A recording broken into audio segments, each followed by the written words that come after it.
Golda!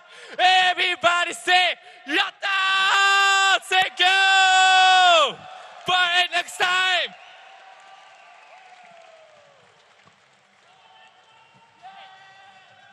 Dancing.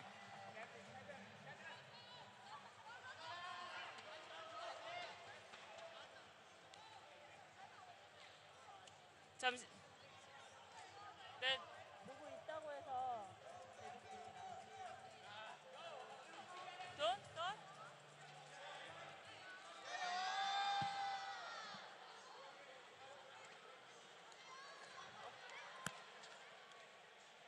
나다.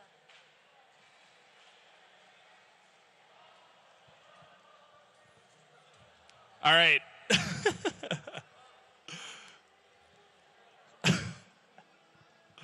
I think my favorite part was the Turkish anthem, honestly. That was really beautiful, I have to say. Guys, we have some limited edition gift cards to give it away. Now, how should we do this? Does someone want to come up here and give me a reason to give them a gift card? Or we could do it randomly. You want to come up? Go to you. What do you want to say? I'm so poor, I cannot afford gift cards. You're poor and you can't support. You got to do something. You got to earn it. I can't just give it away like that.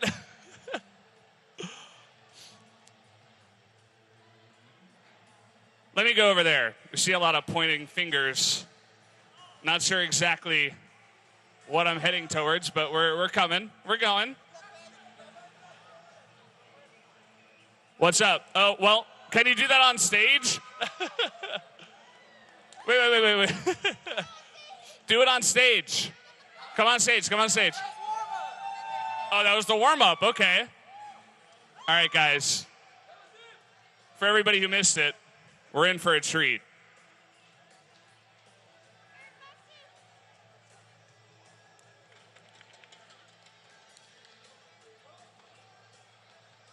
All right.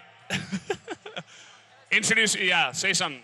I'm Zute from Gangstars, and I have not breakdanced in a while, so. But, okay, first thing I'll do, I'm gonna hop upside down on one arm. Can you guys count how many hops I do? I used to be able to go up to like 50. All right, that sounds really incredible. So we're gonna be counting the amount of hops he does on one arm. He's gonna be doing some breakdancing. Give it up for Zute.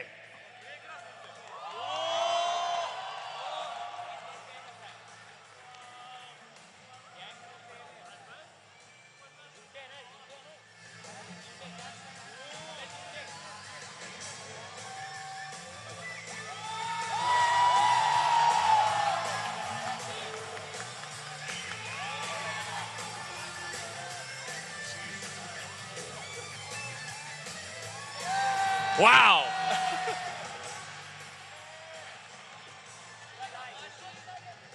What's up? Can I get a plushie for my girlfriend? A plushie for your girlfriend? Yeah, of course. Let's give the man a plushie. And a bag. You get extra. Here you go.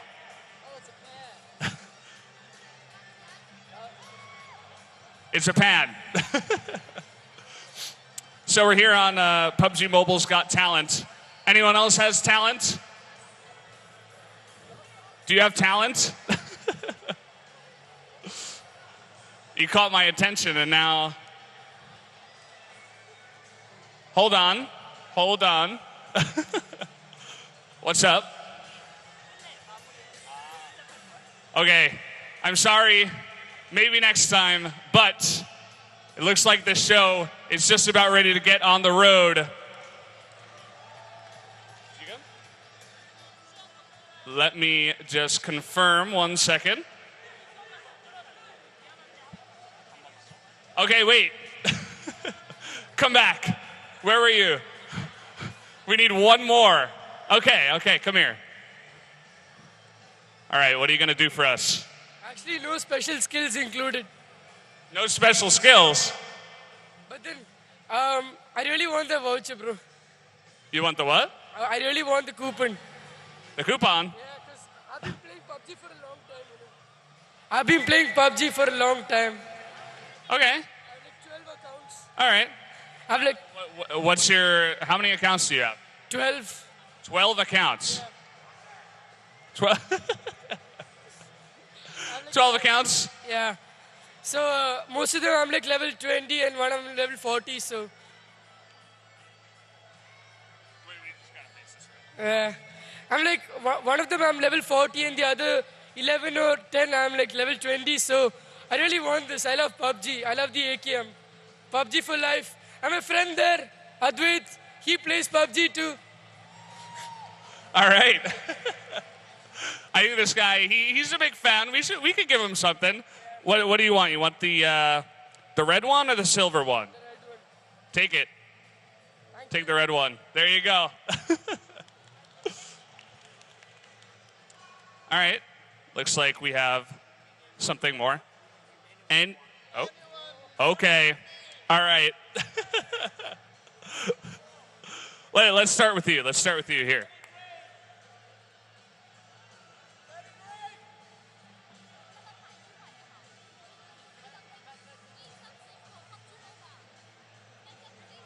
Okay, you got to say something for PUBG Mobile.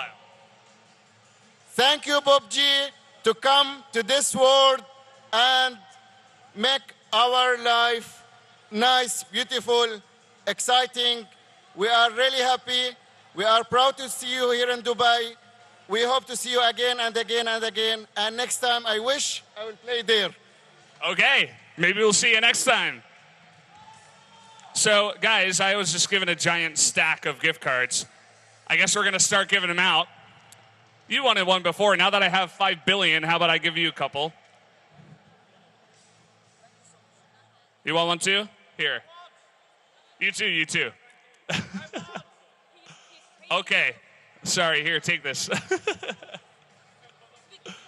You want to say something? Yeah, I want to say PUBG Mobile. PUBG Mobile. You like it? Do you like it? Yeah. Yeah, thank you. Here.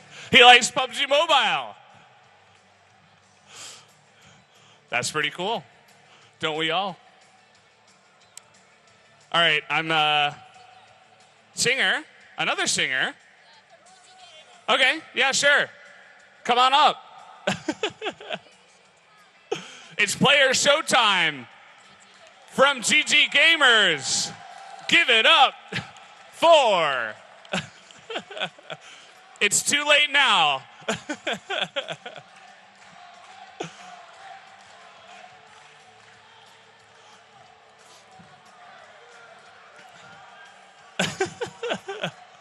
We're going to have to kidnap this guy and bring him on stage.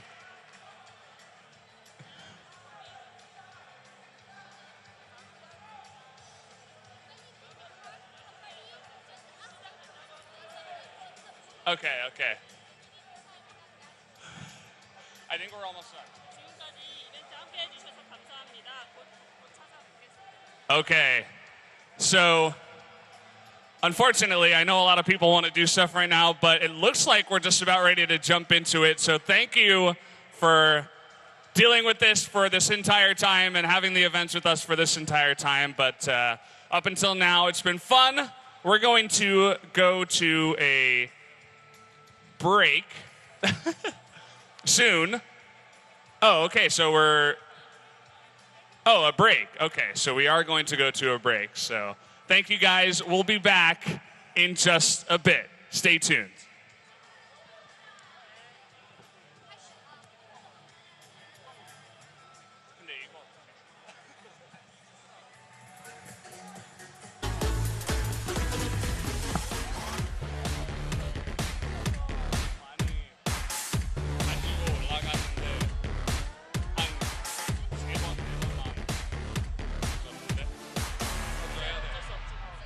My name is Bank Angry. I am from Dallas, Texas, and I stream PUBG Mobile on Twitch and YouTube for a living. Endgame name is Gangazute, and I'm from Houston, Texas, and I'm a student, and PUBG Mobile is now like a part-time job for me. I'm Everfury. I'm from Toronto, Canada, I'm a student as well. My passion is making video games. I'm from Eugene, Oregon, and I feel amazing, and I never thought that something like this would ever happen. The most attractive thing about PUBG Mobile is being able to play with all your friends and with 100 other real people. I feel so lucky to be here. It's like a dream. I never thought we could have come together to play a video game as friends and as family. So much going on. When we're making our rotations, there were so many teams around us shooting at us. We made it to a certain location. we were at Raza. Yeah, Roz. It was at Roz. I remember the blue zone was right on our back as the zone was closing in. I let Zute and Angry push up to the ridge as I stayed back and I made sure that no other team could flank them from the left. The first day in North America, PUBG Mobile Star Challenge, our biggest competition was Team Gates. I managed to take down 2 of them with a grenade instantly. Adaptability, knowing when we get put in a hard situation. In those matches that we did lose to them, because the amount of teams that were rotating and that were coming around us, fighting us. And have fun, yeah, I would say. Yeah. Put our team on the map and put our region on the map. We're representing North America. Gangstars, baby! Meu nome é Wagner, conhecido como Fuzi, e sou streamer. Me chamo James Luquete Gomes, sou streamer do PUBG Mobile. Meu nome é Gustavo Felipe Andrade Prado, ID é Zodic, tenho 19 anos e sou jogador da BRK. Bom, o que eu espero com esse campeonato é o crescimento, tanto na minha área de streamer quanto de jogador profissional, o crescimento que isso vai me trazer, proporcionar, né? Me sinto muito feliz e principalmente muito orgulhoso por ter chegado até aqui, porque muita pessoa, né, muita gente... Olha, a característica principal do nosso time é ser um time muito estratégico. Nas partidas que a gente ganhou, em todas as partidas a gente chegou na última safe com um time completo, vivo, ninguém caiu nenhuma vez, então a gente é muito estratégico e a gente evita a trocação no começo para poder ganhar no final. É rushar. Se a gente sabe que tem um squad num certo lugar, a gente corre lá e tenta... O nosso ponto forte é tentar pegar o máximo de kills. Bom, eu sou o capitão do time, minha posição no time eu sou mais agressivo, gosto de fazer o ult, passo a cal pro time também, e também cuido da administração também. Principalmente a ult. E vamos supor que eu sou o cachorrinho do time, onde o dono aqui fala ali e eu corro e faço aquilo. No meu caso, o humor, a gameplay com o humor. Eu misturo muito os dois. Sim, normalmente quando a gente trabalha, a gente faz um stream, uma live, né, muito longa, agradecer a todo mundo aí, principalmente aquelas pessoas que mesmo assim apoiaram a gente e falaram, vocês vão chegar na final. É uma comunidade muito grande, a gente é muito grato por todos eles que estão sempre suportando, sempre dando suporte para nosso trabalho de PUBG Mobile. A gente veio preparado para jogar, vamos buscar o título e que vença o melhor. Galera, fica ligado! Tamo junto, Brasil! العمر 25 سنة، المهنة طالب. الاي دي ماجد 09، العمر 24. الاي دي في صالح، العمر 17، المهنة طالب. الاسم خالد العنزي، الاي دي كاريزما 3، المهنة اخصائي مختبر. يلا اوكي. اثنين احنا اللعبة رد علي. لا لا قولوا ايه ولا لا كيف؟ لا باذن الله نحقق هذه البطولة انا وفريقي ويحالفنا الحظ ان شاء الله. هدفنا طبعا تحقيق المركز الأول بصورة مناسبة. أول شيء كانت تجربة رائعة ممتازة، يعني فيها عدة أشياء كجرافيكس، هذا اللي حببني في اللعبة وخلاني يعني كإدمان في اللعبة. احنا مقسمين الأدوار بيننا حتى إذا طاحوا اللي قدام يتغلبون عليهم. يعني مثل ما قال الليدر حقنا الثانيين، الأشخاص الثانيين يعني زي الحماية لهم. والله صراحة يعني إن شاء الله كبداية مثلا بزنس. هي السيارة هي الأهم مثلا عندي، يعني هي اللي أحب السيارات يعني. لكل حادث حديث. فإن شاء الله نقدر نفوز. إني أستخدم العقل قبل المهارة وراح أتغلب عليكم بعقلي. We are PUBG gamers! Hi, I'm Rick. I'm 28 years old. My in-game name is Hot Jukes. I'm from Poteet, Texas. I'm a farmer and also a winery owner.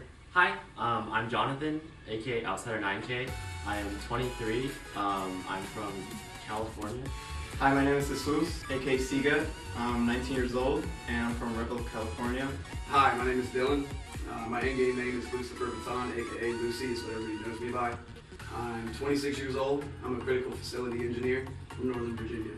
Yeah, so this has been incredible. You know, where I live, we don't really have an opportunity to use internet because it's not available on the farm I live at. So mobile gaming has just been kind of, I've always loved gaming, so it's like this has been an opportunity to play a competitive game where I live. So yeah, you know, it's just incredible to be able to do this. I think it's a really good thing to do, to have the world play against each other. I mean, that's really exciting, especially from North America. It's exciting to fly out, and it's a good opportunity to show the world what the U.S. has to do, or has to offer. I think my most memorable moment was when it was the last game in LA. During the end, that's when we started clutching up, start wiping out Gang Stars and Cloud9. So we showed up at the end and just showed ourselves. In Erangel, the map that we play in these competitions, our favorite drop spot would be South George. So if any team here likes to drop there, I say go ahead, go for the challenge. As a team, we've always been known as an aggressive playstyle team. So that's probably my favorite playstyle. But we understand that at the end of the day, placement points play a huge factor into these tournaments. To all the other teams competing here at the PUBG Mobile Star Challenge, I got one thing to tell you guys. And that's, when Wildcard comes knocking at your door, don't peek.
The new Galaxy Note 9 has more power than you need.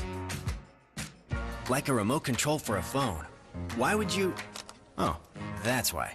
The new Galaxy Note 9. It's got more power than you need until you need it.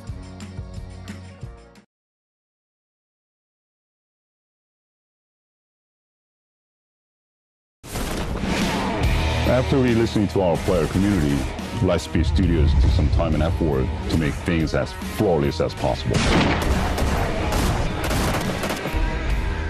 How do you transfer the map from PC to mobile? That's easy. We simply copied and pasted. No, just kidding. Yeah, whenever we have a bigger city area, there's a greater pressure on performance, especially on mobile devices. Therefore, parameters, specifications for terrains, buildings, vegetations, and more have to be precise in order to run the game smoothly. We also simplified complicated building structures and city items to make it easier for players to loot. The brand new Dusk mode provides vastly different visual experience. We got 3 new weapons, each with its unique characteristics. Even some of our vehicles got a fresh new paint job. The desert map is 50% larger than the island map, so there is way more content. The area outside the city is a wide open mountainous region which lacks shelters such as trees or grass. There's way more middle and long distance combat which requires greater precision when shooting. So players better get to be good at estimating their relative positions from enemies to find the best hiding spot on the back of a slope. Actually, some of our less popular places, such as island, mine caves, ruins, have good loot. Trust me.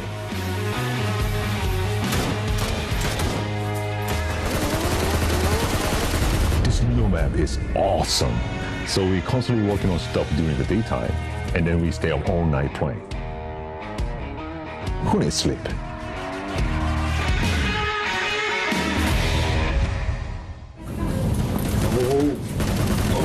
No! Oh, play PUBG Mobile.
The new Galaxy Note 9 has more power than you need.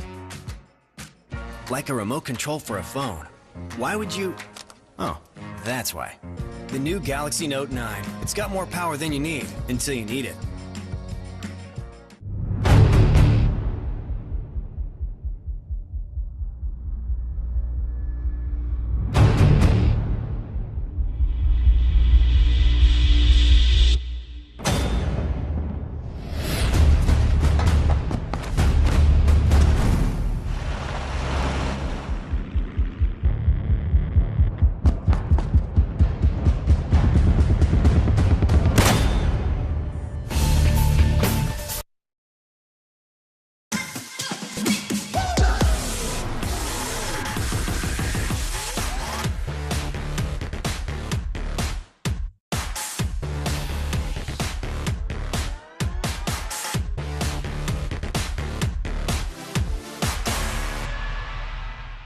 คิดว่าในระดับโลกก็คงไม่ได้ยากเกินไปที่เราจะคว้าแชมป์มาให้ได้ครับตอนนี้ยังไม่ได้คิดเรื่องเงินครับตอนนี้คิดแค่ว่าจะเอาที่1อย่างเดียวชิคเก้นดิเดอร์ที่1ก็เราอยากฝากให้ทุกทีมนะครับคือระวังหลังพวกคุณให้ดีครับแน่ๆเราจะไปยิงหลังพวกคุณเองครับ Winner, chicken dinner, are you fighting?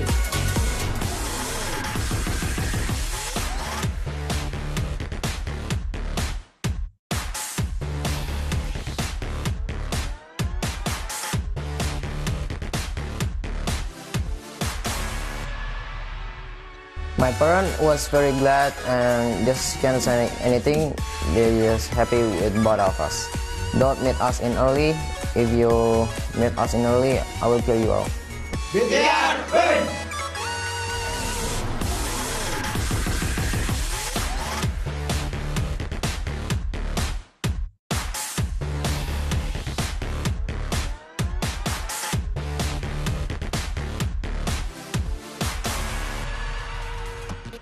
It gives me goosebumps to be in an international tournament with him, and it's really exciting for both of us to be in the PMSC Global Finals, and a really proud moment for both of us brothers, to be here representing India.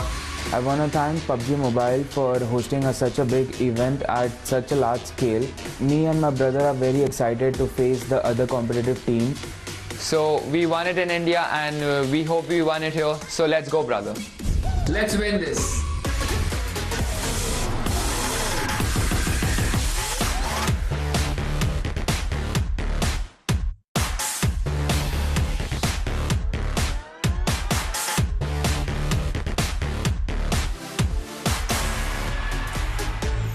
All 全て分割して1位になりたいと思います。タイのアジアファイナルで実際に戦った RRQ だと思います。最多キルになれるよう頑張っていきます。優勝できたら本当に嬉しいと思っています。1日1ドンカツ取るぞ。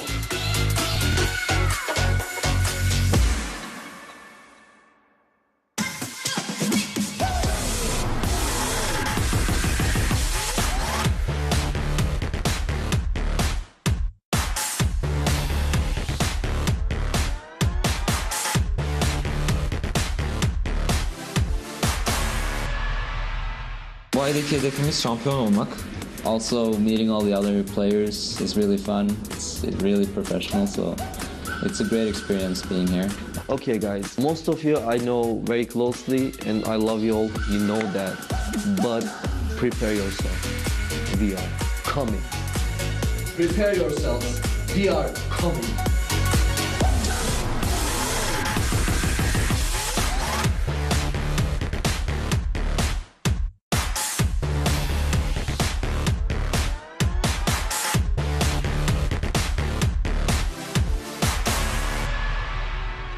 I mean, ideally it would be number one, but I guess having fun is like the most important part because that's pretty much what I'm here for. Don't underestimate our power. Watch out. Okay, you want me to say it to him?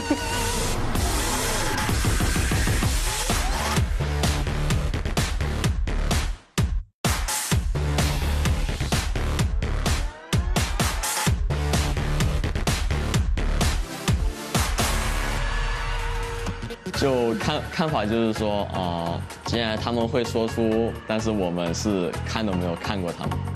觉悟当然有，就是这个冠军我拿定了，你们只是我去冠军路上的垫脚石。浪花神威，无坚不摧。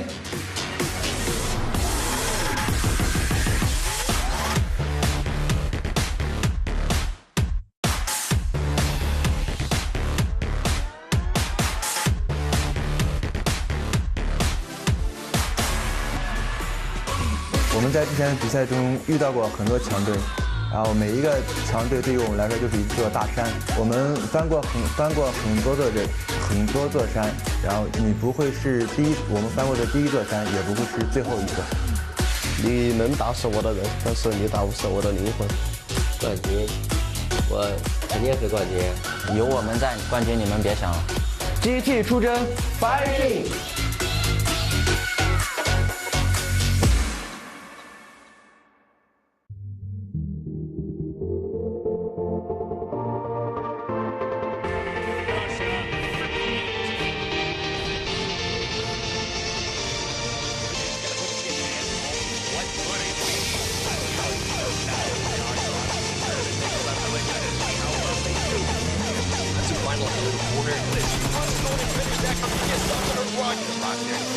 Another member what a fight. Landing shot. That's the spot you want to be. A little bit down.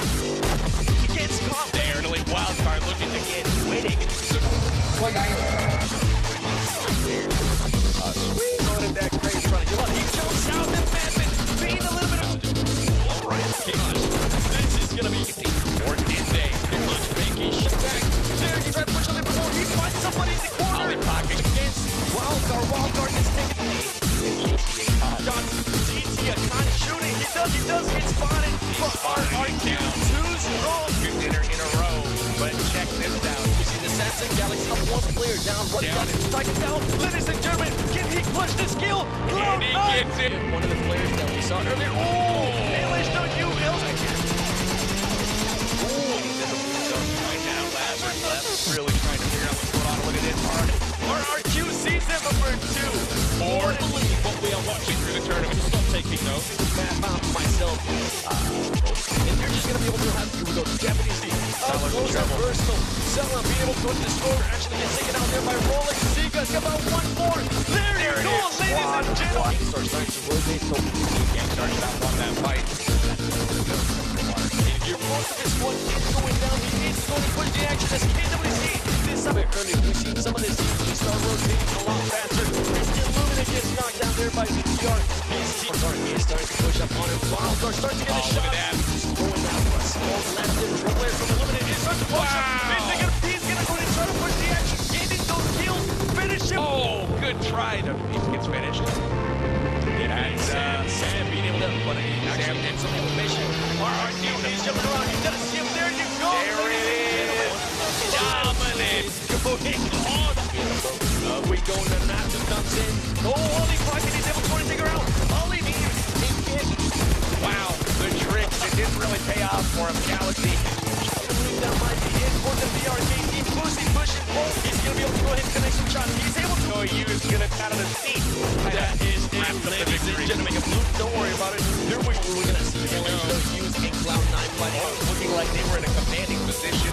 Firing down on RRQ's and Data. It looked like Evo's had everything going for them. The shots were falling, and then all of a sudden, CPT would got there early. A lot to happen out there. Next time around as well.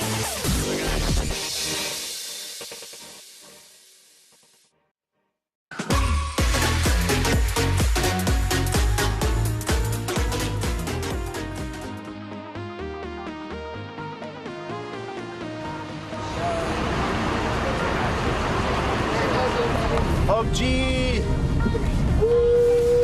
Brothers, my brother's here.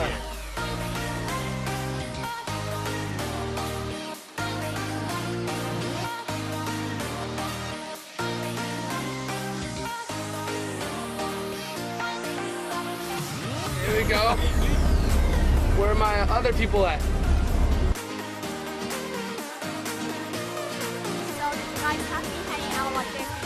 Well, I mean, it's so crazy because we all live in different parts of the world, so this is like the second opportunity, other than the North American Challenge, to actually be together in person. You know, we spend so many hours in game together, so being able to hang out together is just, oh, it's awesome.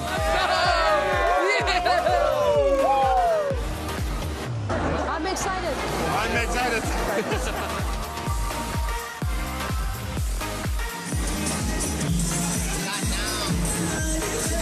有这几天我们都是晚上一起研究那个新手机，还有战术，还有研究了其他战队的那些比赛视频。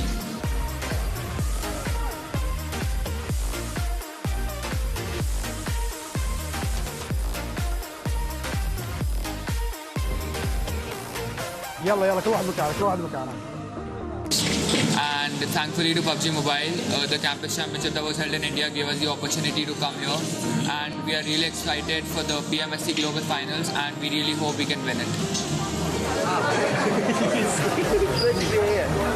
이게 1회로 끝나는 게 아니라 2회, 3회 계속 이어질 수도 있으면 좋겠고, 저희뿐만 아니라 많은 전 세계의 사람들이 이런 기회를 얻어서 좋은 경험을 해봤으면 좋겠어요. 사야수가 PUBG Mobile!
É uma comunidade muito grande, a gente é muito grato por todos eles que estão sempre suportando, sempre dando suporte para nosso trabalho de PUBG Mobile.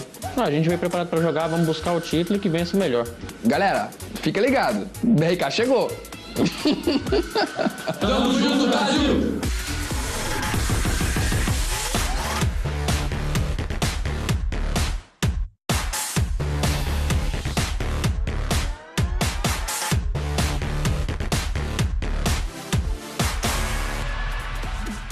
يعني مثل ما قال الليدر حقنا ثاني الاشخاص الثانيين يعني زي الحمايه لهم. فان شاء الله نقدر نفوز. اني استخدم العقل قبل المهاره وراح اتغلب عليكم بعقلي. We are GG Gamer!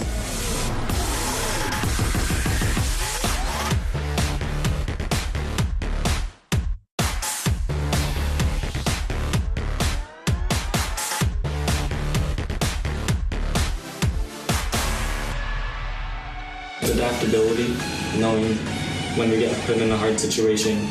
In those matches that we did lose to them, because the amount of teams that were, rotating them, that were coming around us, fighting us. Have fun, yeah, I would say. Yeah, put our team on the map and put our region on the map. We're representing North America. Gang Stars, baby!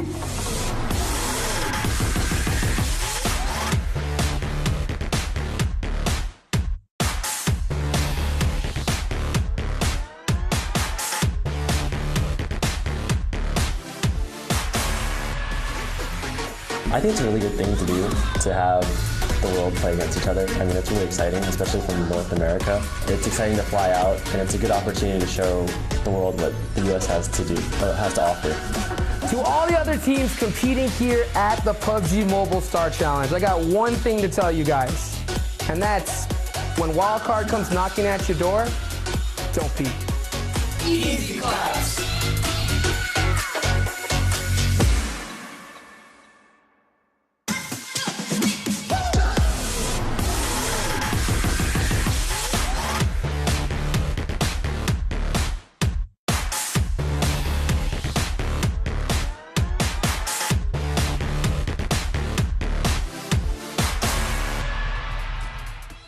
우리나라 대표해서 온 거니까 가는 데까지 가보고.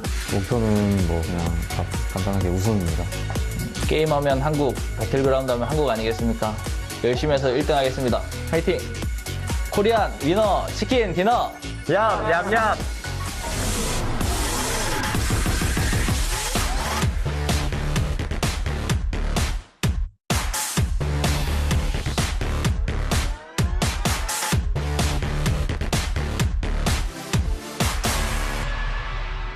We're ready for Dubai. Check us out play. Minimum expectations is first place for our team. We're not expecting second or third or fourth. It's just first. Let's go! Note9.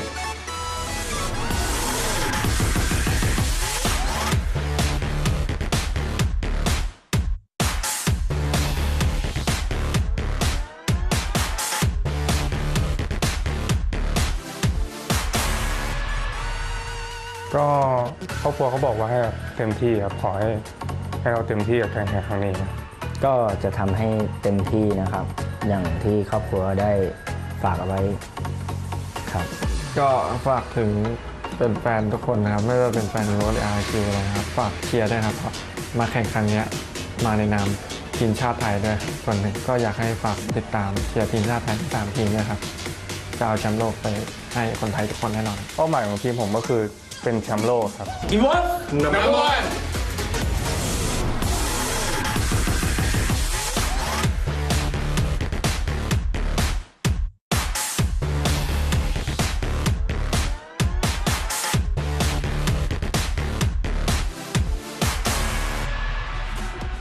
كونها بطولة عالمية ومستويات صعبة، احنا نطمح نكون من أول ثلاثة كوننا نمثل السعودية، ونتمنى أن نحصل أول ثلاثة باللعبة نفسها. مثل ما قلت في الأول حابين نرحب جميع المشاركين بالبطولة، وحنا شعب مضياف كل شيء، لكن بالبطولة ما راح نكون متساهلين وراح نوريهم الوجه الثاني ونتمنى أننا نتفوق بالبطولة وإن شاء الله نجيب مركز طيب.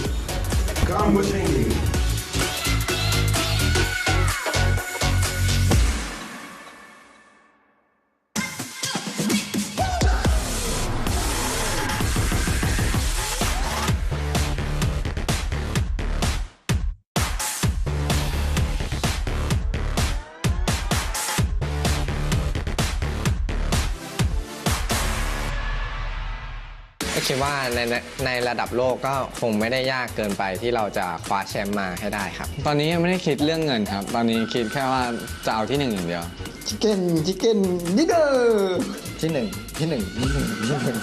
ก็เราอยากฝากให้ทุกทีมนะครับคือระวังหลังพวกคุณให้ดีครับแน่ๆเราจะไปยิงหลังพวกคุณเองครับ winner chicken dinner IQ fighting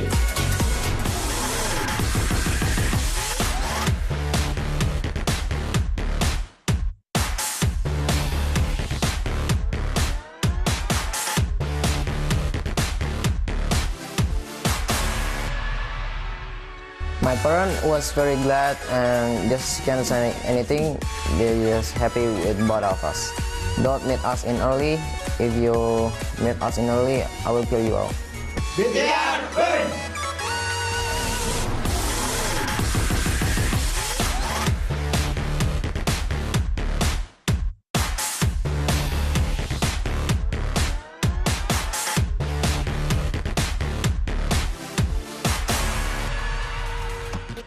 It gives me goosebumps to be in an international tournament with him, and it's really exciting for both of us to be in the PMSC Global Finals, and a really proud moment for both of us brothers to be here representing India. I want to thank PUBG Mobile for hosting such a big event at such a large scale. Me and my brother are very excited to face the other competitive team. So we won it in India, and we hope we won it here. So let's go, brother. Let's win this.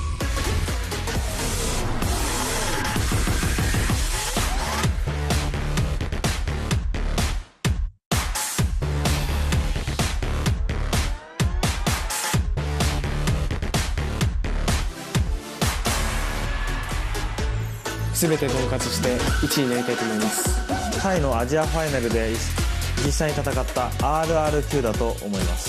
最多キルになれるよう頑張っていきます。優勝できたら本当に嬉しいと思っています。一日一ドンカツどうぞ。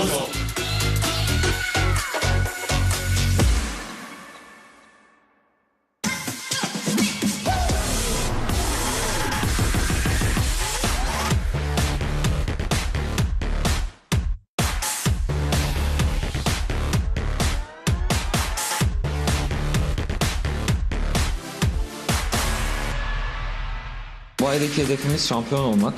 Also meeting all the other players is really fun. It's really professional, so it's a great experience being here. Okay guys, most of you I know very closely and I love you all, you know that. But prepare yourself. We are coming. Prepare yourselves. We are coming.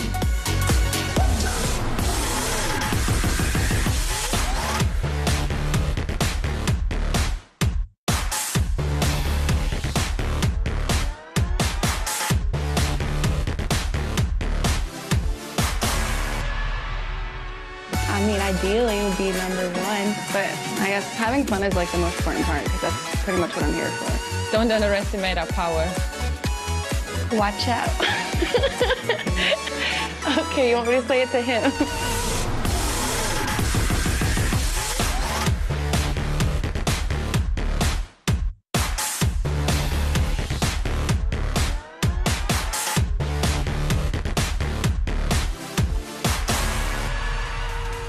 就看法就是说，既然他们会说出，但是我们是看都没有看过他们。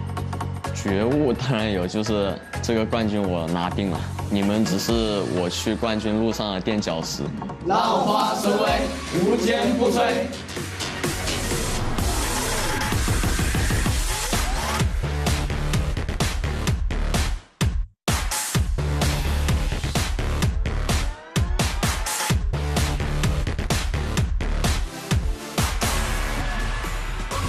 我们在之前的比赛中遇到过很多强队，然后每一个强队对于我们来说就是一座大山。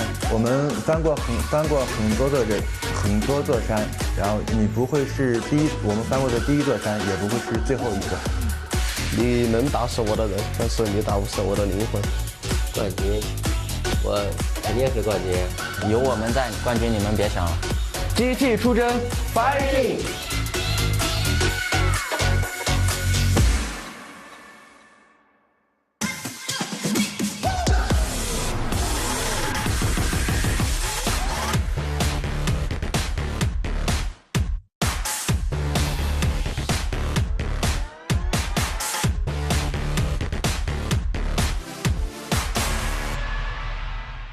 que é uma comunidade muito grande, a gente é muito grato por todos eles que estão sempre suportando, sempre dando suporte para nosso trabalho de PUBG Mobile. A gente veio preparado para jogar, vamos buscar o título e que vença o melhor. Galera, fica ligado, BRK chegou! Tamo junto, Brasil!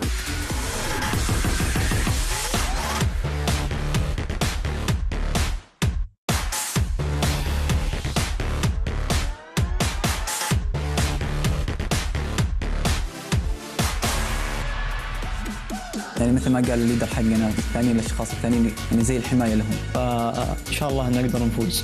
اني استخدم العقل قبل المهاره وراح اتقلب عليكم بعقلي. We are GG Gamers!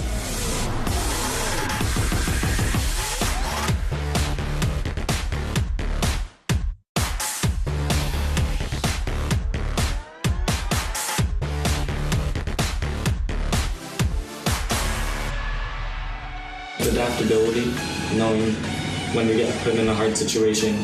In those matches that we did lose to them, because the amount of teams that were, rotating, that were coming around us, fighting us. And have fun, yeah, I would say. Yeah, put our team on the map and put our region on the map. We were representing North America. Gang Stars, baby!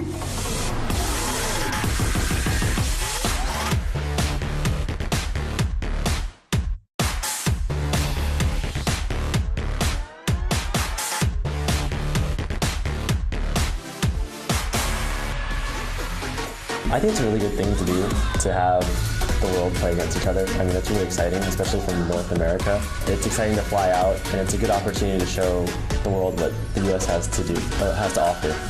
To all the other teams competing here at the PUBG Mobile Star Challenge, I got one thing to tell you guys, and that's when Wildcard comes knocking at your door, don't peek.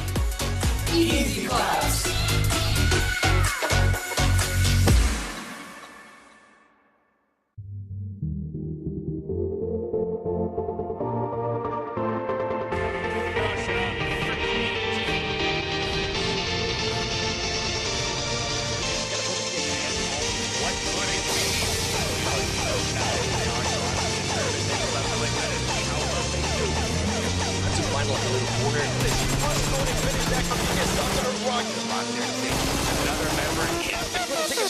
What a fight. Landing shot from that spot. It may be a little bit down. You can't stop there. And only Wildcard looking to get winning. Going that crazy run. You love these zones south and Batman being a little bit of. Alright, this is going to be or did they? Too much vacation back. There, he tried to push on it before he finds somebody in the corner. Ollie pocket against Wildcard is taking shooting, he does get spotted, but RRQ too strong. Good dinner in a row, but check this out. You see the Samsung Galaxy up one player down, one down, strike it down. Ladies and gentlemen, can he push this kill? And he gets it. One of the players that we saw earlier. Oh, LHW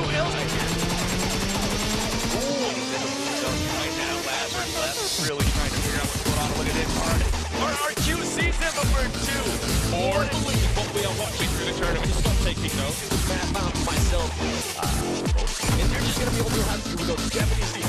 Up close and personal. Selma being able to go to the score, actually get taken out there by rolling. Seaga's about 1 more. There you go, ladies and gentlemen. Starts starting to rotate, so Gang Stars about won that fight. If you're close to this one, it's going down. He needs to go to push the action as KWC. This a bit early. We've seen some of this team start rotating a lot faster. Illuminate gets knocked down there by ZTR. Wildcard is starting to push up on him. Wildcard starts to get a shot. Just throwing that one small left and away from Illuminate. He starts to push up. He's gonna go and try to push the action. Getting those kills. Finish him. Oh, good try. The piece gets finished. And Sam being able to, but Sam did some information. RRQ is jumping around. He does see him. There you go. There it is. Dominant.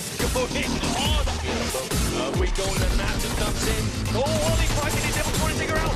Ollie needs it. Wow, the tricks. It didn't really pay off for him. Galaxy. That might be it for the BRK team. Boozy pushing both. He's going to be able to go ahead and finish some shots. He's able to go use. Get it out of the seat. That is it, ladies and gentlemen. Don't worry about it. Here we're going to see LHW and Cloud9 fighting. Looking like they were in a commanding position. firing down on RRQ's Anita. It looked like Egos had everything going for them. The shots were falling, and then all of a sudden, CBT who had got there early. Next time around as well.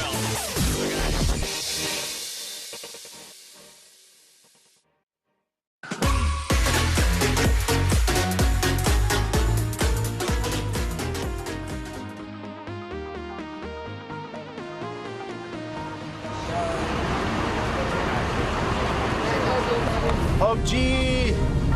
Woo! Brothers, my brothers here.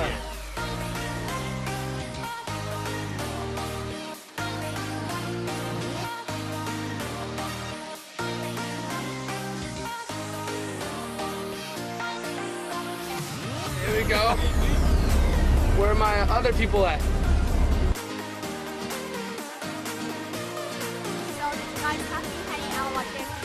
Well, I mean, it's so crazy because we all live in different parts of the world. So this is like the second opportunity, other than the North American Challenge, to actually be together in person. You know, we spend so many hours in game together. So being able to hang out together is just, oh, it's awesome.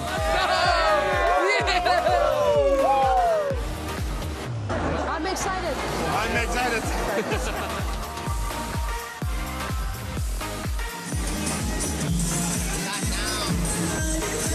有这几天我们都是晚上一起研究那个新手机，还有战术，还有研究了其他战队的那些比赛视频。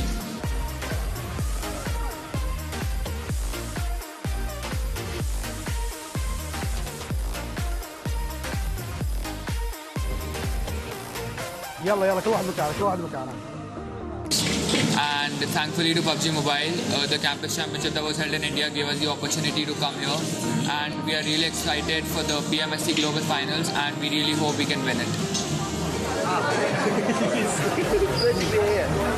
이게 1회로 끝나는 게 아니라 2회, 3회 계속 이어질 수 있으면 좋겠고, 저희뿐만 아니라 많은 전 세계의 사람들이 이런 기회를 얻어서 좋은 경험을 해봤으면 좋겠어요. Saya suka PUBG Mobile. PUBG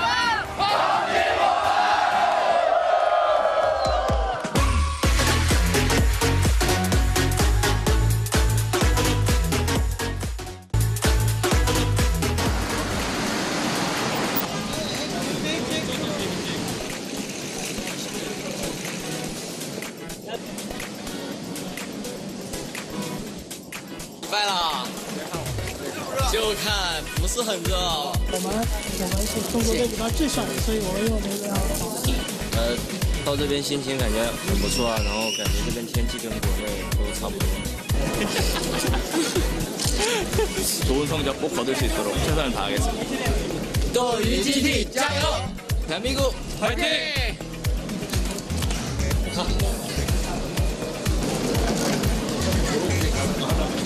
说这个，加油！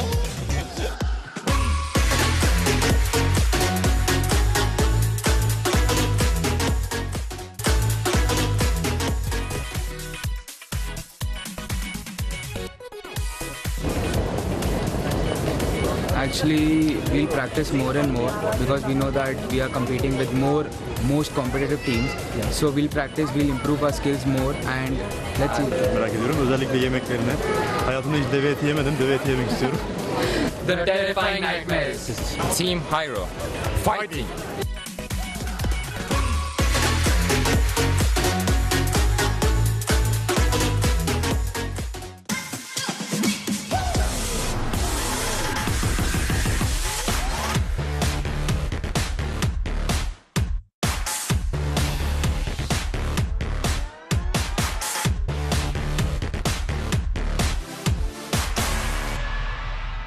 做好自己应该做的，然后都为自己队伍做点贡献吧。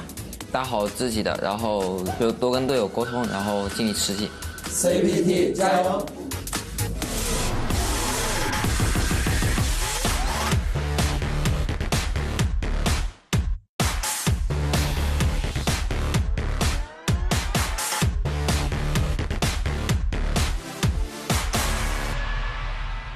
Всем, кто верит и болеет за нас, всем привет, ребята. Держим кулачки, мы будем рвать. Друзья, болейте за нас так, как вы болели за нас на европейском турнире. И мы постараемся снова сделать невозможное. Принимаю, друг.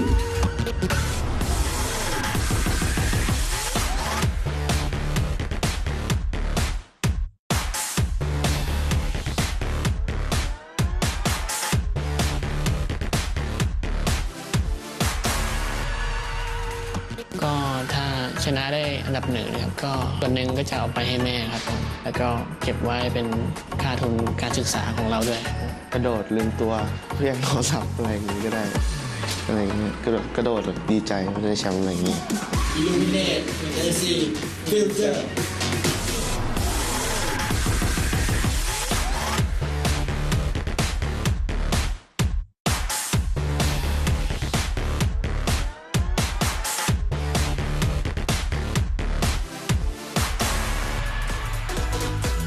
태국에 있는 RRQ라는 팀은 플레이를 되게 부드럽게 잘 풀어나간다라고 생각을 했습니다. 아무래도 코리아 팀, 한국 팀들이 가장 경계가 많이 됐고요. 유력하게 선수는 제가 봤을 땐 리퍼라는 선수가 가장 위협이 될 것 같습니다. 지스타 경기에서는 되게 활약을 하셨던데 세계 대회에서는 아마도 저한테 빨리 죽지 않을까 생각을 합니다. 파이팅 하세요. 네, 이길 자신 있습니다. 갤럭시 가자!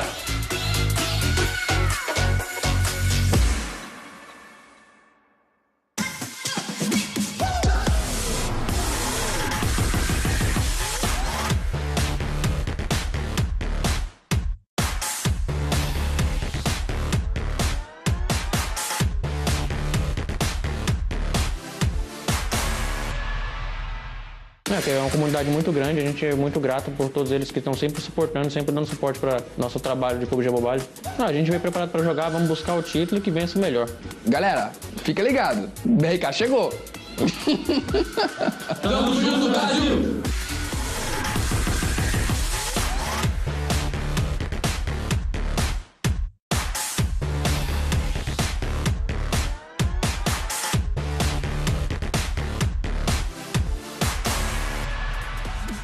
يعني مثل ما قال الليدر حقنا الثانيين الاشخاص الثانيين يعني زي الحمايه لهم. فان شاء الله نقدر نفوز. اني استخدم العقل قبل المهاره وراح اتقلب عليكم بعقلي.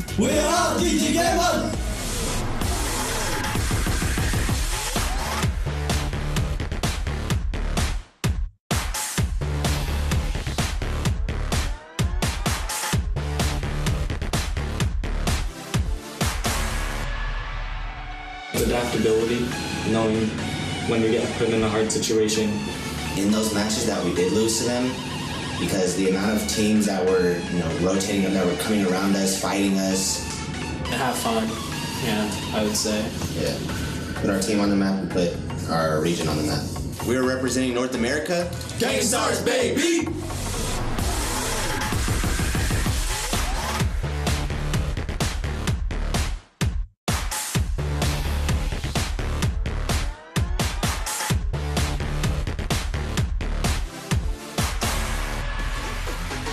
I think it's a really good thing to do, to have the world play against each other. I mean, it's really exciting, especially from North America. It's exciting to fly out, and it's a good opportunity to show the world what the U.S. has to offer.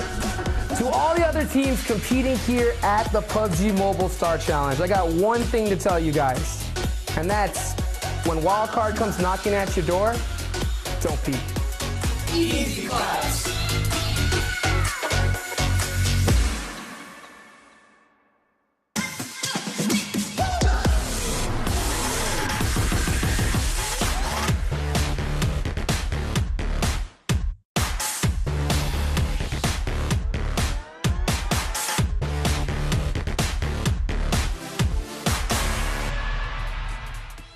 우리나라 대표해서 온 거니까 가는 데까지 가보고 목표는 뭐 그냥 간단하게 우승입니다.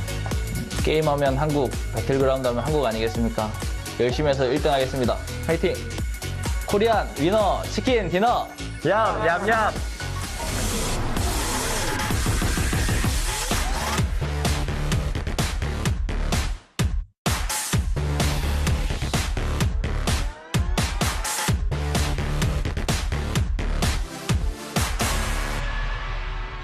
메리스를 by and check us out play. Minimum expectations is first place for our team. You know, we're not expecting second or third or fourth. It's just first. Let's go. Cloud9.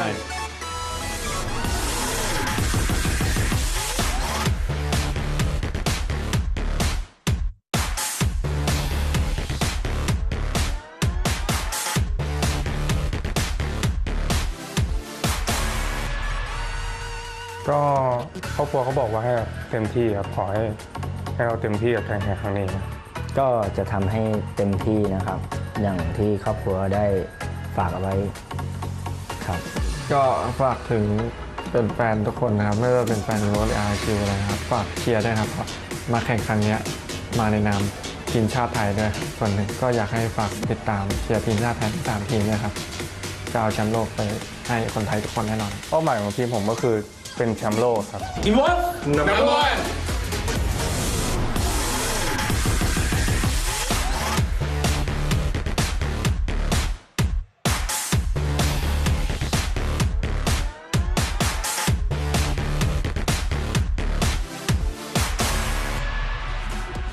كونها بطولة عالمية ومحتويات صعبة، احنا نطمح نكون من أول ثلاثة، كوننا نمثل السعودية، ونتمنى نحصل أول ثلاثة باللعبة نفسها.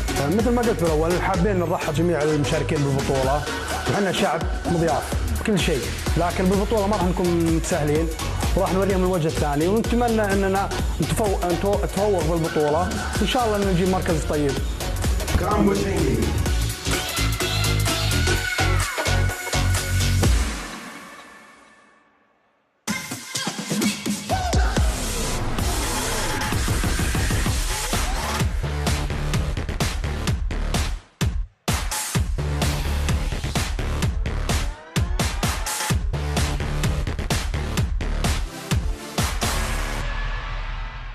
ก็คิดว่าในระดับโลกก็คงไม่ได้ยากเกินไปที่เราจะคว้าแชมป์มาให้ได้ครับตอนนี้ยังไม่ได้คิดเรื่องเงินครับตอนนี้คิดแค่ว่าจะเอาที่1อย่างเดียวชิคเก้นดิเดอร์ที่1ก็เราอยากฝากให้ทุกทีมนะครับคือระวังหลังพวกคุณให้ดีครับแม่เราจะไปยิงหลังพวกคุณเองครับ Winner, chicken dinner, IQ fighting.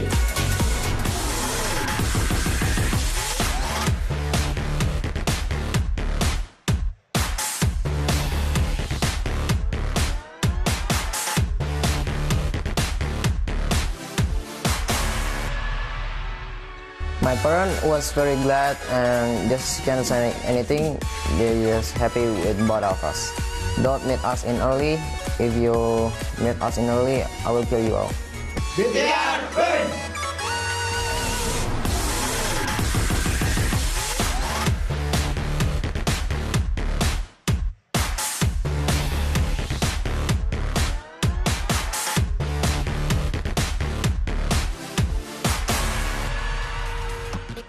It gives me goosebumps to be in an international tournament with him, and it's really exciting for both of us to be in the PMSC Global Finals, and a really proud moment for both of us brothers to be here representing India. I want to thank PUBG Mobile for hosting such a big event at such a large scale. Me and my brother are very excited to face the other competitive team. So we won it in India, and we hope you are here. So let's go, brother. Let's win this.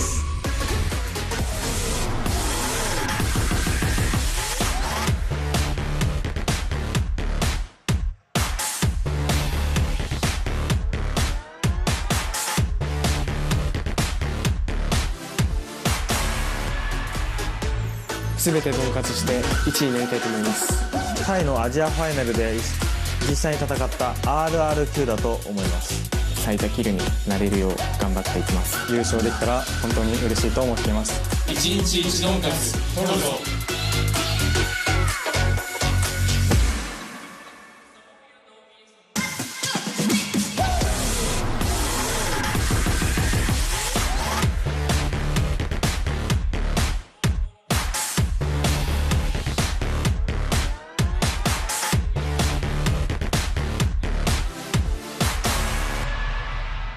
Bu aydaki hedefimiz şampiyon olmak. Also meeting all the other players is really fun. It's really professional, so It's a great experience being here. Okay, guys, most of you I know very closely and I love you all, you know that. But prepare yourself. We are coming. Prepare yourselves. We are coming.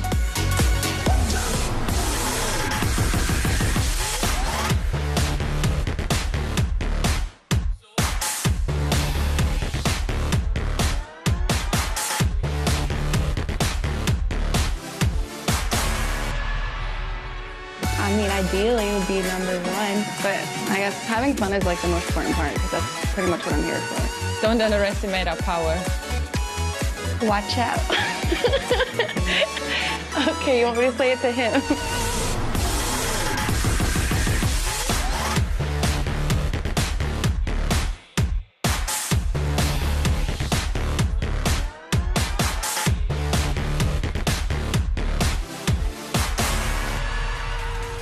就看法就是说，既然他们会说出，但是我们是看都没有看过他们。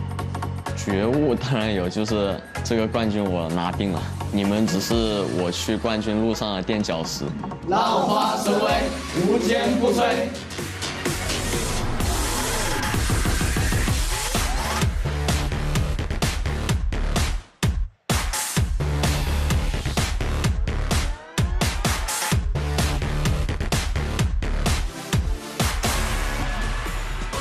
我们在之前的比赛中遇到过很多强队，然后每一个强队对于我们来说就是一座大山。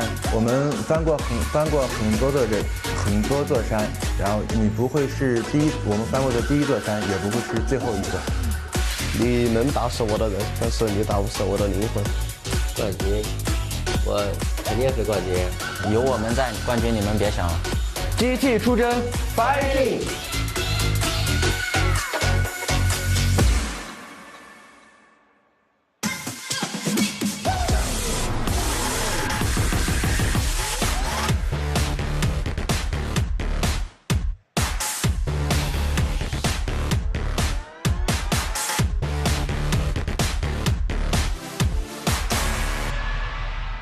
做好自己应该做的，然后都为自己队伍做点贡献吧。打好自己的，然后就多跟队友沟通，然后尽力吃鸡。CPT 加油！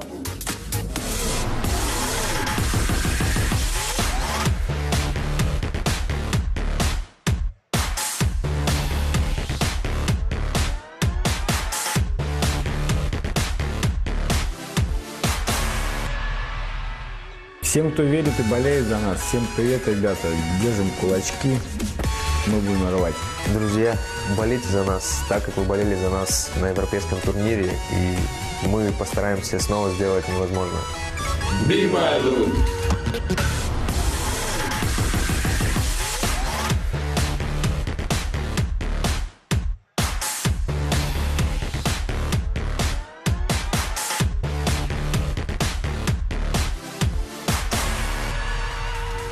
ก็ถ้าชนะได้อันดับหนึ่งครับก็ส่วนหนึ่งก็จะเอาไปให้แม่ครับผมแล้วก็เก็บไว้เป็นค่าทุนการศึกษาของเราด้วย กระโดดลืมตัวเพี้ยนโทรศัพท์อะไรอย่างนี้ก็ได้อะไรอย่างนี้กระโดดแบบดีใจไม่ได้แชมป์อะไรอย่างนี้ Illuminate AC Future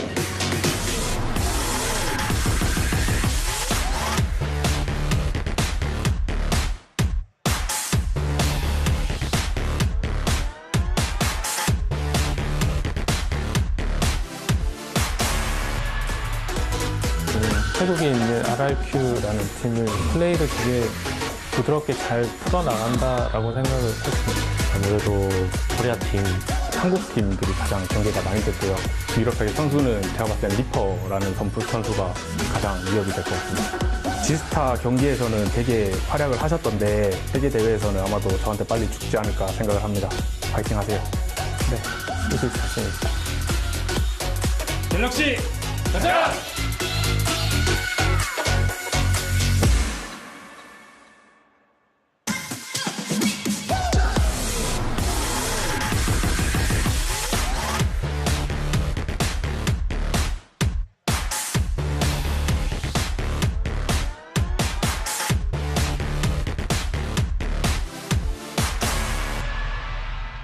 เ que é uma comunidade muito grande, a gente é muito grato por todos eles que estão sempre suportando, sempre dando suporte para nosso trabalho de PUBG Mobile.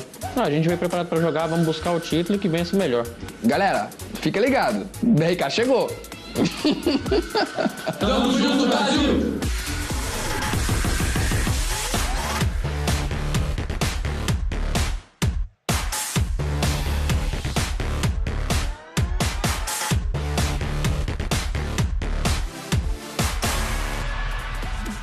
يعني مثل ما قال الليدر حقنا الثاني الاشخاص الثانيين يعني زي الحمايه لهم فان شاء الله نقدر نفوز اني استخدم العقل قبل المهاره وراح اتقلب عليكم بعقلي.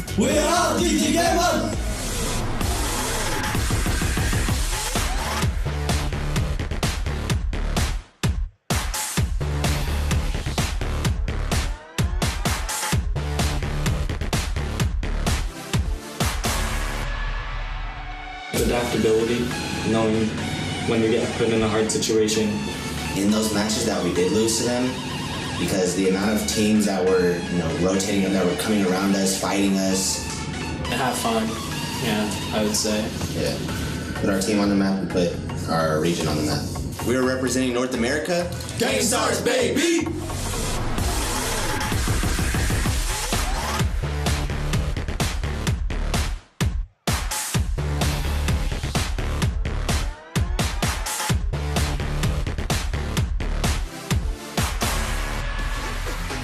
I think it's a really good thing to do, to have the world play against each other. I mean, it's really exciting, especially from North America. It's exciting to fly out, and it's a good opportunity to show the world what the U.S. has to do, has to offer. To all the other teams competing here at the PUBG Mobile Star Challenge, I got one thing to tell you guys, and that's when wildcard comes knocking at your door, don't peek. Easy class.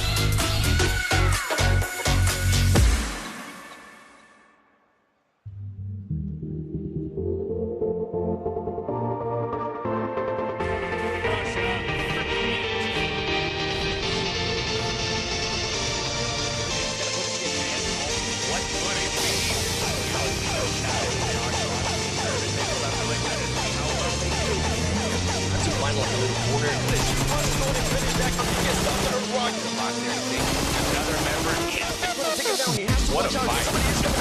Landing shot. That's about Tracy a little bit there. You can't stop there. Early wild card looking to get winning. What guy? Loaded that crazy running. He jumps out the Batman. Being a little bit of. All right. This is going to be or did they? Much biggie. Back. There he red push on the before. He finds somebody in the corner. Pocket against Wildcard. Wildcard gets taken. Not shooting. He does get spotted. But RRQ too strong. Good dinner in a row. But check this out. We see the Samsung Galaxy up one player down. One down. Strike it down. Ladies and gentlemen, can he push the skill? Cloud9. One of the players that we saw earlier. Oh! LHW. Right now, Lazarus really trying to figure out what's going on. Look at this hard. RRQ sees him number 2. Or believe what we are watching through the tournament. Stop taking notes. Map out myself. And they're just going to be able to have to go Japanese team. Up close and personal. Seller being able to go to the score. Actually get taken out there by rolling. Seaga's about 1-4. There you go, ladies and gentlemen. Starts starting to rotate, so can't start it out on that fight. If you're close to this one, it's going down. He needs to go to push the action as KWC. This summer earlier, we've seen some of this team. They start rotating a lot faster. Kristen Lumina gets knocked down there by ZTR. He's starting to push up on him. Wildcard starts to get a shot. Look at that. Going down a small left and player from Eliminated. He starts to push him. He's going to go and try to push the action. Getting those kills. Finish him. Oh, good try. Beast gets finished. Beast gets finished. Sam being able to put a Sam and some information. RRQ, he's jumping around. He's got a skip. There you go. There it is. Dominant. Going on. We go to Natsu comes in. Oh, Ollie Crockett, he's able to figure out. Ollie needs wow, the tricks. It didn't really pay off for him. Galaxy. That might be it for the VRJ team. Boosie pushing. He's going to be able to throw his connection shot. He's able to use good out of the seat. That is it. wrapped up the victory.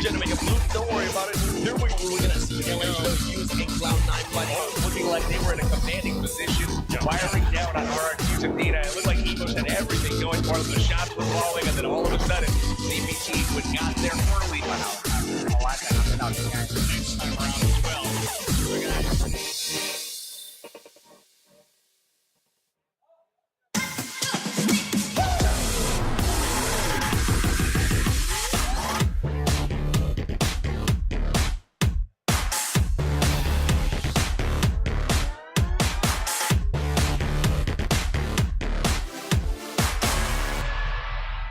做好自己应该做的，然后都为自己队伍做点贡献吧。打好自己的，然后就多跟队友沟通，然后尽力吃鸡。CPT 加油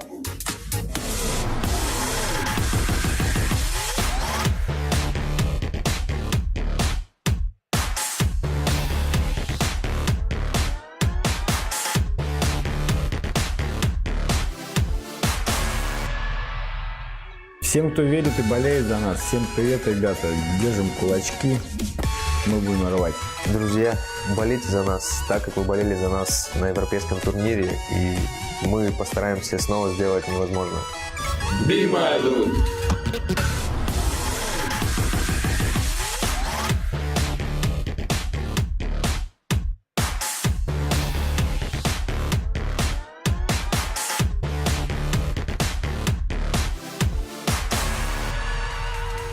ก็ถ้าชนะได้อันดับหนึ่งนะครับก็ส่วนหนึ่งก็จะเอาไปให้แม่ครับผมแล้วก็เก็บไว้เป็นค่าทุนการศึกษาของเราด้วย กระโดดลืมตัวเพี้ยงโทรศัพท์อะไรอย่างนี้ก็ได้อะไรอย่างเงี้ยกระโดดแบบดีใจไม่ได้แชมป์อะไรอย่างเงี้ย Illuminate, Messi, filter.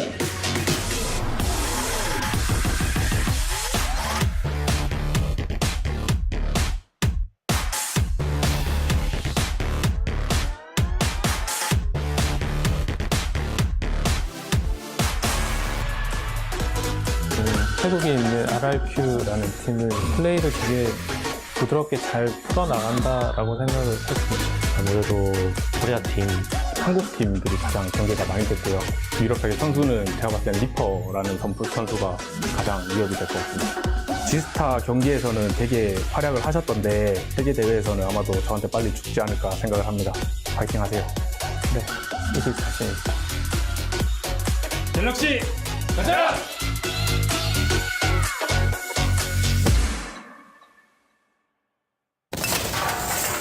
7 teams in the span of, I think, about 1 minute.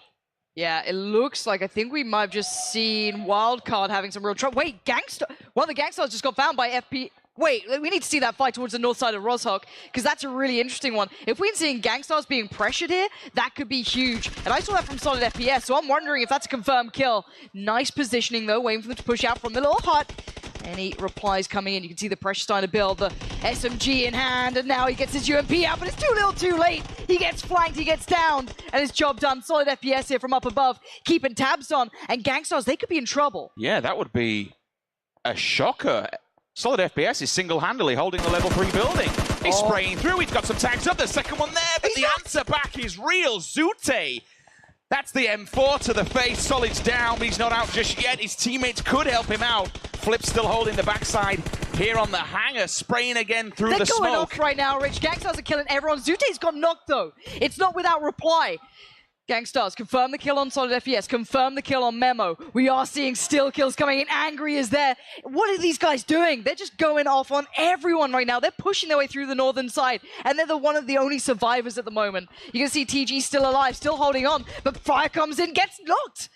Again, another answer back. So they've got 2 players down now. They need to be very, very careful because the one up top, if they manage to get anything through that window, they're going to be losing more players now. Again, the circle goes away from every single team. He did. The grenade went through the window, Lauren. There were 2 individual players going down back to back. Went into his top 10. 9 teams are alive. 20 individual players. Roshok has just been a burial ground for individuals. What an absolute mess it's been so far. Yep.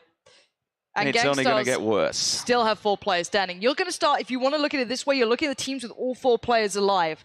It means they've got so many more options to go forward. Keep tabs on that. If we switch to a team like we are right now, you look at the feed, okay, 3 players alive. A little bit harder, but maybe Josh P's got something up his sleeve. Already, though, Beowulf gets found. This could be a big, big blow. They're trying to swing towards the northern side, but there's a team in their way, Team 9. That's underrated. That was the first fight we ever saw. Will they go for the revive? The smoke wall goes up. Beowulf, though, bleeding out. He needs his teammates to help him out here, but is he worth the risk? They're playing the edge so they can run it if they need to. The smoke's up, so they will be able to get this revive off. It will be a very slow sinking circle perpendicular to where they are up on that northern ridge. Is it only trolling right now? No one's actually near them, thankfully, so that'll give them...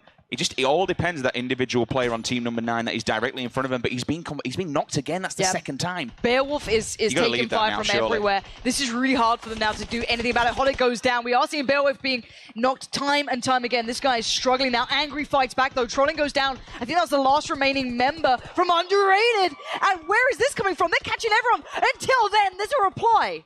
Ever Fury falls. Zute's tanked up as well. He's got to be careful. Angry, the only one here that's got a decent amount of health. It was a great split. I just realized what they did. They split the circle. They left 2 players over by Rozhok to slow them down. They put 2 players towards the safe side of the circle.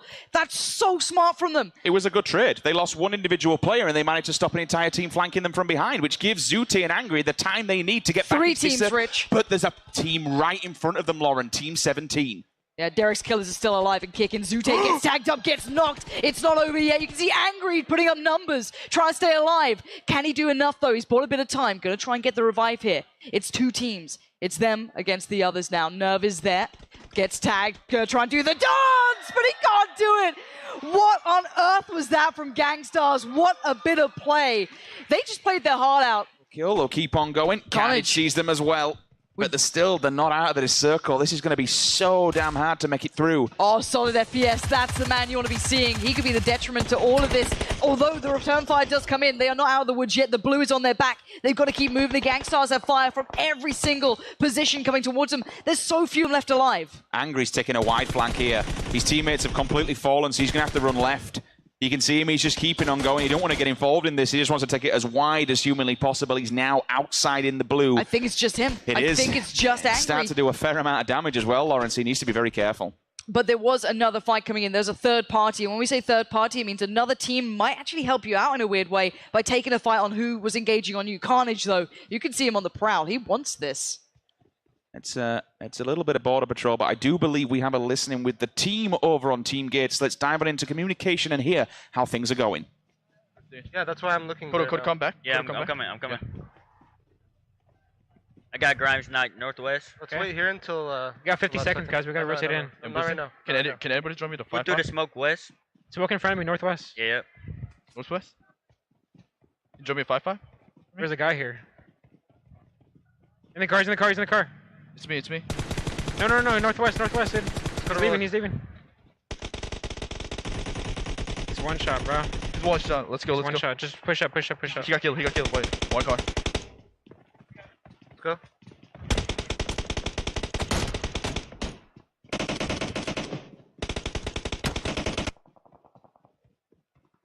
Well, you can see pretty intense communications, but there's a member of the Gangstars in the backlines and they do not know it. The one remaining player, Angry, is sat there watching this unfold, and he obviously hasn't heard those comms, but we did. They are very focused on when we saw Solid FPS get in the car and head towards the north. Yeah, the team captain himself, the sole survivor at the moment, just trying to hold on for dear life and drag his teammates up the leaderboard and get as much position as he can. Again, you're not going to be able to take any of these 1 versus 3, 1 versus 4, for instance. All these teams are some decent teams, to be honest with you, and they're just going to turn on a pinhead and be able to melt you and outnumber you. Rolex now, and the rest Angry's of TG. Down. Is he dead? He's gone. Okay, 5th place then for Gangstars. This opens up the board now. Parker, he's fallen. He's not finished just yet. Corey also needs to get his health back. Unfortunately, he's tanked up pretty bad. You've got to be looking at Team Gates here. Considering how they performed before, it was very underwhelming. 11th place, they've got to be gutted. Now it's time to fight it back. Now it's time to put the numbers on the board. Now it's time to claim what everyone was looking at you for. Already the kills are coming in. They're looking good at this one. Down to 3 teams now, 9 alive. They're in a very good position. They look hungry, Rich. They're pushing on it, Lauren. They know exactly where all these players are, hiding behind the rock. There's the last one. They're down, they're dead, and it's 2 teams alive. 6 individual players And honestly, I think they'll just continue the flood here. Zen Gamers. These guys have snuck their way forward here. But Team Gates, they've got a fire lit underneath them. Look at these guys. With murderous intent, they're running around this map. Where are Zen Gamers? Pretty cool, calm, collected. Funny enough, living up to the name. But they've got a hitman squad running towards them. Zen Gamers know they're in trouble now. The nades could rain in. Level 3 helmets, they've got it all. The fire comes through. Zen Gamers being torn limb from limb. It looks like it's all but done, and it is.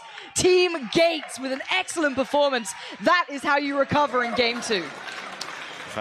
Yeah, the Dungeon Gauntlet has been laid, and 4 players are directly in front of them. But they've got their backs turned to them. This could be also an issue for Machi no Gaming. Benon's in front. Here it is. Zute's going to spot it all out. This is so unlucky. They went for the run. The Gangsters, they just caught them in the backlines. They've knocked 2. The remnants of Marciano just trying to get in, and look at all these smokes they can just run through. There's 1, there's 2. That's an easy 30 points going down, but now Team 15 have found Wildcard Gaming. The sprays are there, the Bush Rookie comes out.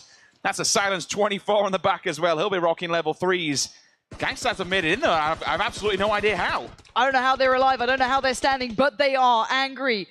Too angry to die. Apparently, Zute puts down one of his last smokes. They have kept those in the back of their pockets, but Zute did get caught. He is not getting out for free here. This is a big open field, and again, it's going to be Team Gates who get that circle. Finally, into top 5. And I tell you who else is there. It's lights out. They've made it up the top of the board, and they're going to get points on definitely this game. Who's the remaining member of Foul Play? He's right behind Team...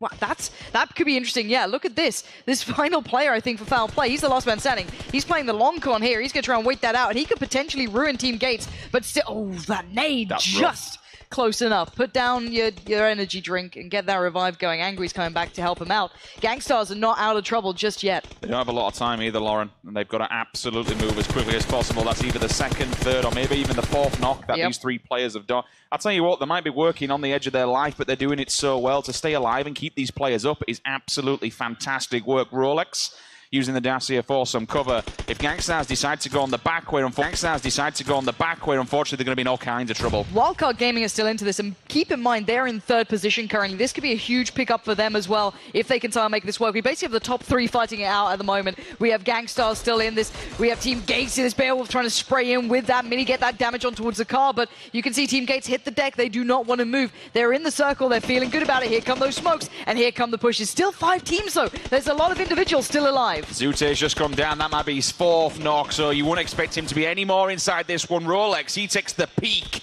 Is that Gangsters gone? No, that's Beowulf. They only have 1 player left, and that's going to be Angry, the team captain. Can he do it again? Can he stay alive? Can he pull them into top 3? I do not know. There's players left, right, center. He's making a run for it. He's making a mad dash for it. He gets past he walks through one. He's still going. He doesn't know when he's dead, and he might be able to find a way through this. He still might be able to find further placement for his team. Into the top 4 we go. Kills coming through. WC, there's so many kills coming out right now. Rolex moving in as well. The final circle begins. You can see Rolex pushing into this one. Who still stands? Only 3 teams left alive. It's Team Gates, though. Look at how many players they have. Is that all 4 still Angry's up? Angry's done. We're down to 2 teams. It was the snake in the grass. It's the last man standing. It's Memo. He's doing everything he can. But he goes down in the end to Team Gates. He makes potentially 1 person. And all of a sudden, though, Gangsters, they're going in the pre-smoking while in the car, and they're laying them down. Team Gates on the other side as well. This is a huge fight about to go down. We're going to see some of the favored teams. Gangsters getting shot from the back lines as well. They've got to make a move and make it fast. They were throwing smokes while they were driving. They were pre-smoking in front of them. That's amazing. The initial smokes on the left-hand side will go down. That'll cover them from the hillside over on Longwoods. That can get an angle on them. You can see Beowulf, he's very aware of this. He's already been tanked up. They can play underneath these cylinders, though. But again, as you mentioned, the problem is directly in front of them. And that problem is Team Gates. They are well and truly just sat and locked in. They're going for it. They're breaching this one. Team 1 against Team 2. Right now, it's Team 2. Falling by the wayside. Gangsters are not holding their own right now. They're being shot to pieces. Beowulf gets knocked. It looks like he might have been confirmed killed. No, he's still staying alive, but the push has not stopped just yet. That's a big kill. They've now taken and eliminated this guy who was just in the hot box. He was laying down so much damage from in there. They still went for it, though. They committed to the push. They went through. Wait, how many of them's actually left? Rolex just died. It looks like this could be a whole wipe here. This could be potentially Team Gates being pushed aside. I'm trying to find the remaining members, and I do not see them. That could have been a complete squad wipe. That's insane. They were all lined up. They could just... They're all dead. We didn't even see most of that. Zute must have just gone in and completely punctured them all. This is incredible from them. 4 alive, 12 kills. They just took out Team 2 as well. That's how you put a scalp right on the mantelpiece. And now look at the air. There it is. Zute does find it. Let's check in with that team that we know is absolutely killing it right now in these final moments. Let's see how much pressure they're under with 4 teams alive. Pause for just a second. Revival will come through. They'll get themselves back to at least 50%, but once again.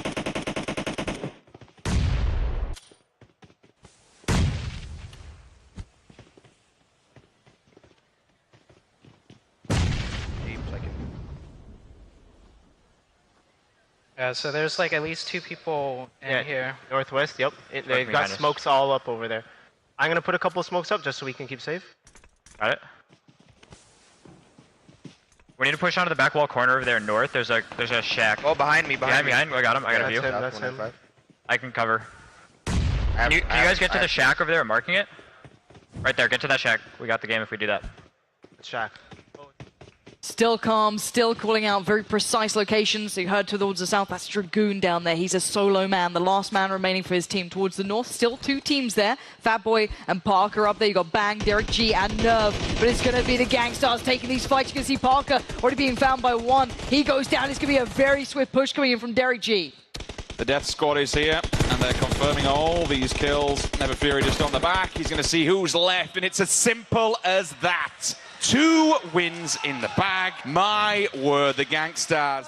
Look at this, every window, every angle. Beowulf's gone down. This is huge. Only about 2% health on the opposing side. He gets the knock at least on the coming back, but 2 of them have gone down. Make that 3. Zute is the last man standing here. Keep an eye on the kill feed. Let's see if he goes down. Angry's dead. He's confirmed he's gone. Toulouse also gets the knock. Carnage. Here comes the blue. Here comes the blue. This will just push them all together even further. This is complete madness. It is. Team Gates are holding alive, but Hot Jukes is lining up this kill feed. He looked confident in the start of the day, and I do not blame him. Zute looks like your last man standing here, if I'm not mistaken.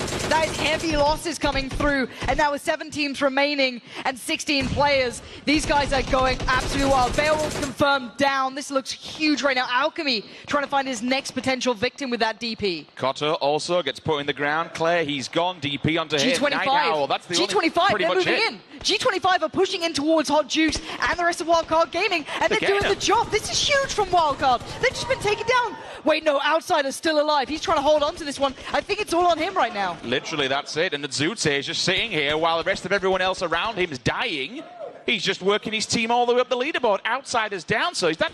That could be them done. Gone? That could be it. I think G25 might have just wiped them. They might have held on long enough. I want to double check. I want to confirm that's correct because that's a big pickup. Those 2 have been fighting out for so long as well. What a way to end that story between them. But there's still 5 teams in this. That new circle, it's the eastern side. Team 9, that's underrated, suddenly become the power players. They've got it all. G-Bay sitting real good. Everyone in a really nice spot. And look at that position. It's got a beautiful hillside on it as well.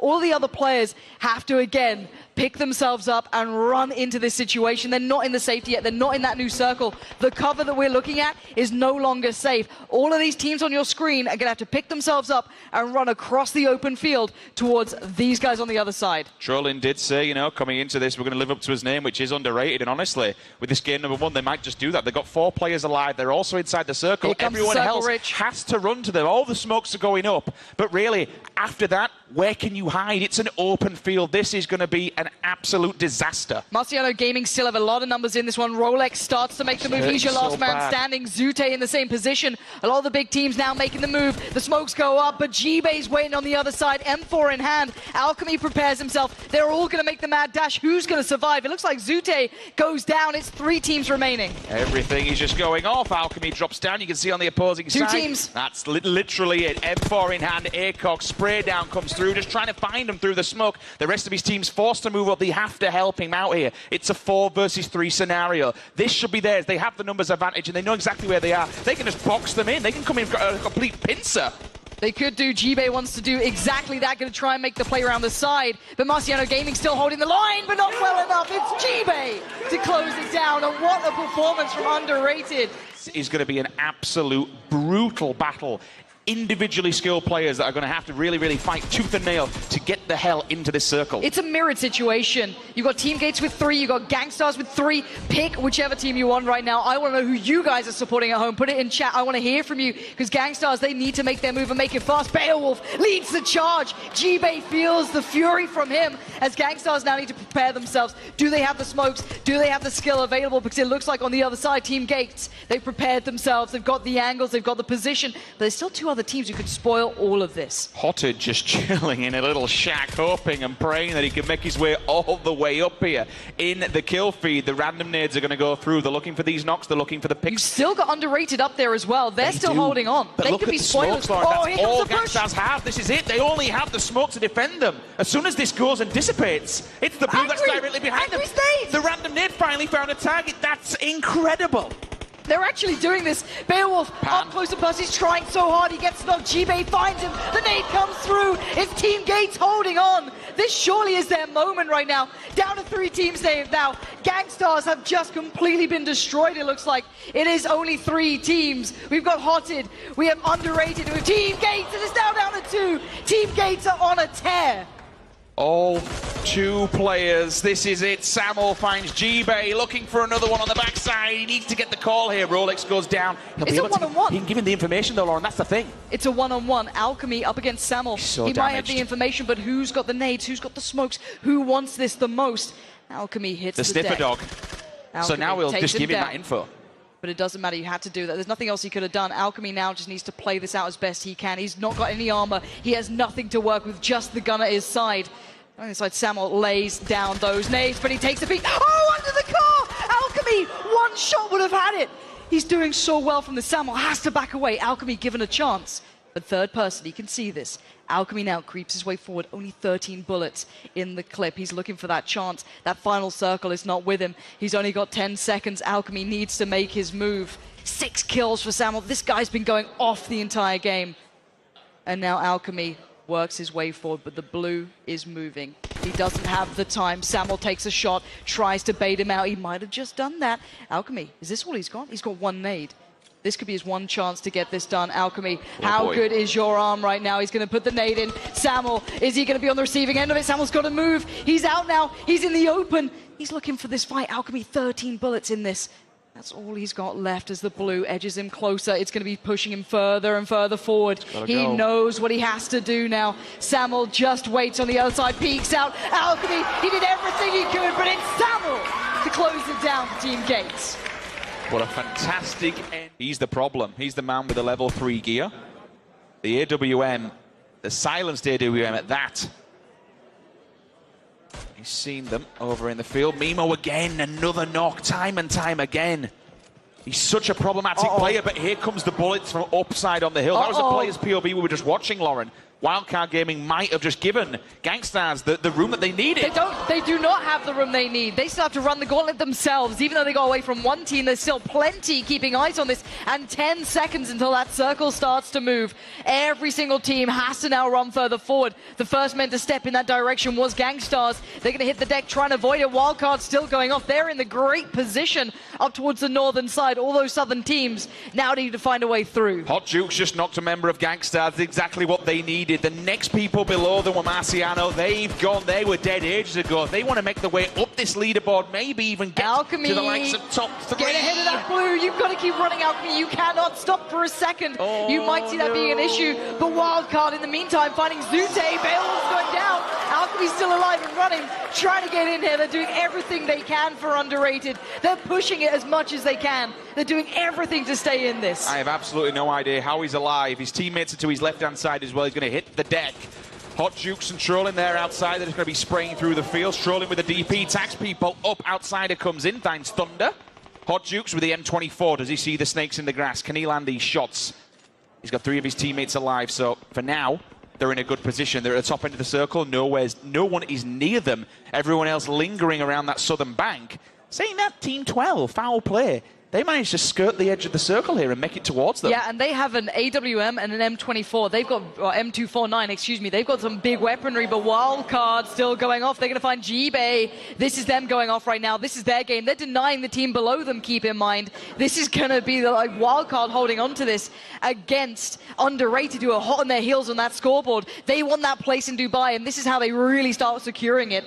But the two that could destroy it all, crawling and slowly working their way in. You can see everyone hitting the deck. It's time to get in that circle. 3 versus 2 versus 2. Bullets coming back. Trolling goes down. Mimo finds him, opts for the UMP, puts the AWM away and says, no, we don't need that one for now. We'll take the easy kill. Another player falls.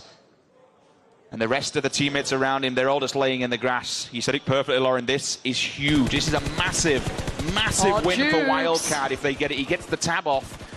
But you don't want to give too much information away because that's the AWM. Hot Jukes comes in with a 24 finally. Mimo's put down and it removes the AWM from the game. You still have one man for Underrated, or at least you did. It's down to 2 now. Alchemy's fallen. It's between the teams who are desperately fighting for those positions. And look at Solid FPS. Oh no, he's in the blue so far. This could be over for him. He needs to get up and get moving. There's no way. Solid FPS, run, boy, run. He's just about made it in. But how long can he survive? He can't. It's Hot Jukes all day long. You can see it in the players' faces. He's gone down. It looks like we might know our top 3, but we're going to hold off. Wildcards still have everything to fight for, everything to prove, and they are not relenting for a second. They're not giving up in any mean shape or form. Ever Fury, time to ruin. Beowulf's down. He might be dead as well. This could be all kinds of problems. Look at the Wildcard. They're sitting and waiting. They know these players have to push into them. Now all of a sudden, Solid FPS and the boys, they're feeling the full force here. Zute's gone down to the zone as well. This is Gangstars looking like they are down to their last limb. Ever Fury is alive, but for how long can he stay here? Wildcard have lost a player, gets knocked. There's still so many threats aboard. 6 teams stand, 13 players, a lot of very powerful individuals. Zute confirmed killed. 1 man left for Gangstars. It's Ever Fury, and we still have some big names in this fight. Team Gates still have so many players up.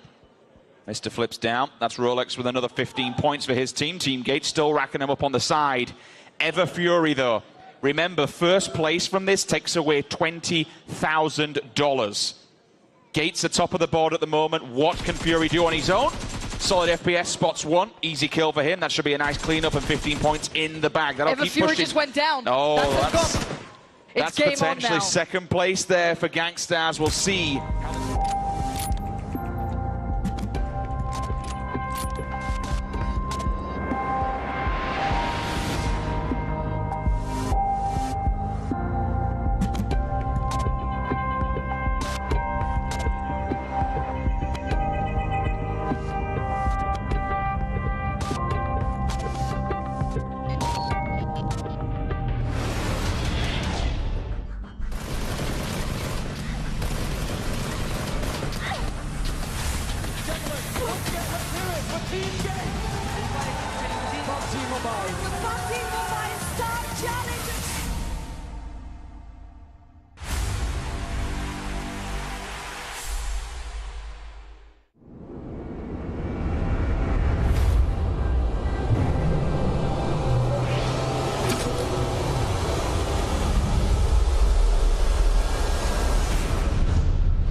The new Galaxy Note 9 has more power than you need.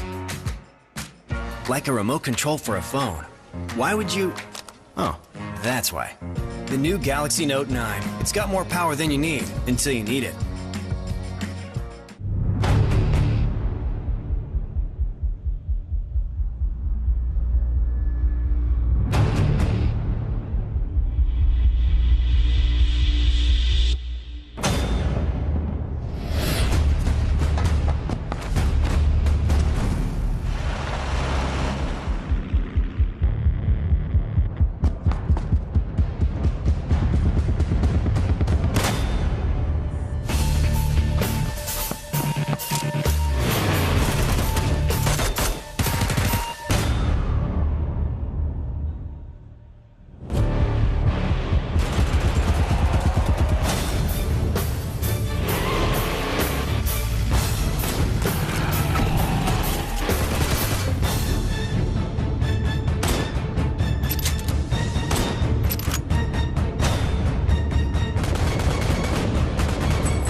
que é uma comunidade muito grande, a gente é muito grato por todos eles que estão sempre suportando, sempre dando suporte para nosso trabalho de PUBG Mobile. Não, a gente veio preparado para jogar, vamos buscar o título e que vença o melhor. Galera, fica ligado, BRK chegou! Tamo junto, Brasil!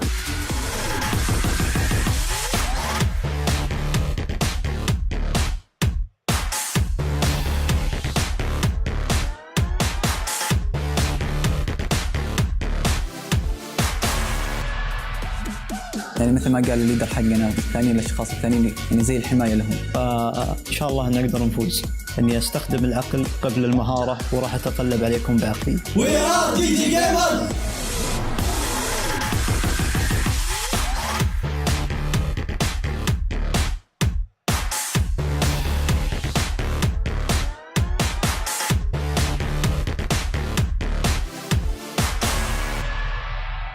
Adaptability, knowing when you get put in a hard situation. In those matches that we did lose to them, because the amount of teams that were, rotating, that were coming around us, fighting us. And have fun, yeah, I would say. Yeah, put our team on the map and put our region on the map. We were representing North America. Gang Stars, baby!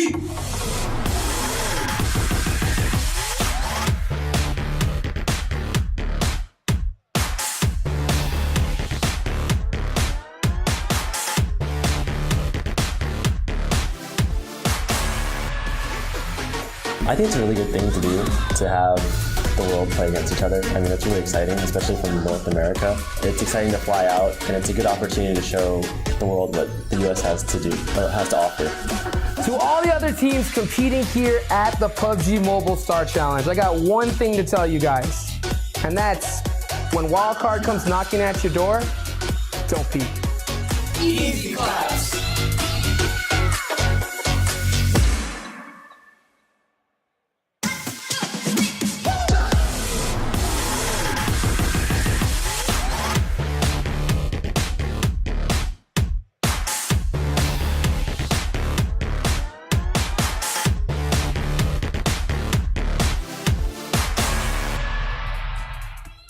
우리나라 대표해서 온 거니까 가는 데까지 가보고 목표는 뭐 그냥 간단하게 우승입니다. 게임하면 한국, 배틀그라운드 하면 한국 아니겠습니까? 열심히 해서 1등 하겠습니다. 화이팅! 코리안 위너 치킨 디너 얌얌얌!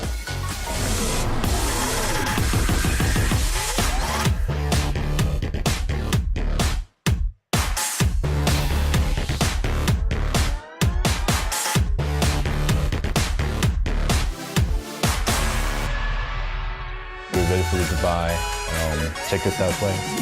Minimum expectations is first place for our team. We're not expecting second or third or fourth. It's just first. Let's go. Cloud9.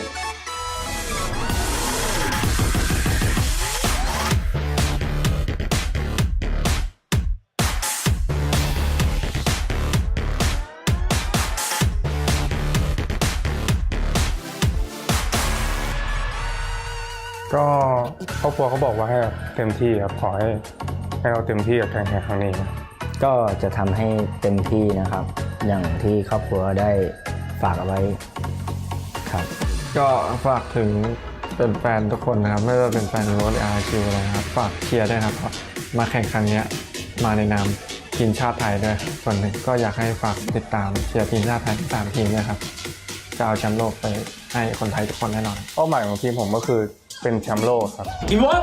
Number one.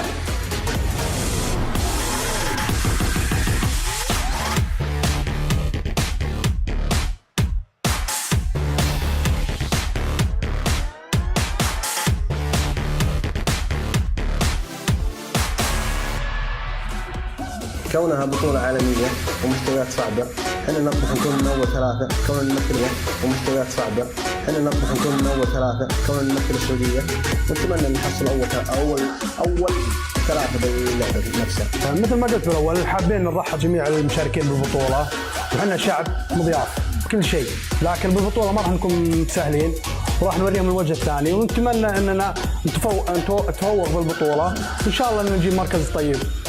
Come with me.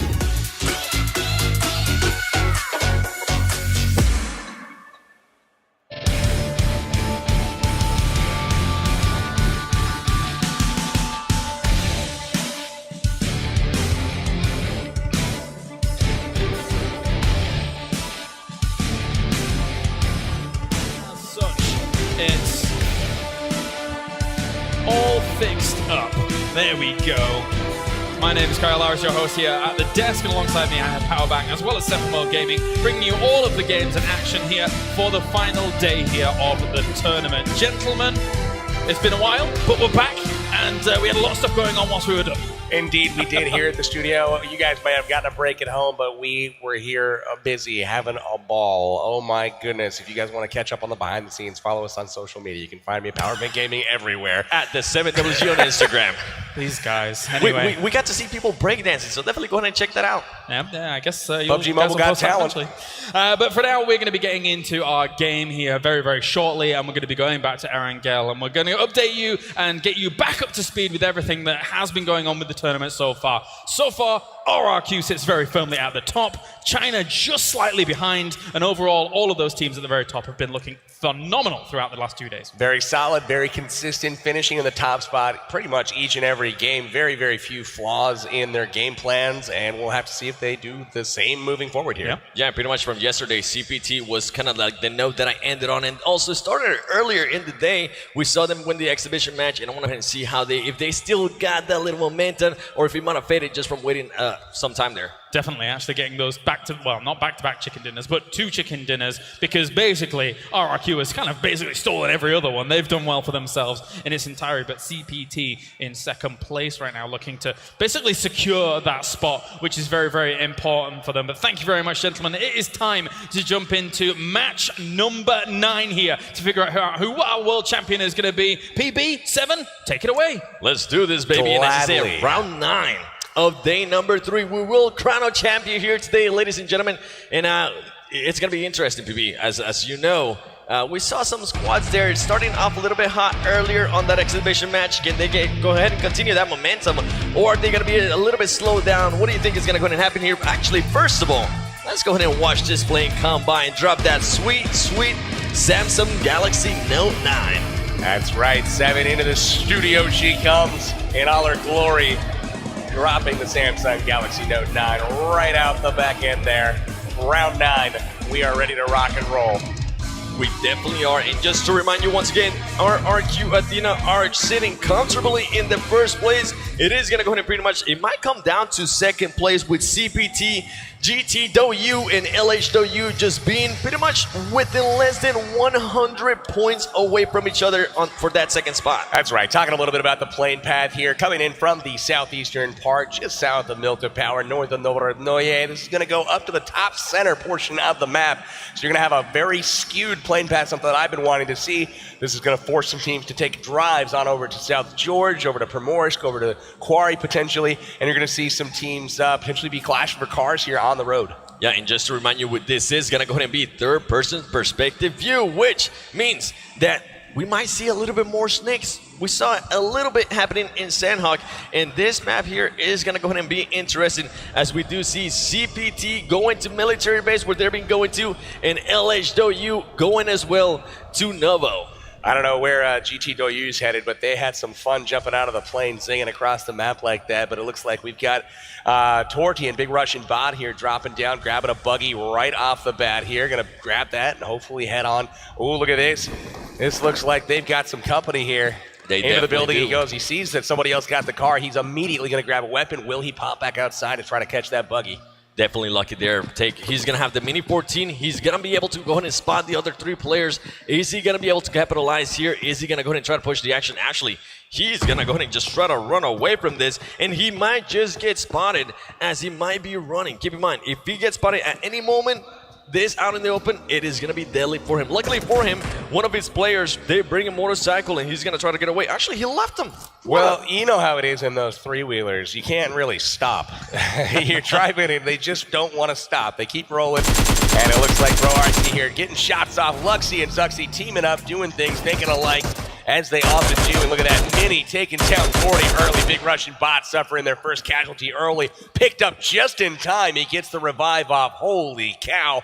Very narrowly avoided getting finished there, but Luxy and Zuxy have the advantage. Wouldn't be surprised at all to see them push this advantage here, as they only had the loot from this shack and the one room that they looted in the house before they try to get away. And Bruxy is going to go ahead and just have minimal ammo here as he is working with the AKM. He's waiting patiently. He's trying to see what's going to go ahead and happen here. He doesn't realize, though, BTR Luxy might have some kind of angle on him. He has to watch out, and we see Turty just waiting patiently. He sadly for him, he doesn't have any of the med kits that you would like to go ahead and see at this point. Are they going to go ahead and try to risk it here? Do they want to go ahead and get into that three-wheeler and just bounce?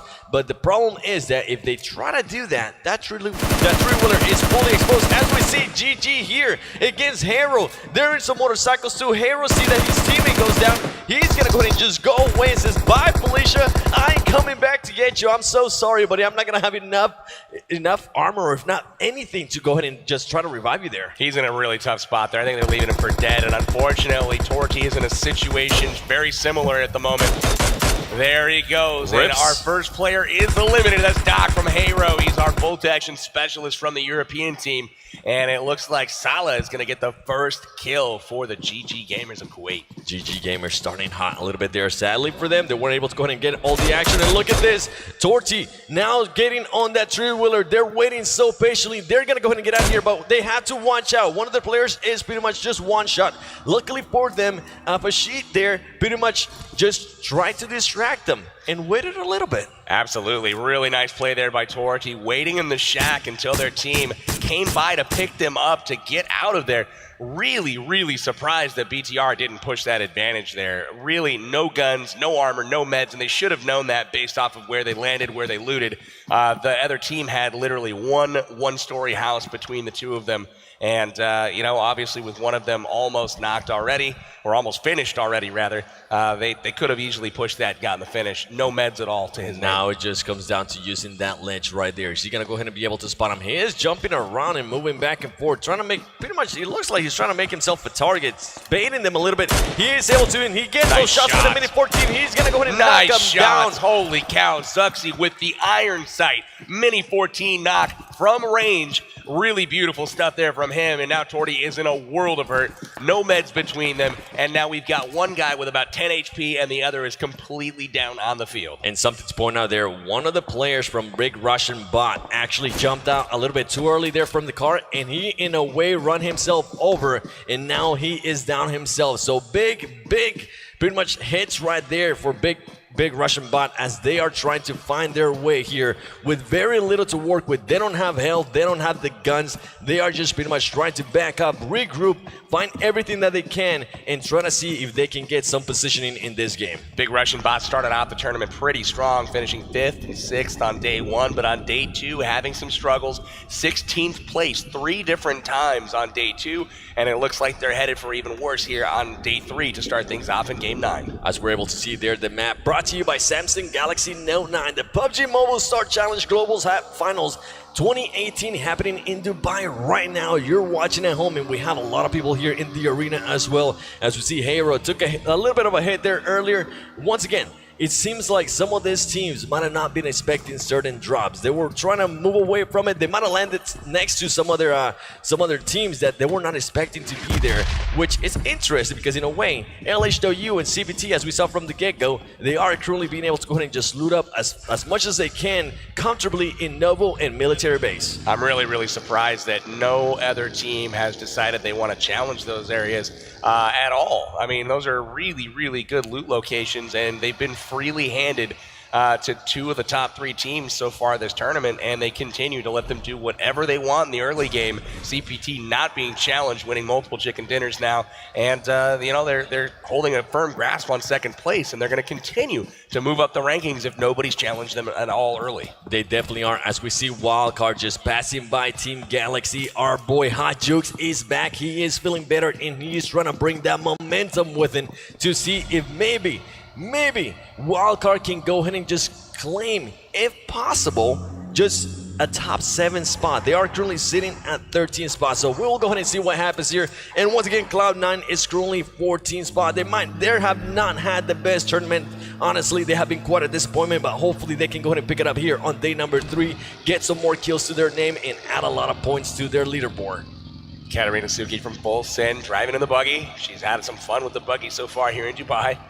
Driving the way through. Looking like heading up to Potato Hill in the middle of nowhere. She's just going very, very slow there, going patiently as our boy Hot Jukes there, starting to get shot there by Torty. He has to watch out. His team is going to be able to go ahead and back him up. Luckily for him, he does have an N16. He wasn't able to hit any shots, but he's still surrounded by that team, and his teammates are nowhere near. Wildcard tries in trouble. GT. Getting shot at going through the compound there by BTR. BTR, you heard the volley of rifle shots come in just after Hot Jukes went through as kind of a scout car. Hot Jukes got their attention, and then you heard the rounds go off behind him. Wildcard lucky to get out of there in one piece. As we see Cloud9 just starting to rotate a little bit south there of Pochinki. They might try to go ahead and go for a bridge camp. We actually got a chance to see a wonderful bridge camp here at the arena. Meanwhile, and as we see Katarina still driving by. Meanwhile, GTW is getting a lot of interesting kills there on the kill feed. Hero is in trouble. They already lost a member earlier. Doc went down in the road, and it looks like Kinris is down, and GT Ed will finish him. There is another member down as well. Hero down to, I believe, their last member. They are in a world of hurt at this point. Definitely not the best start there. We saw one of the players get knocked out super early, something you don't want to see, especially on the last day. And look at this. I love seeing this. They decide, you know what? We don't need those silencers. We are going to go ahead and go full on out. We want them to know that we are coming. As we see Evos, this squad starting to push this area, they know that some people from BR, Big Russian bots, starting to actually shoot at them. Wow, really surprising shots here from Pro. That was a little bit reckless, as he could have easily just not fired and had them drive by without knowing. But now Evos knows where they are.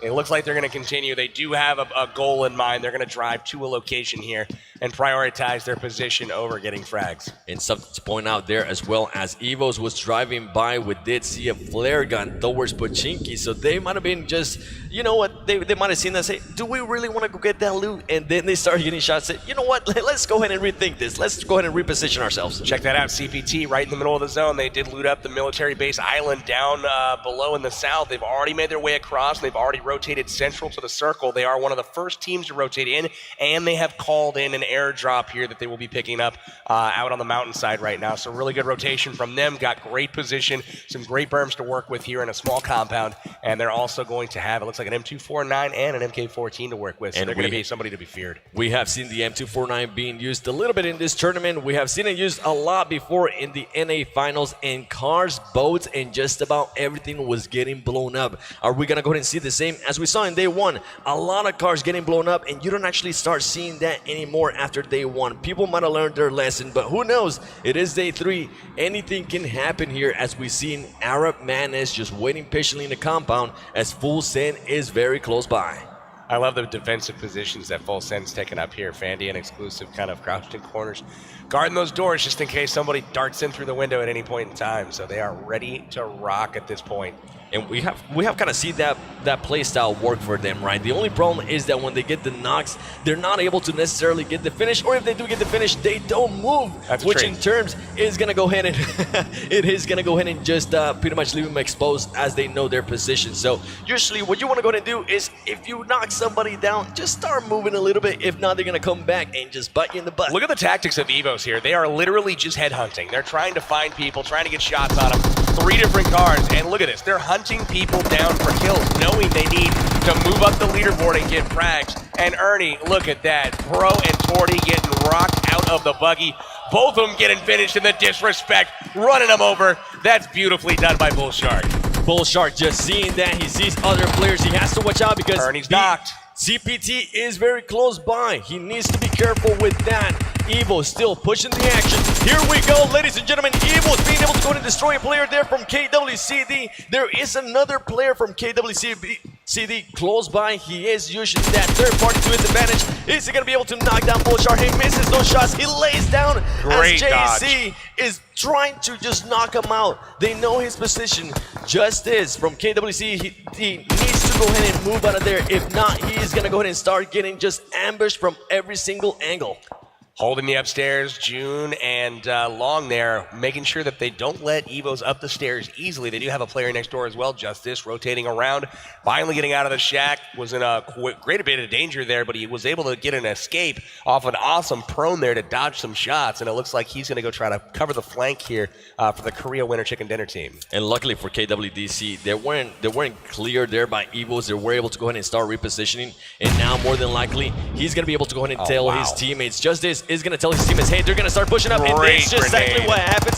KWC getting some huge knocks there, as Bullshark is now the only man standing for Evos, and Evos is going to go and say, you know what, now we need to start playing for placement. We were able to get 3 kills there. It backfired a little bit, but we definitely want to just hold back and try to go for placement. Backfire a little bit. I call that backfiring a lot. Evo's looking to headhunt a little bit, getting a little bit reckless here, driving around in 3 different vehicles, headhunting whomever wanted to take fire at them.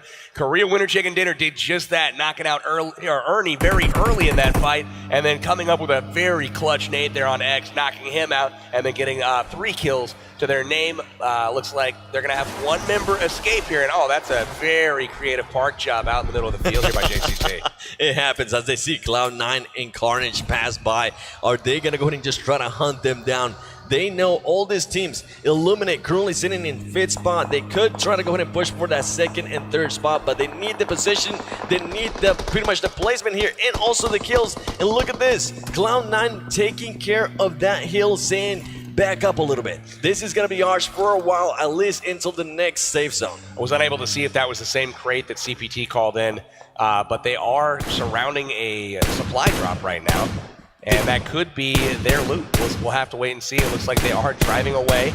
They are, as we see, CPT hand just telling them, back up, we see you, you do not want this. In Carnage just driving straight into that compound. Illuminate realizes that Cloud9 is coming, and they start backing up as well. We're seeing that a lot right now. We're seeing a lot of teams trying not to engage too early, and those teams that do want to go ahead and engage, we are seeing, we know that they're pretty much, they need to go ahead and make a name out for themselves. They need to go ahead and push. More than likely, they're not going to be in the top 10, so why not just go for broke and see what you're going to be able to do with just your gun skills. Illuminate having a hard time finding out where they belong right now, trying to hit up 4 different compounds right there, each of them kind of occupied or receiving shots, so they diverted their path, ultimately finding a spot in the yellow south of Pachinki Hills. Looks like they're going to take aim there. Just Gank Zute taking aim at Korea Winter Chicken Dinner. Gankstars has their eyes set on the Korean team, and they're going to go ahead and scout this out and see if they can get a knock. Breakdancer Sute there, missing a couple of shots. He wish he could get that one back. He is going to go ahead and wait patiently here as KWCD is trying to realize where those shots came from, start repositioning themselves, and they also have to watch out because CPT is just waiting patiently. And we have seen CPT being one of those teams that likes third party, likes to go ahead and come and clean up the kills, and it has worked for them. As we have mentioned, they have been able to go ahead and pick up 2 wins. Not back-to-back like RRQ, but 2 wins is something that not a lot of teams have been able to do, and CPT now is starting to get those angles, now is starting to get those shots through the windows. Talking about angles, they were laying down prone in the building so that they shouldn't have been able to be seen in that 2nd story window. At least that's what they thought. Unfortunately, CPT with that high ground position looking down through the window in their 2nd story compound, and they are getting hit from there, and it looks like some great shots being fired in from LHW as well, taking down the Galaxy crew. LHW taking full advantage there. Every single player from Galaxy. This is actually one team that I love their strategy, is that if they knock somebody down, they are going to go ahead and get that finish. They are not going to go ahead and wait for maybe that kill to get stolen. And this KWC getting a little bit aggressive here with the sniper rifle. He wants to get those shots. He maybe wants to go ahead and just get one in so he can tell him, hey, be careful if you decide to go ahead and push us. Sometimes when you're rocking the bolt action, it's nice to actually connect with somebody to let them know, hey, I can actually shoot this gun, and I'm not just going to whiz some bullets past you all day long. It buys a little bit of respect, I think. And it looks like CPT is just waiting for an opportunity up there, happy to hold their position, waiting to see the zone come in right now. They've got a few seconds before that next zone shows up on the map, and that will see them head to a new location most likely, or if they need to, they can attack a compound now. They definitely do, as we're seeing there, a replay of our player just being on the roof. Actually, the replay of LHW taking out the Team Galaxy. There are at least 2 players from Team Galaxy. And talking about the zone, every single team is pretty much smack down the middle of the safe zone. So if we do have kind of an interesting zone here on the next one, we're going to see a lot of push from people. We're going to start seeing a lot of repositionings. We're going to start seeing a lot of shifts and maybe a lot of third party from certain teams. A lot of hills being occupied right now, a lot of compounds being occupied, so this is really treacherous ground for a lot of teams. Everywhere they go, they need to kind of keep their head on a swivel. People are lurking everywhere right now, and in third-person perspective, it's really easy to kind of get an idea of where people might be as you can see around corners without actually exposing yourself. That is correct, and as we saw there, Team Full Send, and also I believe that was Arab Madness just waiting, still sticking to that strategy, take care of that compound, and as we mentioned, the zone does go ruins, and there's just barely any teams there. All the teams are gonna go ahead and start repositioning themselves, and Team Terror from India winning there towards the south. They need to go ahead and start rotating, as the Japanese team here knows exactly what they're doing. They're saying, get to the compound first, take care of it. We have seen it work for some of the Chinese teams like LHW, GTW, and also CPT. Let's try to go ahead and test out that strategy. Pretty easy rotation there from Team Japan. Uncontested, already at the north side of the zone. They're going to get a compound easily, but on the south side, it is an absolute mess right now. Zone goes north, and all of those teams in the same location are going to have to rotate through one another, so it's going to get hectic here in just a moment. We're going to see some fights at compounds. We got folks rotating around the edges on all sides and also going straight up the gut, so it's about to get a little bit interesting. And GTW scouting the area out. CPT also in their vehicles. I'm pretty sure LHW has their 4 cars that they loved. And look at this. Illuminate starting to take some shots there on KWCD. There's Stuso. They see him hopping up into a compound, and they're going to go ahead and try to see if maybe they can get a certain angle on them. Because remember, we saw a player laying down earlier inside the compound, but if you can get an angle from this high ground, you're going to be able to destroy them. KWCD able to make it into the compound, and it looks like RRQ once again, they are dead center in the circle. Beautiful spot in the compound, once again getting great position. And it looks like we do have KWCD in the compound just across from them. Illuminate up on the ridge, looking down. It's a decent position here. They are spread pretty wide. And then we've also got CPT and GTW in an interesting position here on top of Mount Everest. They definitely have to go ahead and engage here. They're pretty much facing each other. If they weren't to engage here, it would be interesting. Now, as we see, somebody from Full Send, exclusive actually, she decided to go ahead and maybe jump out of a car there. Not sure exactly what happened. And here comes the grenade from GTW, starting to throw the nades. They know that CPT is very close by. Beautiful grenade there. Oh my goodness. CPT hand getting GTW Ed as they go ahead and continue to share those nades, sending them back and forth. Interesting into your stuff here living room. That was insane. Ed throwing a grenade, feeling like, you know what, I'm going to get a cheeky grenade off right now, and then all of a sudden he sees one bounce right into his face by Han. Han getting the knock there, and now CPT on the offensive, taking the high ground from GT as they have to back up. Han pushing the offensive right now. GT seems to have gotten their player up, trying to patch himself up, but he is in trouble. CPT getting another knock there. GTW, very interesting place here by him as they are very hurt. And look at this, CPT hand knows that there's somebody inside that smoke. He takes some shot, he has to worry about somebody else. He is getting shot from behind. GTW Ed starting to flank around the area. He's hoping that nobody sees him. He gets spotted. Is CPT gonna be able to finish the kill here? Huge play from GTW Ed is able to win and knock him down, but overall CPT being able to win that engagement. Ladies and gentlemen, I think that might be the first time that we have seen CPT and GTW engage this early on. Look at this. CPT is weak on the top of the mountain. We've got other people creeping up right now. The crowd's cheering. They see WC Wildcard creeping in on CPT. And in order to move these guys down the rankings, they do have to go out early at some point. GTW and Evos both doing favors to everybody by bowing out early, both 18th and 20th respectively. And this would be the best time to go ahead and push here for Wildcard, as CPT is still trying to heal up. They have to watch out because we know CPT is going to start throwing those grenades, and I'm loving that strategy by them. They keep throwing those grenades. They pretty much make a wall of explosions that they cannot go ahead and cross, and they don't dare cross, because if they do, we saw what happened there to GTW.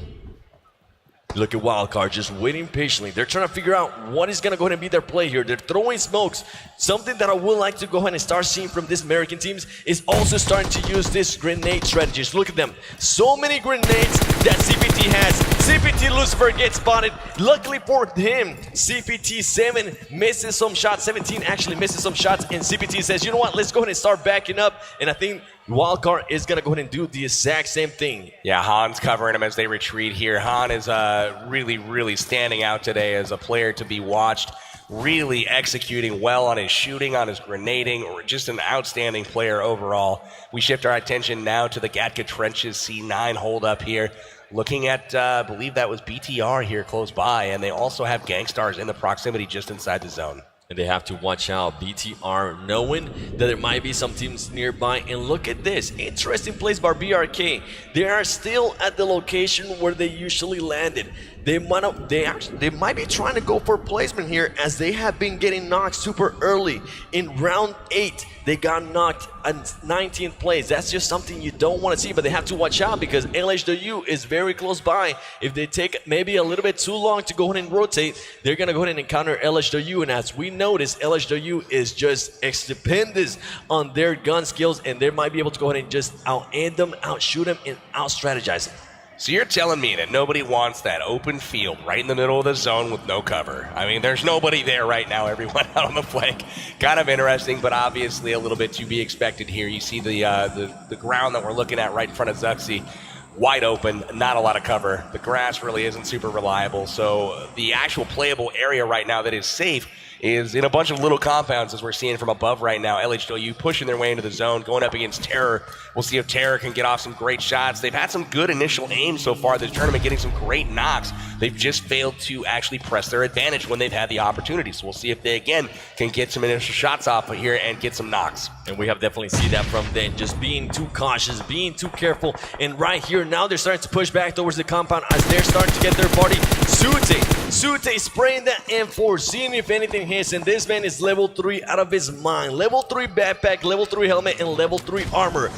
He can take on a full army if he wanted to. And right here, ladies and gentlemen, we got LHW from China and Team Terror from India. Who do you think is going to go ahead and win at home? Spam it in the comments right now, you watching at home, as the mid is using that corner and that third person to his advantage, waiting for somebody to LHW to just make a move or at least be able to spot him. Interesting stuff by LHW is they are throwing grenades. They are starting to go ahead and smoke out everything. They want to go ahead and push up, as we see Everett Fury blowing up a car. He's trying to get people from GG. He misses some shots. He has to watch out. Ladies and gentlemen, there you go. Somebody from GG goes down to the zone and he gets spotted out. And Team Terror is running away right now from LHW, as LHW is trying to pick through the window. LHW is very, very low in health. Look at the zone here as they're kind of pushing and forcing LHW towards Team Terror. This is what we're talking about. They've got a nice little man advantage here. Another knock from Team Terror. They've really got these guys on the run, but unfortunately they're still standing back, a non-standing back. Looking at the building here, they've got a couple of knocks now, and they're in trouble. We see pushing up greatness here by Team Terror. Yeah, pushing a little bit too late, and LSU is going to go ahead and try to finish them up, as Sevilla is trying to get some shots while laying down. This might go ahead and work for him, but he wants to go ahead and push, see if maybe, as we see LSU start to pick up their teammates and players, we want to go ahead and see if they can actually go ahead and pick up Team Terror, or at least the people that are down. But interesting stuff by LHW is they are down 2 players. That's right. I would have loved to have seen a grenade there. You're going to see him get killed. And there it is. LHW Zen taking him out in the smoke. And that is that. What happened there is Korea was firing shots from that exact position through a smoke in front of him, never moved.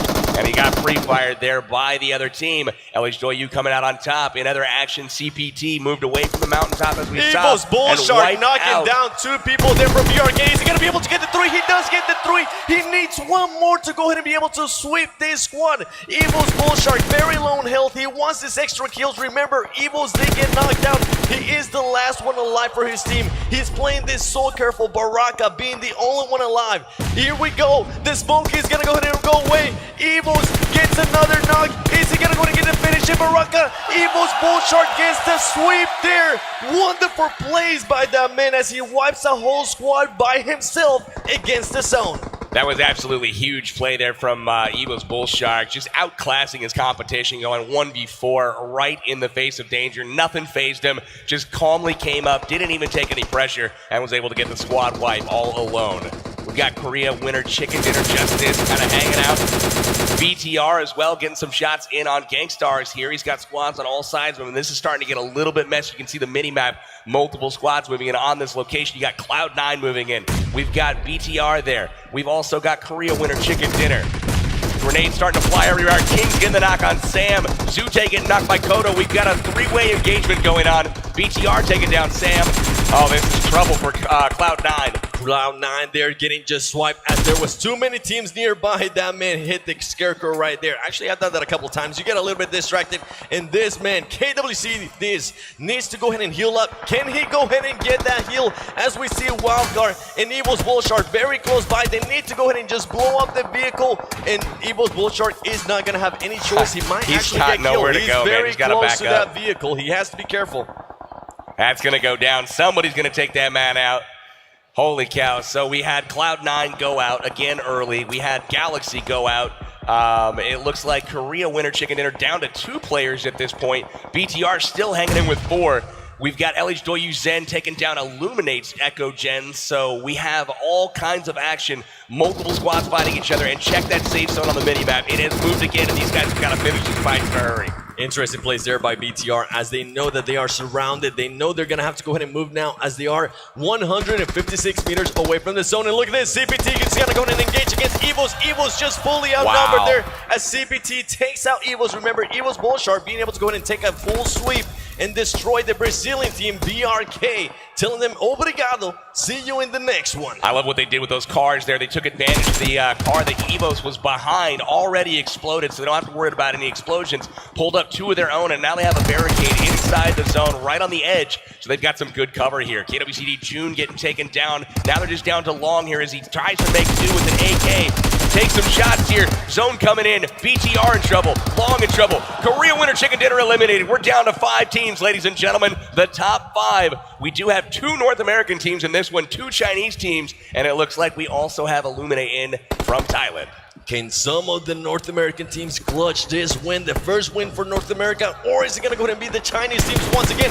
As we see CPT just blowing up, trying to get somebody there from LHW. Keep in mind, LHW is very low on players, and LHW is still holding people back. It doesn't matter if they have the full squad or if they're just by themselves. They're always keeping that car super close to them and pushing the action. Now, this is a great statement game for LHW. 2 of their biggest competitors have gone out early, so they're going to be able to gain some ground. And not only that, they put up 13 kills so far this game, but can they outlast and get their first Chicken Dinner of the tournament? That's something that remains to be seen, as we can see Wildcard still in it, coming out with an impressive performance here in Game 9. Looking really sharp so far. Elizo Yuzo, he got into a burning vehicle. What was he doing? Zute immediately turns on it, blows him up, and punishes that mistake. And that is an unfortunate misstep there for LH2U. They lose a member immediately and don't even have the chance to revive them. Zute definitely taking full advantage there. And look at this. LH2U is actually swapping grenades back and forth there with Zute, as I believe Gangstars was knocked out. Now it is Wildcard against CPT. Sigat using that strategy to his advantage. Hot Jukes blowing up a car. Wildcard looking to try to get the first win for the North American teams. CP10 hand goes down. There's only 1 player left, I believe, here from CPT, still standing. We got 2. He is trying to rotate. 2 players left up. We got Luciu and we got 762. Hot Jukes throwing in the mollies. We've got the AK. Han getting picked up right now. They're letting them get picked up. Both players getting picked back up right now. Hot Jukes and crew are on rotation. Lucifer crouching in. Oh, Lucifer again on the hard flank right now. This is a really good position, but CPT hops into vehicles. They are trying to rotate inside the smokes, trying to get position. Lucifer getting naded here. Luckily for here, I love this here thing by Wildcard is that they do have the killing suit, but they're not using it to their advantage. They're standing up, and CPT is pretty much just picking them apart one by one. Lucifer's gonna go ahead and start pushing the action. We saw him clutch 3 kills yesterday. Now it's gonna go ahead and be all up to Hot Jukes. Hot Jukes by himself. Can he go ahead and clutch it against the CPT team, which are looking just mighty strong right now? CPT 762 with the AWM. Hot Jukes standing behind the car, trying to figure out what to do here. It is going to go ahead and be Wildcard's higher placing in the tournament. Hot Jukes with that mini 14, he needs to back up. He gave out his position. The car might go ahead and blow up here as Hot Jukes is starting to let the rain. Oh my God! CPT getting another chicken dinner victory. That was pulled from the jaws of defeat. Wildcard had them on the ropes. They had them dead to rights, and they failed to push. Instead of moving into CPT and finishing the squad where both players were actually busy reviving their down teammates, they chose to rotate to the zone instead with no cover, and it ultimately was their demise. CPT took the cars, just parked them in front, had the cover. They were able to rebound, get those shots fired in on Wildcard, and they punished them for being a little bit too passive there. 17 kills that round for CPT. That's something that we have seen a lot, and we have actually called that a lot. If you see somebody down, if you see them in a disadvantage, you have to go ahead and finish them. You have to get those kills. If not, we have seen teams like CPT just go ahead and get up. Look at them. They're talking. They're probably saying, we should have maybe pushed that. We should have maybe done this. Don't worry, guys. It's still a great second place. Yeah, that's the top placing so far from any team from North America. So big props to Wildcard on that one for their strong finish in game number 9. Let's see if they can string a few more awesome performances together. They might be shooting up that leaderboard into some higher prize pool money. Didn't capitalize on that push there, and in the end gave enough window for CPT to get their third chicken dinner and the back-to-back chicken dinner, if you consider our previous game from the previous day. LHW overall, though, still leads that kill board now with quite a sizable lead over RRQ, so they're going to be racking up even more points to try and push themselves past GT, and almost certainly have taken the third place spot now. Understandably so. GT Doyu definitely going out early here in this one. Player kills ranking, as you guys can see, again, dominated by the Chinese and Thai teams, taking up all the spots here.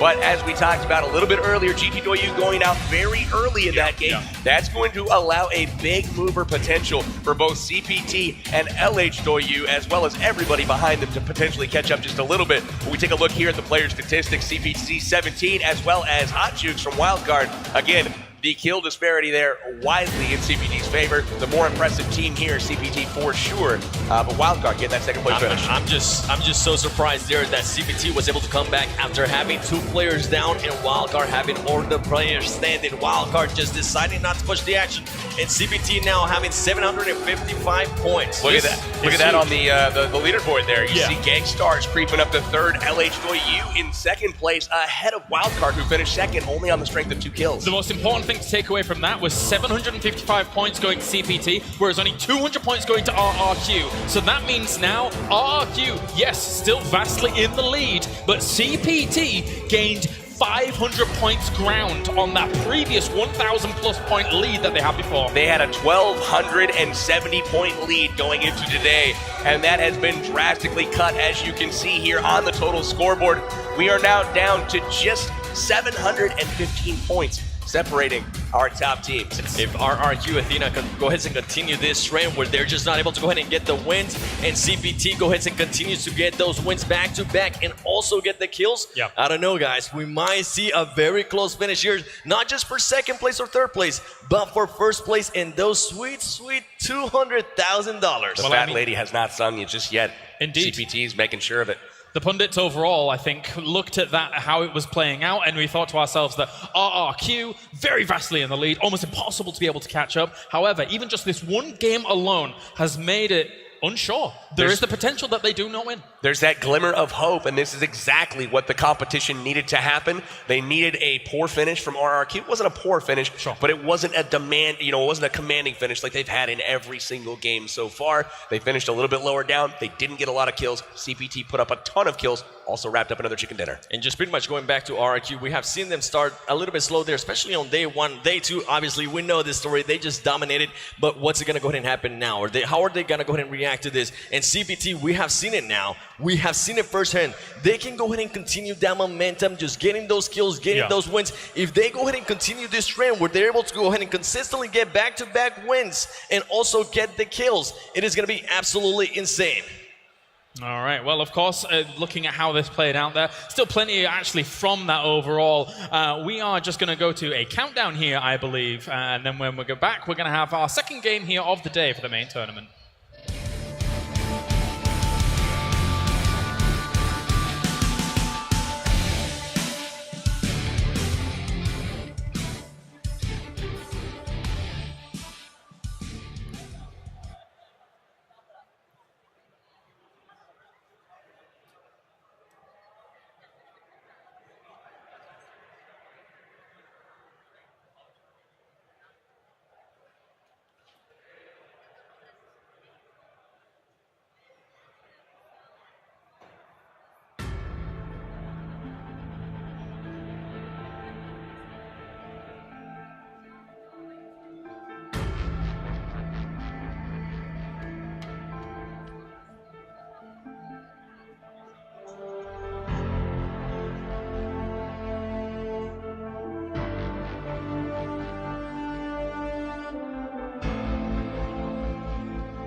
Welcome back, ladies and gentlemen, to day number 3 here of the PUBG Mobile Star Challenge Global Finals 2018, as we're going to get into our second game of the day here, as we're racking up the points for these teams. And at the beginning of the day, it almost seemed like a surefire thing that RRQ was going to be able to take the top spot. However, after that first round, 500 points of that gap has diminished, Seven.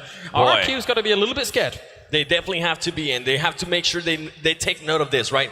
Now CPT has the momentum. Now they have won back-to-back. Hey, if they continue the trend, they could maybe try to get all the wins today, and we have seen it that is possible yesterday with RRQ, so they have to go ahead and be careful. But not only that, we're also now starting to see different teams to start engaging, right? Some of the Chinese teams starting to engage super early. We haven't seen that before in previous days, and it's interesting to see them doing that, taking each other out, and then having to worry about, like, well, are we going to go ahead and get third party by wildcard? Yeah, well, I mean, we've seen crazy plays, even in just that previous game. Evos in particular, playing what was like Mad Max, chasing around cars, shooting out the windows, getting knocks, going crazy on some of that aggression. That's right. They went absolutely crazy, and they paid for it, too. 3 of their members went down. Bullshark, the only one to get away, had that amazing play going 1v4 against Team BRK, taking them out like it was nothing.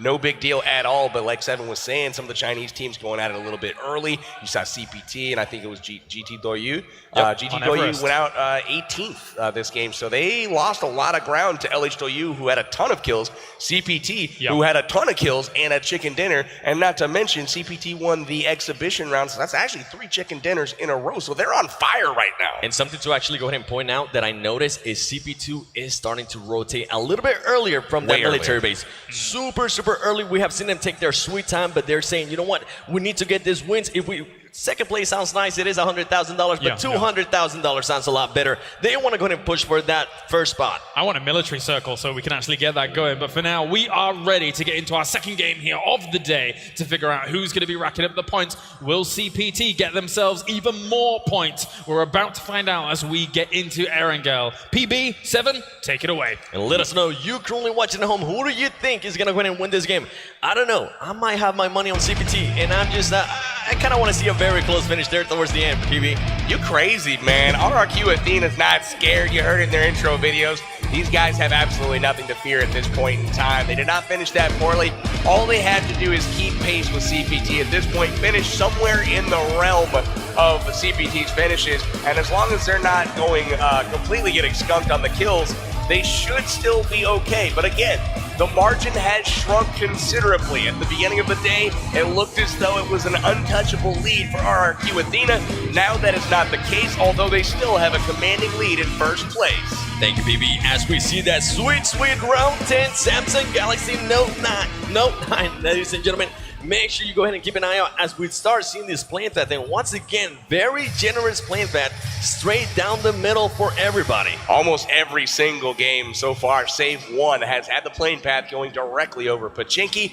RRQ has been blessed with that, as well as teams like CPT, who like to go to military base. As you pointed out last game, CPT rotated super early. The first time we brought up the map, saw the very first circle, CPT had already looted up military base, had crossed the bridge, and had passed several squads, taking up a position in a central compound in the center of the zone. And something to go ahead and point out is that LHW and CPT go pretty much to the same area, right? They go to the same South Island. We know LHW is going to go ahead and go noble. CPT is going to go ahead and go military. Now, LHW needs to make sure that CPT doesn't keep getting these wins. If not, second place is not going to be anywhere near them, and they're going to go ahead and end up in third place, and they might have to start worrying about GTW, and they're an interesting spot here as RRQ Athena is landing in Pochinki, but there is another squad playing Devil's Advocate. They're saying, hey, yeah. Finally, we're seeing them mix it up a little bit. These guys have decided, you know what, we're ditching our Watertown drop location, and we are going to have some fun at this point. Let's mix it up. Let's go after the top dogs. I got to tip my hat to Team BRK here. A little nod of respect for them for mixing it up and trying something new. I definitely love that. I'm pretty sure they want to go ahead and make a name out of themselves, especially after that round. And look at this, RRQ Athena with now 4,600 points, and CPT slowly but surely starting to crawl up there with 300. 3,885 points. Noticeable gap here between third and fourth. Now almost 400 points between LH Doyu and GT Doyu, which just last game, they were almost right next to each other in points. And you've seen Wildcard now creep into the top 10 as we look at them and BTR here fighting it out in Primorsk. And Gainstars being able to go ahead and get some good finishes there on that last round, securing that 7th spot. They're more than likely wanting to go ahead and push the action too. And BRK is an interesting team, right? They're actually one of the teams that I'm a little bit disappointed on, as we saw them get absolutely demolished there earlier by Evos, as one of the players from Evos, Ernie, gets knocked down there. So we actually have 3 squads looting up Primorsk right now. We got Evos, we got Wildcard, we got BTR. All of these guys, very solid squads. They are in trouble as well. Ernie already knocked, and there's nobody nearby. Evos known for looting up pretty much separately. And Ernie's going to take a bow out as the first person eliminated. Ernie is also one of the best strategic minds in the game. And look at that. Luxy with the hurl from all the way downtown. And he knocks JZ as well. Evos in trouble here in Primorsk early. JC a little bit there, too close to the action. And now we got Evos X waiting patiently, trying to figure out what is BRK going to go ahead and do. Are they going to go ahead and start pushing the action even more? We saw them throw that grenade as soon as that player went down. And look at this, Evos JC. There's no way he's gonna go ahead and pick up, but them leaving him alive is gonna be able to Evos JC is gonna go ahead and be able to give some intel to his other players, saying, hey, they're currently in first floor, they're currently in second floor, they're actually maybe in front of me. So it's something you want to go ahead and look out for. Usually BRK actually finished them early, but right now they're just waiting patiently. I don't know that they know where he is right now. They ran through the building. We got KWCD as well taking on Torty, and Appa is down. Appa away from his squad right now. I'm not sure what's going on. It looks like BroRC across the street.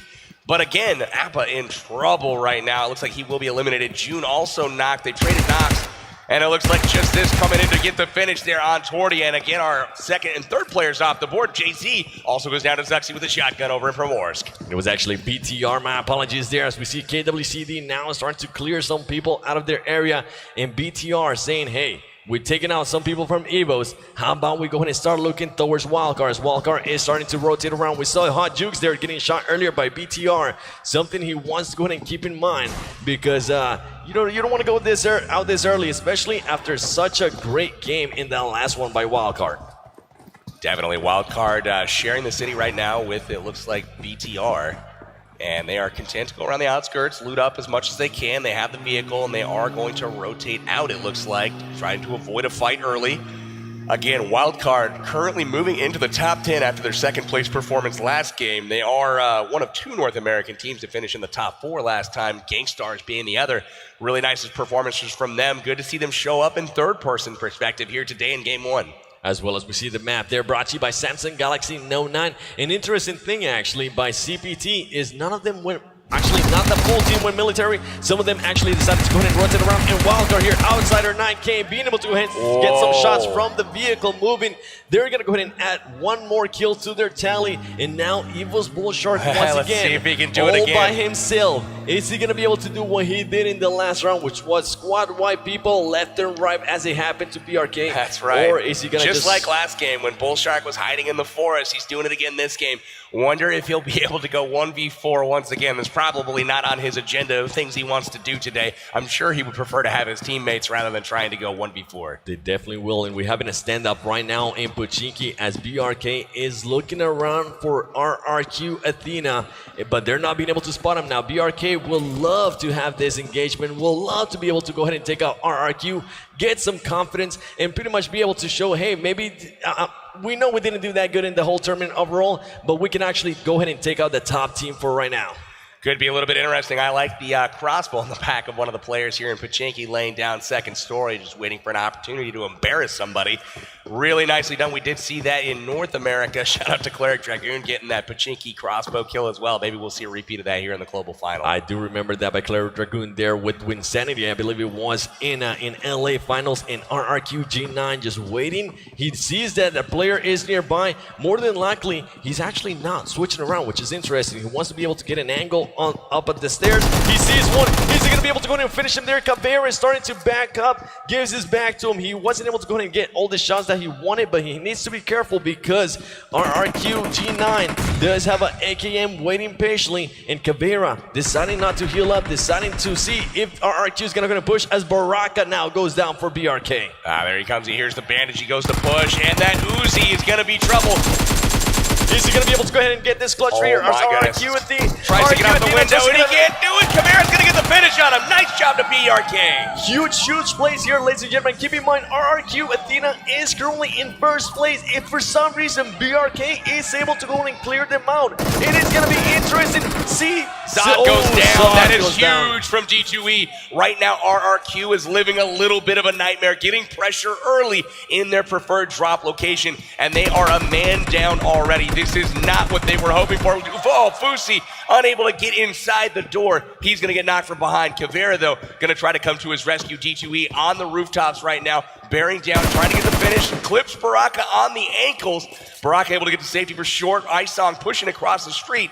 Baraka and crew are in trouble, but again, how much damage can they inflict before they go out is the question. And RRQ2E pretty much imaging their Diablo, and he gets shot. That is it for BRK. So it seems like it didn't plan out right, but they were able at least to give some hurt RRQ in a way because they took one of their players, and now RRQ is going to be in a huge disadvantage with just 3 players for the rest of the match. Luckily for them, they were able to go ahead and add 4 kills. That's right. G9 has been one of the top shots of the tournament so far. Remember his Mini 14 action yesterday. He was unbelievable with the weapon, and he has gone out for his team. So they are rocking only 3 people right now for the remainder of the game. They did end up coming out of that Pachinki engagement victorious, but that is not how they wanted to start this game 10, where they are trying to hold on to that top spot, and it looks like some of the other teams are not going to let them.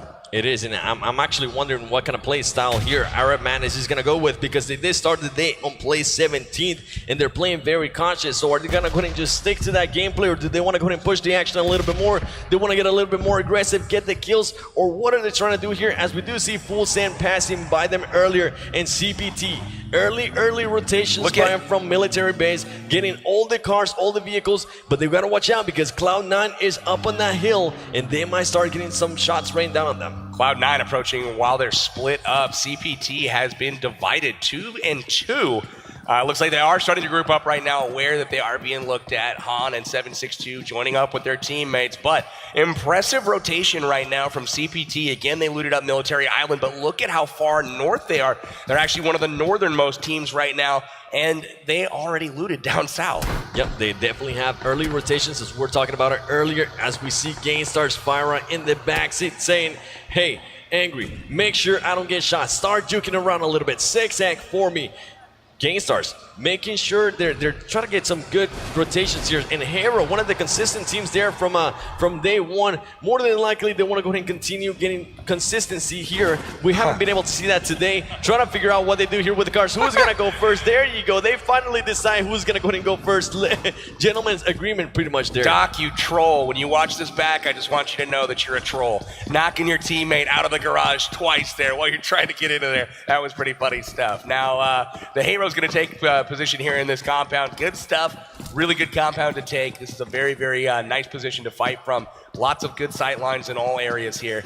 So Hero, again, not performing as they would like at the European champions, but they also have had some really good performances as well. They've just been a little bit inconsistent this tournament. They definitely have. In day one, round actually number 2, they were able to secure their a 4 spot, and then in round 8, they were able to go ahead and secure a 2nd spot. So they definitely got what it takes, right, to get in the top 4. But can they do it again? As we see Team Terror from India, we saw them starting to be a little bit more aggressive. Can they go ahead and continue that aggressiveness? Or maybe when they shoot somebody down, they're still going to be passive. I want to go ahead and see them push a little bit more. Tell the other teams, namaste, we're coming for you. Watch out, because we definitely want to go ahead and make a name for ourselves.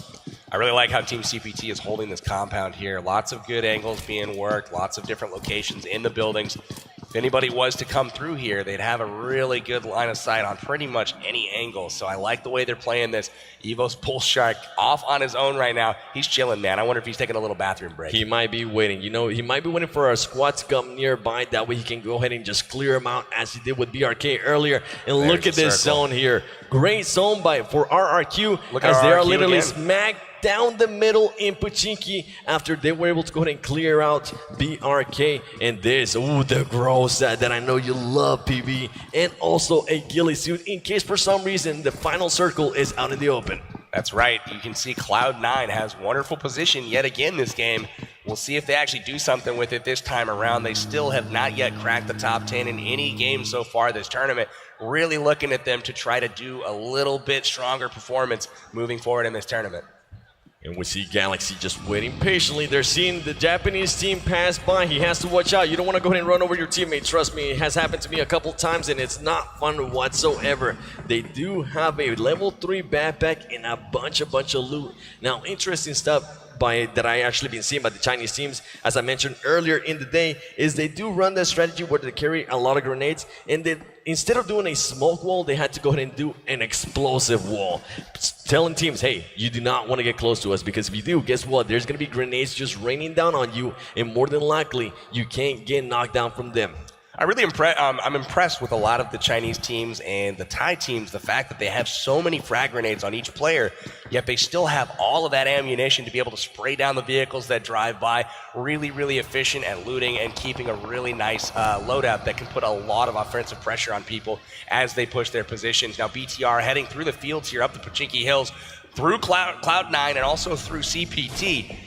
Some off-roading here in a sedan, not always recommended. Some bullets pinging off the back there, Rolex firing shots over into Natick, and they will escape safely for now, grab some cover on the ridge and focus their attention towards Cloud9. Cloud9 led by Rolex, more than likely trying to make a name here as they haven't had the bench showing yet. And CPT still controlling that area that they actually controlled in the previous game. It worked for them. Luckily, they are also inside the zone. But are they going to go ahead and try to challenge maybe RRQ in Pochinki? As we're seeing BTR deciding to go ahead and jump out of the cars, and they might actually try to engage here against Cloud9, as Cloud9 is taking out some of the tires of their vehicles. Yeah, they're in a little bit of a difficult spot right now. They are getting shot from 2 angles right now, trying to protect their cars. And I don't know if they're going to get flushed out of that position or just continue to move down the hill. And we take a look now at LH Doyu, and they are looking off in the distance at an Illuminate squad bearing down upon them. And LH Doyu had actually was very hurt there in the last round, but nonetheless, they were still able to secure a high place on that game number 9. I like how they set the gas can out behind the car here. Just in case. They don't want to go ahead and keep all that stuff in their backpack, which is actually a very, very smart play. Super awareness there by them, as they do like to go ahead and carry a lot of smokes and also a lot of grenades. Well, look at this. GT, he's going to go ahead and start shooting. GT, though, you gets that knocks as Exclusive gets a little bit too comfortable, and more than likely, he's going to go ahead and try to get this finish. Is he going to go ahead and be able to do it? As now Full Send is hurt by 1, and look at the shots here by him. He barely misses Katarina, as she's 5 HP from getting knocked with down. the long-range shots there, full auto with the M4. That was impressive stuff. Exclusive, she's dead. There's no getting her, and Chushu is going to make sure of that. Katarina Suki, very low health in that compound, and she is being descended upon right now by GT Doyu. Ollie Pocket looking out the window, trying to protect the squad a little bit, as you see Exclusive bow out of the competition at this point. Unfortunate loss there, but can't be caught out in the open like that by a squad like GT Doyu. An interesting place there also by GT Doyu. Akan, as you mentioned, he did start rotating around. He's going to be able to get different angles on him. And look at this. Ollie Pocket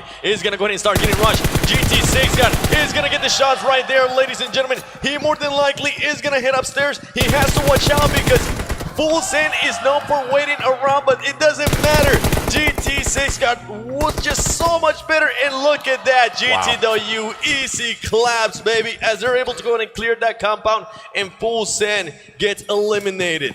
Could try to full send there. Unfortunately, just getting caught, kind of spread apart and out of position there. GT takes full advantage, moves in, presses their advantage again in typical aggressive fashion. And they are trying to make a rebound statement after last game going out in 18th spot. Well, they've at least secured 18th spot here moving forward. It's definitely working for them, getting the kills as well as they still have their full squad in GT6 with those great kills there. He was more than likely able to hear that player downstairs, took her out, went upstairs, took out the other player as well. As we see GG here switching cars, they might like that UAC. Actually, we got a chance to see one of the UACs, and oh my goodness, it is actually really cool. Great stuff there by him as well. GG decides to go ahead and shoot out the tires. They're saying, hey, we're not going to go ahead and use this car. That means nobody else is going to go ahead and use this car. And I liked how they shot the correct tires out as well in a front-wheel drive vehicle. They got the front tires. Sometimes you see people shoot the back ones out, and you can still drag that thing along. You can definitely, you're pretty much just going to be skidding around or just not going anywhere. And that's something that we saw on day one. A lot of the Chinese teams making sure that they had a couple players shooting the tires of the vehicles and then other players shooting at the actual people inside. And we saw a lot of people just spinning around. And look at this. RRQ Athena very close there to Hero as they're starting to push the action. RRQ Athena knows that they want to go ahead and, wow, they get blessed by this circle here. But they have to be careful because they are in the bombing area. The PUBG gods are on RRQ's side here. Again, they have not moved a single muscle from the beginning of this game. The zone keeps coming to them. So they are not going to have to move once again. They can continue to defend and try to hold their fortified position. Again, they are a man down, and there are a lot of angles that you can come in from in Pachinki. So it's not going to be an easy thing to do. But at the same time, they are blessed that they do not have to try to attack a compound, rather that somebody else is holding. Yeah, Kalaris earlier said that we want to go ahead and get a final circle in military. Well, guess what? They have blessed RRQ, and we're going to get more than likely a final circle here in Pochinki as we see GTW now starting to push the action a little bit more. They see Wildcard nearby. Wildcard is going to go ahead and try to get behind those buildings. They do not want to get spotted. They know this team's got what it takes to go ahead and shoot them out. Even at that distance, Wildcard just pretty much getting by barely. Got a little bit of luck there on their side. Wildcard able to sneak away. That's something that not a lot of teams have been able to do from GT Doyu. Anybody that has been seen by GT Doyu has been pretty much destroyed. This is a notable exception. We've got Tordian from Big Russian Bot pushing in against GT Doyu from across the street. Grenades holding them back here, just falling a little bit short from connecting. But it's going to distract them long enough for them to potentially grab the car and get out of there. And once again, if they let those grenades rain, it is not going to be just one, not two, not three, four at least minimum. As we see GT Akan now starting to rotate around. He knows that if he gets an angle here on them, he's going to be able to destroy him. He hides behind that tire, and here comes the shot. The AKM with the 3-time. He's trying to knock off Tony. He does just that. Now there's one player left behind the vehicle, and the GT squad, GTW, is going to start getting the angles. Braxy just gets caught laying down, and that is it for that Tortilla squad. Luckily for them, some of their players are still going to be alive, as one of them is in a vehicle more than likely running away. Impressive stuff right there. That's just flat out getting outplayed. GT Doyu grabbing the cars, knowing where their enemy's at, and they did not get out of there soon enough. They probably should have grabbed the bike a little bit sooner. Grabbed that flanking position looking down the trench rather than at the hump that covered it, and they were able to get some shots down the channel to flush them out. GT Doyu started the day in 3rd spot. They more than likely want to go ahead and keep that and stay a little bit close there to CPT. And as you mentioned, Carnage goes down to a sniper rifle, and we saw them trying to engage earlier. And look at this, GG is gonna go ahead and pass straight by a compound here where Gainstars is at. Is Gainstars gonna go ahead and engage? They decide, you know what, let's go ahead and just give a warning shot. Are they gonna be able to go ahead and knock somebody down? They're barely prepared. Yeah, they got him. Nice shots there from Pyra, getting him with a scar. Zala in trouble in the middle of the road. It looks like they will be able to pick him up. Kuwait in trouble, trying to get some meds off here. He's able to go ahead and finish off that player. Angry's going to go ahead and try to get his shots here on the running player. Kuwait barely gets by. Angry misses some shots there. If he was able to go ahead and connect those, he would have been able to get an easy kill, as the other player would have been fully exposed. Really nice job from Gangstars there, taking advantage of that opportunity. Anytime the Asian teams have had cars drive by their compounds, they have punished them. And right there, you see the North American teams do exactly that. Gangstars taking down, looks like GG Gamers as they drove by. Really tough break for them, but now GG Gamers getting finished off, it looks like, by Korea Winter Chicken Dinner, and Gangstars looks on. As mentioned there, Everett Fury making sure he shoots the tire out of that vehicle. He doesn't want KWC going anywhere, but they do have to be careful because the Galaxy team is coming up behind them, and Kuwait is still somewhere over there. Smart plays here by KWC. They decide to go ahead and throw some grenades. That way they can go ahead and move back and forth between those two buildings. That's right. You're seeing them loot up here. A bunch of DPs in play right now. You got Arab Madness here from Saudi Arabia holding the yellow compound here out in the field. Wow, we got some shots. GT Doyu again going to town, coming around the corner. Al-Alanzi is there. And Akan, oh wow, risky play, but he just drives right up unopposed, gets out, and gets the kill. And it's only just one player left here from Arab Madness. Here comes the shots, ladies and gentlemen. GT Ed doesn't realize where he's at. This is a matter of time. He's going to go check that. It'll be just a second here. Here we go. Here comes the action. He jumps. He sees them. He's going to go ahead and open up the door more than likely. GT Ed wants this kill. Is he going to go ahead and get him? Easy claps right there as GT Ed jumps. Huge awareness. Get that kill. And now I believe they have 8 kills. GT Doyu coming out hot. They've got 10 kills to their name right now. GT Doyu needed a big performance. And guess what, guys? 17 teams still on the board and already 10 kills up on the board in favor of GT Doyu. Coming out with a big performance so far. Wildcard now headed into Pachinki, trying to get a spot in the circle. So far, they've been on the outskirts, looting up first and Primorsk, heading up the coast, taking some of those western towns. And look at this, immediately popped from Gangstars. Jukes goes down, immediately gets his car stuck on the trench. Not the best spot to stop there, but unfortunately he is instantly punished by Gangstars, who already had position. Bad locks there by Hot Jukes as his whole team decides, you know what, let's go ahead and actually go church instead. That way we know Gangstars is there. Let's back up a little bit. And LHW LCD, the player with the most kills, 36 kills in this tournament, and very close by, well, at least about almost 10 kills. Doyu Ace, LHW Ace with 27 kills. That is just unheard of, ladies and gentlemen, as we're seeing the Galaxy team. Are they gonna go ahead and meet the same fate that Hot Jukes met there? They're passing by Wildcard. They're also gonna go ahead and pass here by RRQ. RRQ wants those kills, and we're seeing another team now start to pull up with LHW very close by. Looks like Wildcard coming in. I'm not sure if that was a miscommunication or what, having their in-game leader off on a different subject there. Galaxy, though, pushing in. RRQ holding the city from the very start of the game, and they are not ready to give it up just yet. Song getting the 2 kills there. Dudu goes down, and unfortunately, Galaxy down a couple of members. RRQ Senior, we've seen him do some great plays, and look at this. Look at the spread that RRQ currently has. They want to go ahead and get every single angle cover, at least from this side of the road of Pachinki. That smart plays by him. That way, in case for some reason one of those cars does pull up, they're going to be able to go ahead and get different angles. And here we go. RRQ wants more kills. They can spell it. They're going to go ahead and go inside this house. They clean it up, ladies and gentlemen. They're getting 1 kill. Another player gets knocked down, and that is it for Galaxy, as now RRQ is just racking up kills slowly but surely, and LHW is very close by as well. C9 Kodo getting knocked with the headshot there. GT Doyu, it looks like, may have wiped Team Japan off the board. 2 squads went down, couldn't tell who the other was from the kill feed. Kodo getting picked back up here by Rolex.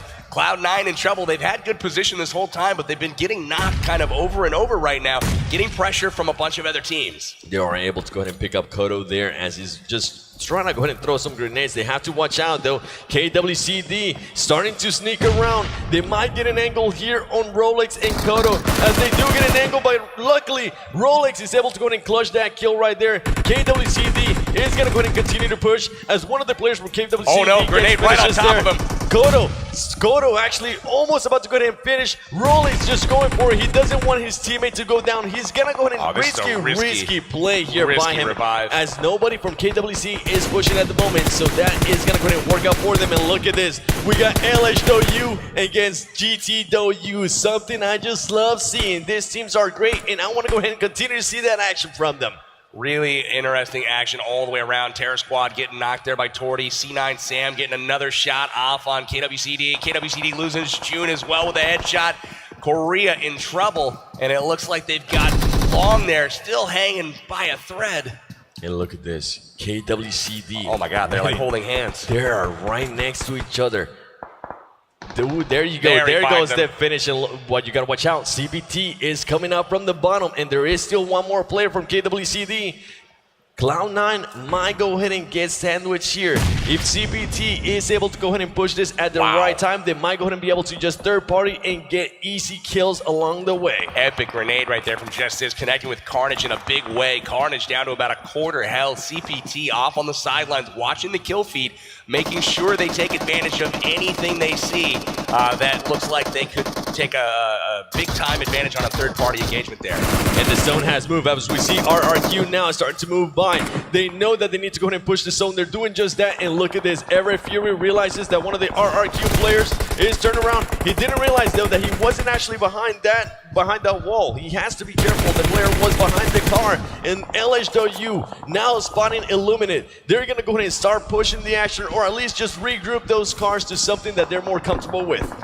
Got a lot of action going on right now. Still 14 teams left alive in a small circle. Everybody's starting to move their way in. Byron with the low toss there. He might be able to go ahead and get one of the players here from GTW. He does just that. Byron with the smart plays. He gets one player from GTW.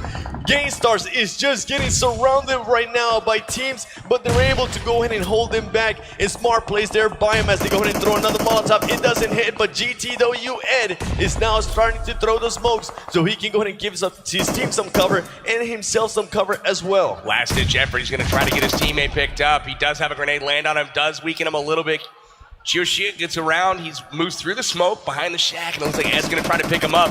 Gangstar's Everfury on the flank there, beautifully done. Everfury's got great angles right now, pushing the action.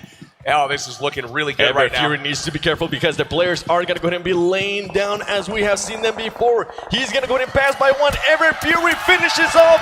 GTW goes out in 11th place. Huge kills there by Gainstars as now we go to Cloud9. Cloud9 in an interesting fight here against Illuminate. Sam trying to get these shots with the Scar L. He misses some. Illuminate in a horrible spot here as they're getting shot by Cloud9. And on top of that, they have to go ahead and worry about LHW Ace, and they're actually pushing the action. Illuminate goes down. Now Sam trying to go ahead and get the kills here on LHW. Sam starting to get third party. Ladies and gentlemen, the action here is insane. Very close. Sam has made it out of harm's way for the time being. Rolex laying down to fire on Hero. Hero goes out. It looks like LHW getting knocked by Kodo. Kodo knocking LCD and finishing. Sam getting knocked by D2E from RRQ. Squads upon squads upon squads, and it looks like Cloud9 has cracked the top 10. They are sitting in 7th right now. Look at this, LHW Zen still hanging tough in the middle of nowhere behind a rock. CPT this entire time has been just lurking, hanging out, watching all of this happen as they climb the leaderboard, catching those in front of them. They are definitely climbing the leaderboard, and I think they're just waiting to get the kills towards the end. As we see the Hero squad, they're getting knocked. Now, CPT knows that there's somebody in those smokes. They're going to go ahead and start raining down those Molotovs. They don't realize that they're behind the rock, though. And BTR starting to clean up some people here from Gainstars. Everett Fury goes down. Angry is barely hanging on, and Everett Fury more than likely is going to go ahead and get finished here, ladies and gentlemen. You see Zute off to his left there, edge of the zone. It looks like Gangstarz is going to get finished. Angry goes down. Isong is going to get the finish there. Gangstarz goes out in 7th place. Hero is out as well, it looks like here. And we are going to turn our attention to RRQ, still alive in this one. Still with 2 players left. We are looking at a top 6 finish for them.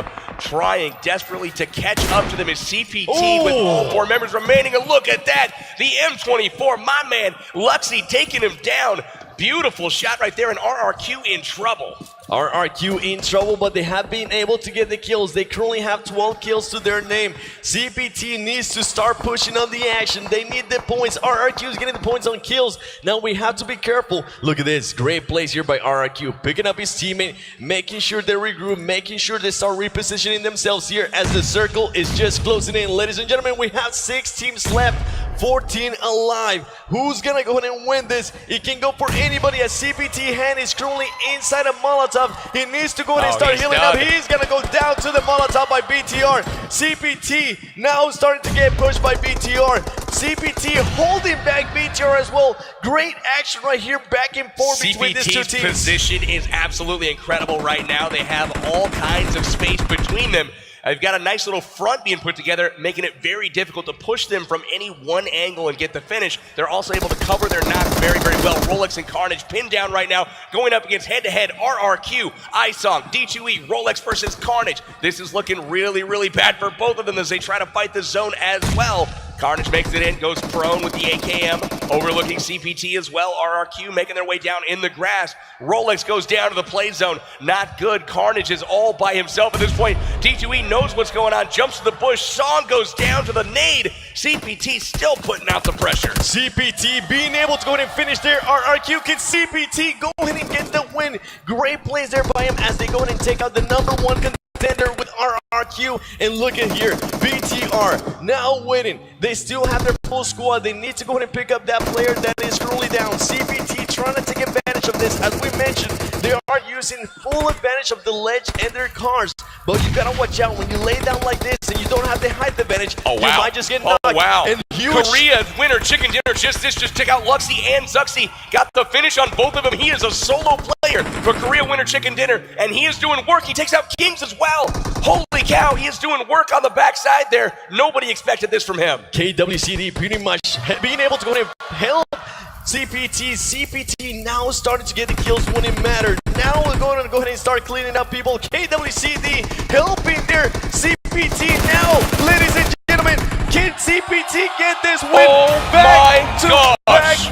wins. CPT looking very strong here on the final day. They won that first place. They know RRQ Athena is within reach. Can I just give a huge shout out to Justice from KWCD? Oh my God, that was the performance of an absolute legend right there, going by himself through the top 7 teams, making his way up against the #2 overall team right now. CPT winning yet another game, and they're making this real interesting. Massive stuff coming out from CPT. RRQ in 5th place overall, so they're still racking up some points. There's got themselves a lot of kills as well, but CPT with the difference maker in terms of that positioning. It's anybody's race now when it comes to those top 2 teams. Amazing stuff coming out from CPT. It really just came down to their positioning. The way they took the bottom of that hill, they chose not to get into any fights, although they had plenty of opportunities. They just watched. C9 was going at it up there. BTR was going at it. LH Doyu, GT Doyu. They just watched, let it all happen. They still, in that last little skirmish, ended up with 8 kills and another chicken dinner. And talking about watching, one of the actual plays there by RRQ is pretty much, they got the pleasure to go ahead and land in Pochinki. Once they landed in Pochinki, they took full control of it. They made sure that DRK actually got completely destroyed there, and they stayed there for the longest time. And guess what? Their circle was just right there, so they barely had to move in any direction, and they will be right there. Sadly for them, though, CPT looking way too strong and being able to destroy him there. Oh my goodness! I love the way they set up that interesting plays there by him. I love the way they set up that position at the bottom of the hill. They didn't all camp out around the same vehicle or the same tree or the same group of rocks. They were set up in a line, an actual front. So they were able to, one guy got knocked, they were still able to cover him from an angle. It was just really beautifully done. Yeah, very impressive stuff there. CPT, back-to-back chicken dinners, and oh my, they are making this a very, very close race now. As we take a look at the very top in terms of our kill rankings, LH Doyu still sits at the top with 100 kills. A hundo. Oh my goodness, that's something I like to see. And RRQ Athena, they're not being too shy away. 88 kills with CPT very close by, and 83. And keep in mind, after 4th spot, they go from 75 kills with Game Stars with 43 kills. That is such a huge difference. It really is. Good to see. We didn't even see Game Stars at all on day 1, but they've been able to pick it up in the past couple days. So I love seeing that there by the Game Star squad. All of the North American teams climbing up the kills ranking. Cloud9 had a great game that time out. Rolex and Carnage persisting into that final circle. Carnage laying down, getting into the zone. Finally, he got discovered, but able to secure that 4th place spot for Cloud9 in that round. So really good stuff from them. Looking at the kill feed. Once again, all China and Thailand right now. RRQ wrapping up 4th, 5th, and 6th respectively. They're going to need to keep it up and keep the pressure on because CPT has got that pedal to the metal right now. Very important. CPT really gathering a lot of steam, and at the moment RRQ must be sweating in their boots here as the kills, admittedly RRQ in this last game got a lot of kills for themselves. as you can already see. And comparing that to what we saw from CPT, CPT didn't get as many kills, but the difference between first place and fifth place here in this round is certainly a lot of points indeed. Unbelievably amount of points, and it looks like CPT 762 and RRQ ISOC are getting the highlight this round. Squad kills again in favor of RRQ. They're going to edge them out a little bit, but RRQ, I believe, went out in 5th or 6th place. 5th place right there on the screen, as you see. And CPT again with another chicken dinner, and right there is the tail of the tape, the round 10 standing. You can see right there that there is a gap, 190 points. Again, game.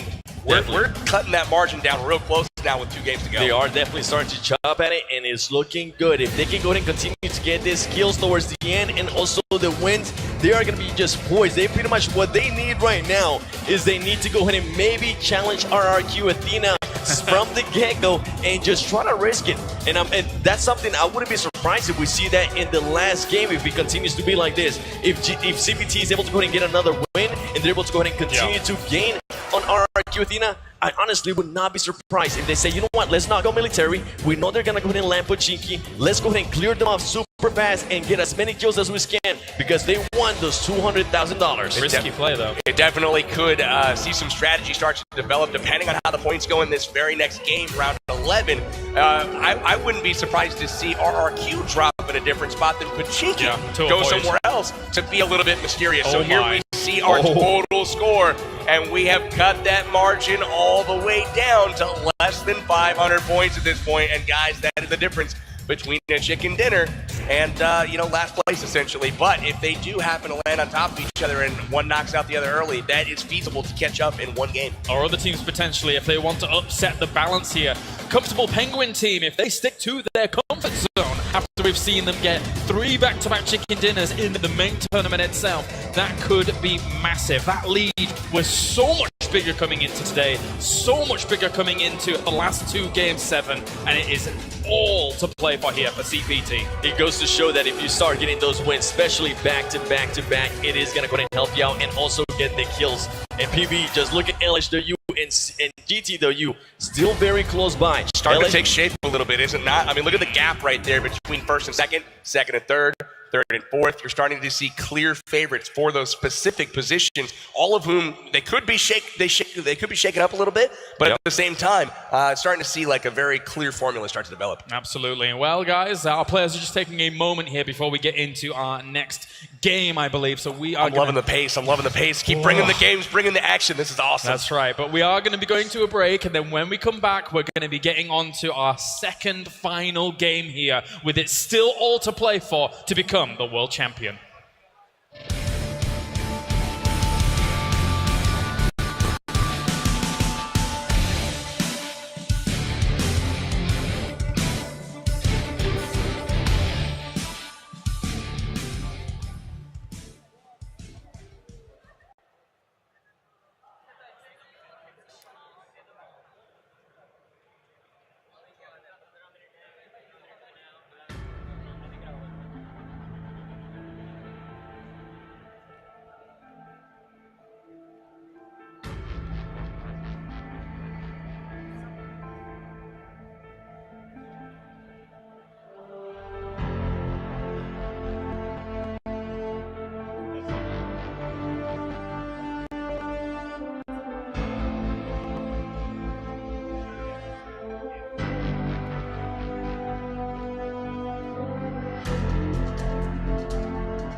PUBG Mobile. The PUBG Mobile Star Challenge.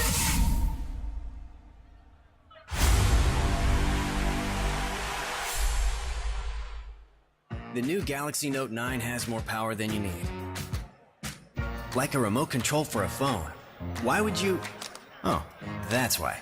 The new Galaxy Note 9. It's got more power than you need until you need it.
Play PUBG Mobile for free.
Describe your pencils. That trophy looks cool.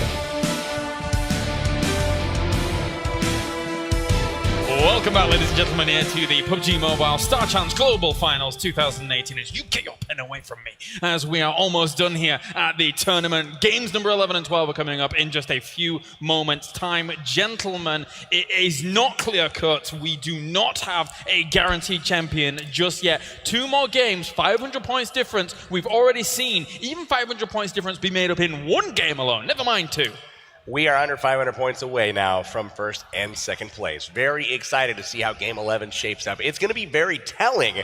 That's going to basically determine how Game 12 evolves as far as the strategy goes between these top teams. It definitely is, because CPT, with those early rotations that we see at a military base, is working out perfectly for them. And RRQ being able to go ahead and control Pochinki, and we saw them being able to go ahead and destroy the Brazilian team as well. If they go ahead and continue to do that and get high placing, CPT is going to have to go ahead and do for game number 12. They're more than likely going to go ahead and have to land with them. It wasn't without some sacrifice, though, as they did lose a member early on. It was a little bit unfortunate, but BRK, you know, they did pick up that kill before they went out. I'm curious to see Will they go back there this time? They know they're already out of the, obviously out of the big money. Yeah. So are they going to try to disrupt somebody else's day? Maybe. At the same time, quite fortunate for RRQ that the circle was predominantly centered on Pochinki up until maybe the last couple there. And then it gets to a point where once that circle shifts south and up that hill, it's extremely difficult for some of those teams to get up there and try and put on some pressure. Indeed. What about, if a similar outcome as last game, somebody pressures them early, they lose a member. What if the zone isn't, right on top of them each and every time? They have to rotate elsewhere, hit a compound with 2 or 3 members left alive. I think their placement ends up a lot differently than top 5 or 6. Definitely something to go ahead and point out, and that is BRK, if they do decide to go ahead and land Pochinki again, which I'm really hoping for. I'm hoping they go ahead and do that. Make a name for yourselves, right? Take out the #1 spot for the moment and just let it be a nail-biting finish for me towards the end with CPT and RRQ Athena. That's just me, though. I mean, we're almost getting there. We are, indeed, as we are almost ready here for game number 11. So thank you very much, gentlemen. A pleasure to bringing you this tournament around the world. We are live here from Dubai. So Power Bank 7, take it away for game number 11. Let's go ahead and do this. The question is, can CPT go ahead and get back-to-back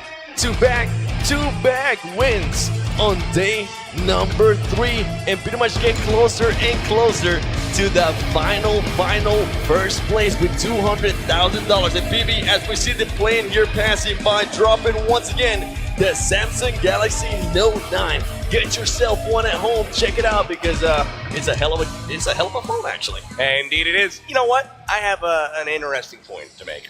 We've seen a crazy 5 chicken dinners in a row from RRQ Athena. CPT is on pace for that. If they win these last 2 games, they'll match that performance, and then we've got a real doozy on our hands. And again, we've got a central plane path going right over Pochinki once again. And look at this, Zod from Team BRK still on the plane. We'll see if they do depart here. And they do. It looks like they're going to go ahead and go Pochinki once again. RRQ Athena going Pochinki. We know that we're going to go ahead and do it. And BRK wanting to go ahead and get that. They said, you know what? Last time we got killed, we weren't able to go ahead and destroy one of them. Why not? Let's go ahead and try it again. Let's see what happens. 2 times in a row. BRK and RRQ Athena going to Pochinki. Interesting drop right now happening down on the southern island. We've got all kinds of teams dropping down there. LHW, CPT. It looks like the Luxy Hot. We got Harrow, Luxy. Again, BTR Hot Jukes from Wildcard. And there's going to be 3 teams over there in Primorsk once again. And as we're seeing here, RRQ trying to get some guns. Sadly for him, he's only having a helmet. And Caveira pushing up here. The story. This is BRK the story right here. Versus RRQ. Ladies and gentlemen, if BRK for some reason is able to destroy RRQ Athena here on this exchange, when they do exchange, and if they decide to exchange. They're going to exchange. Yeah, that's why they dropped there. Is going to go ahead and just come down to what can CPT do? I'm curious to see. All eyes on Pochinki right now. RRQ has dropped in where they have pretty much every game, but we also see BRK, which is pretty much out of it at this point. They are really hoping to play the role of spoiler here, and that's something that you see a lot in tournaments. The teams that are kind of out of the running, they'll decide, you know what, let's take a shot at some people that have been comfortably cruising along all tournament long. It's just a shame that didn't happen earlier along, and they probably wouldn't find themselves in that exact position. And it looks like we're going to go ahead and get some early engagements there on Primorsk with Wildcard and BTR.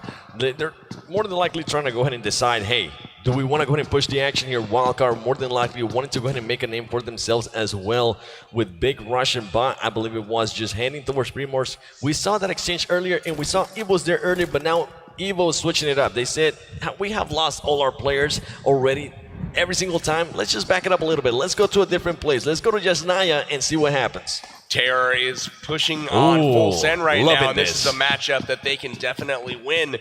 Amik goes up the stairs, takes out Exclusive, finishing the kill. Love the aggressiveness there, and that's exactly how you keep your team on the offensive. They are inside the mansion right now. How would you describe the mansion, Seven? I would describe it as quite divine. I knew you would go there. That's never going to die. It's never going to die. Never. Thank you, LA Finals, because you have done that to me for life now. Now, actually, I want to go ahead and point out, Team Terror hasn't done that. They have never knocked down a player and go ahead and get that finish that quick. And do you see how easy that was? They are now in a 4v3 situation. They could have Before just... their team was able to rotate, regroup, now they're in the offensive here, and Fandy is kind of stuck behind one of the mansions, and it looks like she is in a world of hurt right now. Where are her teammates? We don't exactly know. I don't know that they're in the area. Fandy just pretty much being a spider there, but she has to watch out because one of the players there from Team India is starting to push around. They're starting to get those flanks. They're starting to spread their wings a little bit more and start getting some kills there from Team India. And look at this.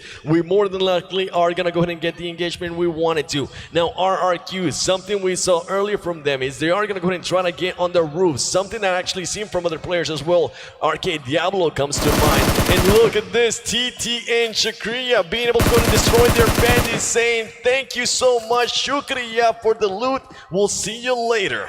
Nice work from Team Terror there, pushing, getting the advantage, making sure that they finish off. It looked like a split drop here, probably a mansion prison, some sort of combo like that, maybe mansion shelter. Not sure where the rest of the team is there. Katarina Suki off in the distance along with Ollie Pocket, but they are going to live to fight another day here. It does look like the first two off the board, though, will be from Full Sin. Terror getting the first two kills here of round 11. Something I've loved seeing by them. As I mentioned, I was able to go ahead and talk to them previously, but for right now, let's go ahead and talk about this because RRQ being able to go ahead and get a knock there on BRK. And look at this, BRK barely gets inside, and oh my gosh. Playing with fire there, my friend. Baraka also is very, very close. Oh man, these guys are just skirting the edge of death right now. D2E is going to push this compound, it looks like.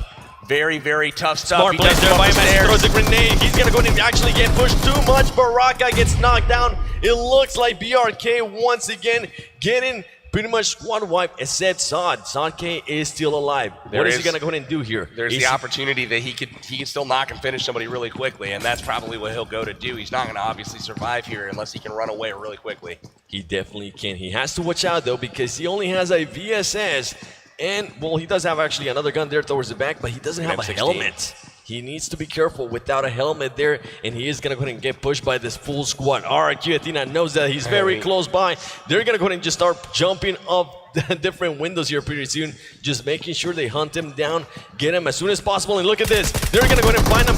He's going to go ahead and get destroyed there as RRQ Senior does have the AKM, and this is a huge engagement. They were able to go ahead and win that battle. Now they're going to be able to have a lot more time here in Pochinki. But guess what? Loot up the place. Not only did they win the battle, but they were fed 4 kills, and that's 60 points right there. So that's key. You know, there's the opportunity to disrupt their, you know, progress and keep them in range of CPT. But if you fail, you're also helping them up the leaderboard, which is exactly what has happened now. It looks like BRK has gone out first, 20th rank in game 11 here, and Torty goes down early again as well. GT Doyu just not being nice to Big Russian Bot today as they catch him for the second game in a row. And this is the first time I actually seen them land right here on Rozhok. Usually we're used to them landing near Georgetown with Gangstars. They decided, you know what, let's go ahead and try a different strategy, and so far it's actually working there for them. As Sixka, we saw him get a couple kills there in the last match with some great plays. More than likely, he's gonna go ahead and want to get this finish as Torty Brogd is gonna go ahead and just try to heal up as soon as possible. And look at this, we got an engagement between Cloud9 and Amit with Team Terror. Good shots there from Torpedo.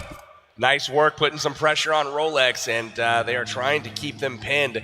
Amit is in a world of hurt right now. It doesn't look like he's going to be saved, but at the same time, Carnage pushing against Torpedo. Sam coming up the stairs right now. They catch him completely off guard. He never heard him coming, and they are able to take him out. Amit also down in the field as well. Cloud9 getting a couple early kills on the board as well. Going back to the Rozhok situation with GT Doyu, this is actually the third time they've dropped there. They do a split drop with one at the school kind of scouting, and then they have several others go to Rozhok and then kind of just adjust their looting based off of what they see.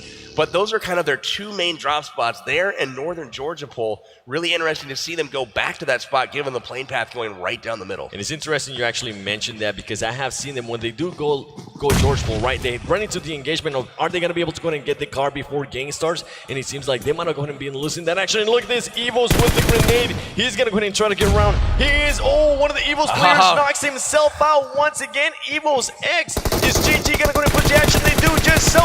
Evo's JC being able to go ahead and knock another player down. He's going to go ahead and try to push the action a little bit more. Evo's JC now starting to flank around. Evo's JC being able to go ahead and get the knock right there. He starts he's going to go ahead and jump in. Evo's JC gets gets knocked. He Ladies and jumped gentlemen, right GG. into his paws, man, just inside there, and he's able to get the fin, or is he not?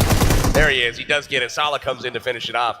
Looks like 2-8 wasn't really interested. Evos, even though they are playing aggressive here, they are losing a lot of teammates, a lot of players, and Evo's earning one of the best players from their squad, trying to push the action here. He does have the health. He's able to go in and knock him out. He has to watch out, though, because he is currently going to be outnumbered by GG. Luckily for GG, Kuwait, he gets spotted there by Ernie. Kuwait's going to go waiting patiently. Evo's Ernie just destroys him, and GG is out of the game. That man is lethal with the AK up close. Watch out for Ernie. Huge props also to Katarina Suki getting that shotgun kill on the other part of the map against Arab Madness. Full send, not out of it just yet. Here's the map. The zone has gone north this time. Going to be interesting to see LH2U and their rotation. And notice again, CPT already up on the northern island after starting looting down south. They've rotated extremely early. The first time we've seen the map, they've already crossed the entire map. And that is the first time we have actually seen them so far up north, today at least. Huge rotations there by them, and look at this. Cloud9 is starting to go ahead and push the action there on KWCD. Are they going to be able to get this knock? Cloud9 more than likely saying, you know what, once again, they want to go ahead and make a name for themselves, especially players like Rolex, which is actually pretty well known. His birthday was actually this week, so happy late birthday there to Rolex. But KWCD sees them, and they're going to go ahead and maybe get the advantage on them as the grenades are starting to go ahead and drop in. And again, with third person peeking, it may not look like Cloud9 sees them, but believe me, they are looking around the corners. You can see Kodo throwing that up to the top there. Leaper 7 is in danger here. Let's see if that grenade's going to connect. It does not look like it. It seems like that grenade just faded away into space as Cloud9 is pushed by. There you go. There's all those grenades. Talking about grenades. 3 in a row, and Cloud9 now starting to get a lot more grenades. Ooh, being able to go ahead and try to get that first aid kit, but Kodo sneakily jumping into safety there. I want to see how Justice plays this. Look at that. He's in the car hiding, and that's not going to work out for him. Kodo comes around and is able to take him down, no problem. June firing, covering shots from the top, gets knocked by Rolex. Beautiful shot. Rolex knocked in return, though. Long peeking around the corner, able to take him down with a Tommy gun. And this is anybody's game right now. Unfortunately, Sam goes down as well. No match for the Tommy gun, and we are down to a 1v1, it looks like. Kodo, and again, squad wipes early. Cloud9 goes down to a solo Tommy gun, wiping 3 of their members. Huge plays from Korea Winter Chicken Dinner, and Cloud9 is out of it. And talking about interesting plays here, we have CPT. Oh, no. CPT needs to watch out. They have GT, though, you very close by.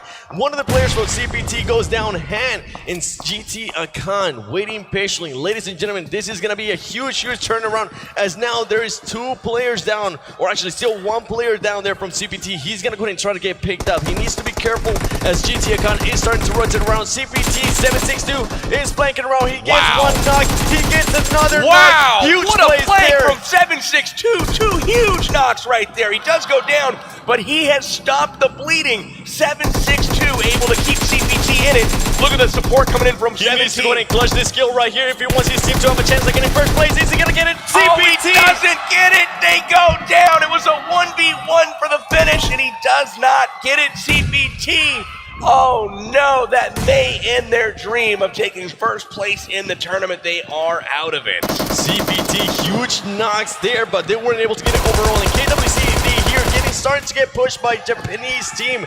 Oh my gosh, the flanks there. Action back to back to back, but let's go back a little bit. That is the first time we have seen GT.U and CPT engage that early in the game. Let's talk about Han for a second. You know he hates his life right now. That's the 2nd game in a row he's gone out being burned alive by a Molotov cocktail. It definitely is, and huge plays there by I actually thought the CPT player was going to be able to go ahead and knock him, but just having to switch guns, being able to not get enough feels, and it's something I actually started to notice here. Before the players start engaging, even whether it's towards the end of the game or at the beginning of the game, they always use them consumables, the energy drinks, pretty much anything that can help them out to regain health they're going to go ahead and take that before they get into a fight. And that's something that that's I huge awareness. always recommend as well. A lot of people ask, why do you take that before you're actually engaged? So you actually have that extra HP advantage while you're fighting, and you don't have to stop to bandage necessarily. You can actually continue to fight, continue to throw down lead,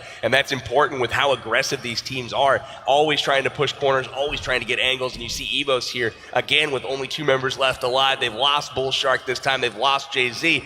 X and Ernie are going to try to get it done and clutch a top finish for the Evos team. And now it's going to go ahead and be Gainstars here, just pretty much starting to rotate. I believe we saw there full send towards the back. Gainstars, Ever Fury moving up slowly into this compound. Luckily for him, there's nobody in that compound. As Sute just flies by and says, you know what, man, I'm not scared. Let me get in there real quick and load up as soon as I can. Ever Fury, your car is heavy, my man. That thing is weighed down. He's not going to be able to clear that wall, although he tried. That was pretty funny. And GTA kind of now starting to get some shots there on the buggy. He wants those kills. Keep in mind, GTW can still go ahead and challenge for 3rd place. And if they have a very good game here on game number 11, and they also have another good game on game number 12, they could actually go ahead and challenge for 2nd place, especially if CPT goes down so early. They got like 50 grand on the line right now as far as the difference they could make up just by finishing a little higher in the rankings right now. We'll turn our attention to BTR. They are looking pretty strong over the last few games. Indonesia's team, wow, Bigatron's got Zuxi and Luxy leading the way, the twins, and they have been absolutely impressive all weekend long. And BTR now starting to get shot here by the Japanese team. Keep in mind, the Japanese team was able to go ahead and knock down their KWCD as BTR is starting to move into different compounds. They more than likely want to go ahead and loot up a little bit more before they start engagement, as we saw them just drive away from the Japanese team and not engaging that early. And luckily for them, there might be a drop nearby with an AUG. This is like an interesting gas station. Always fun for some fights around here. LH2OU's got really good sight lines all the way across this open field. Right after the bridge from Yasnaya, you're going to encounter this gas station. So they've got really good kind of choke points here. A lot of people can drive by. They're preserving 4 vehicles out of sight behind the gas station. Wise move there for sure. And they've got some houses up on the hill that do have sight lines down on top of them, but they're also fairly exposed, and they can be shot at from multiple angles. And I'm super intrigued here by what GT Ed is doing, picking up that M249, making sure he gets all the 100 bullets on that baby and gets it ready. If any car passes by GTW, you better believe GT Ed is going to try to go ahead and just blow them up and get those easy kills. And GTW already having 9 kills. They definitely want to go ahead and push for that 3rd place and ultimately try to see if they can go ahead and get the 2nd place as well. I like how RRQ's got multiple buildings occupied in that compound. They got really good coverage of any angle approaching just there north of Pachinki. And it looks like we've got ourselves another northern circle. Again, a fairly mild shift here, not too hard. And it looks like a lot of teams already in the circle. The only exception here is Wildcard still out looting in their normal loot spot. They are, and as we see here, Gainstar still in this compound that we saw him crash into. They're more than likely loaded up everything, and look at them. They're wanting to get out of there. They're saying 7, you know what, let's get out of here. And as we see Wildcard now starting to get into the safe zone, they're making sure they get there briefly. We have seen them actually die before from just trying to get to the safe zone a little bit too late, and teams just picking them apart. That's right, you got Hot Jukes rocking that Car 98K. He's got that bolt action eyeball on him. He loves that bolt action. Looking to get him some targets here to shoot at here shortly. They're going to be making a rotation around, probably coming in on the north side of the zone. And we have actually been able to see firsthand what he's able to do with the bolt action sniper rifle. And that man is dirty. Whether he's sick or not, he's going to make sure if you peek, you're going to go 6 feet down. That's right. You got some folks occupying the shooting range, it looks like. Full send with only 2 members occupying shooting range. Other than that, the northern side fairly clear. Severny empty. Most of the teams content to hold field and ridges and mountains and whatnot. And it looks like Wildcard's going to connect here with a rock and take some damage to the blue. You know, why not? He has to be careful. You don't want to go ahead and do that. I actually seen players before go down. They hit so many obstacles on the way that they knocked themselves out. I believe we might have seen that a little bit with ASAP, if I'm not mistaken, on the NA finals. But oh well, Illuminate, look at them. They're inside the safe zone. They don't really have to worry about taking any damage at the moment. Continuing to shift to the east, going up towards Stalberg, not quite all the way there, but look at this. What in the world? Are these guys trying to park, or are they just trolling each other? Meanwhile, LHW is just watching like, what are you guys doing? Are you guys going to go ahead and challenge us here? Because I don't think you want it in great place here by LHW as they're using the vehicle. This is interesting. The roofs of the vehicles to get angles above that wall. Love to see This that is there awesome. by LHW. Really interesting tactic. Not one that we see super often on mobile as of yet. Those strategies are thoroughly developed over in the Asian region, and it looks like they are going to utilize 4 cars behind the gas station to get that height advantage. Really nice cover there as well. We got Evo's, Ernie, and X. Oh my gosh, they've been discovered. Bigatron there rolls in with 4 cars, unable to fire back. We'll see if they just decide to go back or get out of dodge. Evo's anxious, making sure he gets some more shots there on that vehicle. BTR says, you know what, let's go ahead and back up a little bit. We don't want to go ahead and engage here. And Illuminate being able to go ahead in there to destroy some players from BTR is what happens. You think you might be safe, and all of a sudden you just run into a full squad in a compound. Here comes Full Send as well as GT Doyu. Evo's Ernie taking those shots to the backside of GT Doyu. Akon's driving and dodging. He's doing a good job missing the bullets, and they will get by unscathed. Full Send, though, still in the neighborhood. Hero occupying the warehouse up there just south of Severny. That's a good spot to be in right now. It's only building for quite some distance. And Hero does have to be careful there because GT Doyu's team was passing by. Keep in mind, GT Doyu does have an M249 actually to their arsenal. But BTR not far away from it with the DP28 in a car that's just smoking up. They might go ahead and try to just, you know what they're saying? Let's wait a little bit longer here. We got the kills. We already got 9 kills. How about we start going for that #1 spot as well? That's right. Still looking for a chicken dinner here, GT Doyu is. And it looks like that vehicle has had about enough. It took quite a few shots from the DP28 of Hero. But they were able to get through, not blowing it up. He switches cars here, grabs the Dacia instead, and they're going to head on. Looks like Team Japan has made their way into the northern side of Severny, and they're getting ready to set up a defense just inside in hopes that the zone does come to them. If it does come to them, that is going to be huge for them. And as we're seeing there, the tally of kills, the in players, LHW, LCD with 38, and LHW Ace with 30, and CPT762, which we actually saw him get some knocks there early before he got taken away with 29 kills. Still a bunch of kills for these players, but once again, LHW not being able to go ahead and clutch the win yet. They've been able to go ahead and get second place a couple times now throughout this tournament, but they need to go ahead and secure that #1 spot. Had CPT762 finished off that sequence a little bit earlier, that would have been probably the play of the tournament. Unfortunately, he fell 1 kill short. Unbelievable flank a little bit earlier, but nods to him. 29 kills overall in the tournament. He is about to crack the 30 barrier. We'll probably expect to see that from him next game. See Ed running across the field here from GT Doyu, trying to get some good position here, using these ridges for protection. But again, they have been discovered. You can see Six God does get his vehicle exploded. He was able to hop out just in advance. That UAZ took some serious shots, but again, he's going to go ahead and return fire here onto BTR, looking down at them from the compound. He definitely has to be careful there with GT Akon. We know what he can do with that M4. He has one heck of an aim there in recoil control. And look at this. The Japanese team is currently going to go ahead and be on a standoff here with wildcards led by Hot Jukes. What are they going to go ahead and do here? Do they want to go ahead and stay out in the open like this? Wildcard is going to be super exposed. And one gun that we actually saw yesterday a lot, the UMP with different ranges actually. We saw somebody using the UMP with a 4-time. We saw him using it with a 6-time.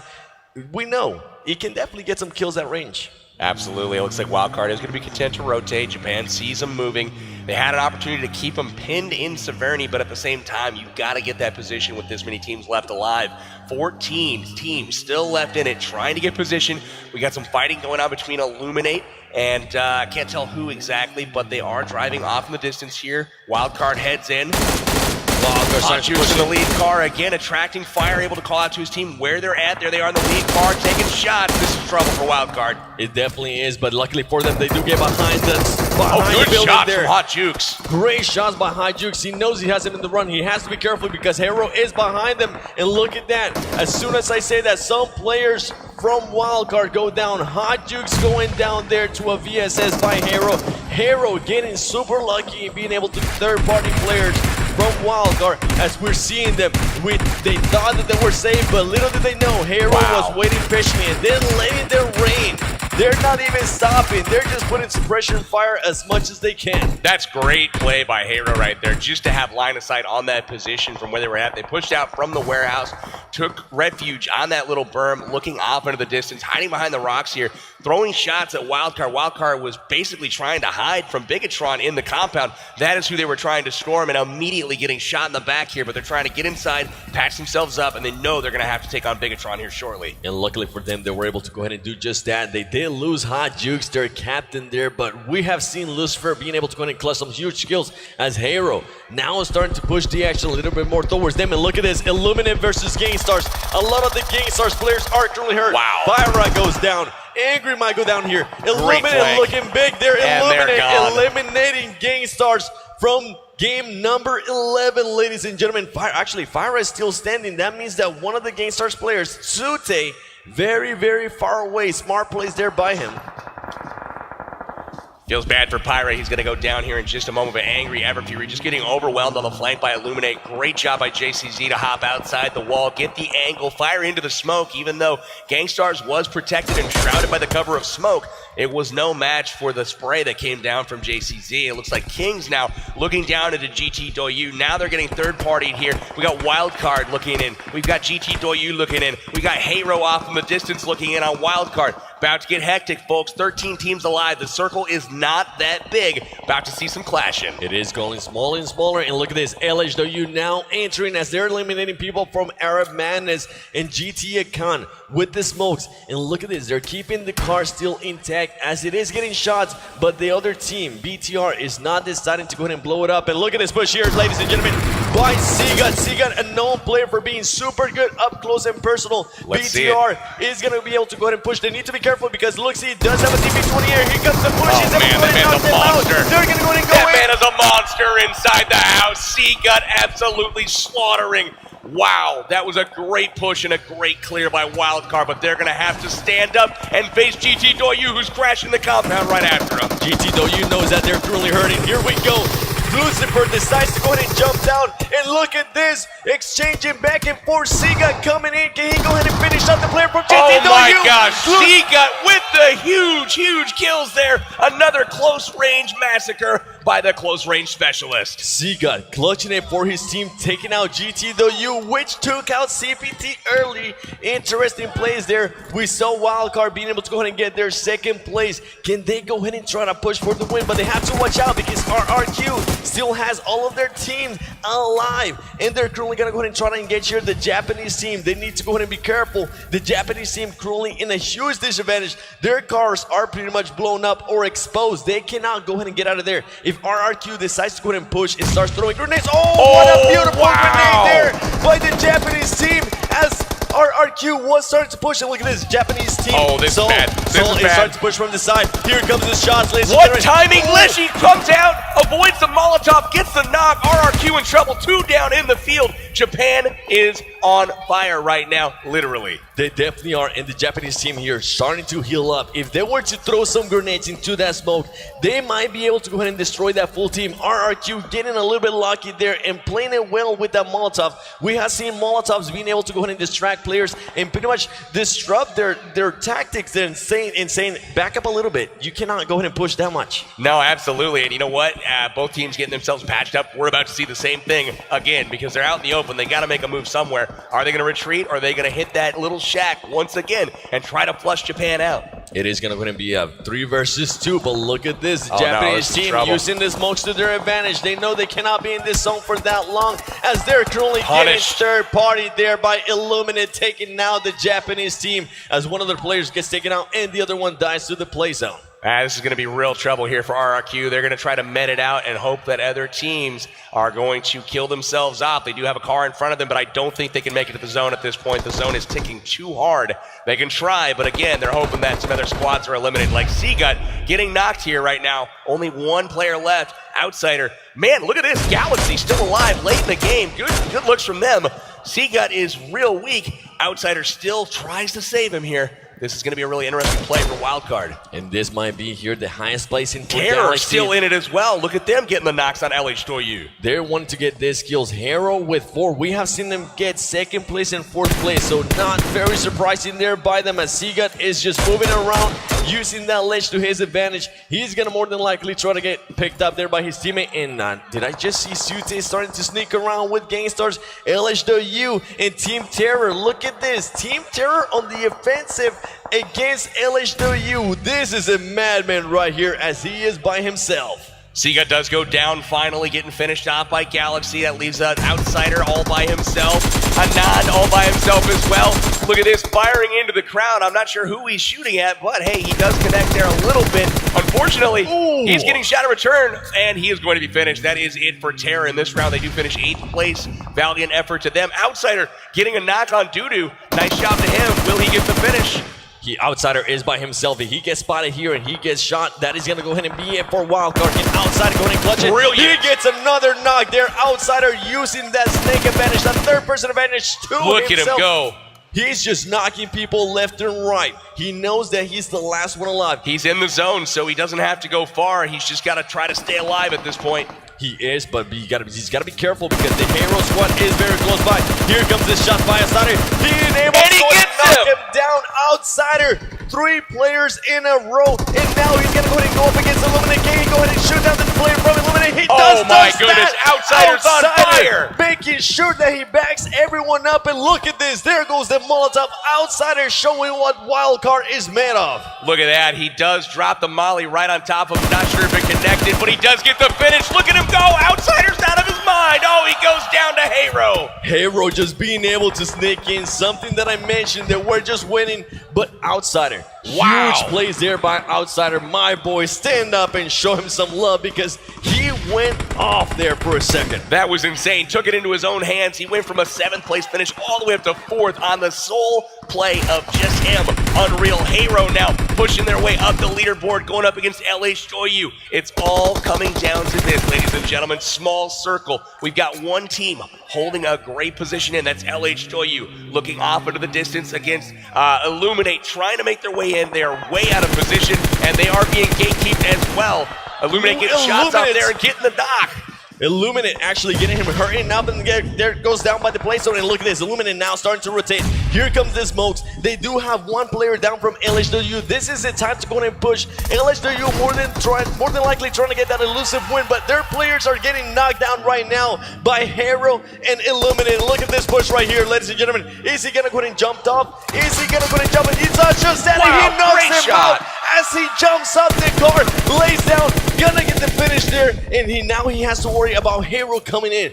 This is huge plays here by them, and there you go. He gets knocked by LHW behind him. I have no idea how LZD let him drive by like that, hop out, aim at him, and then take him down.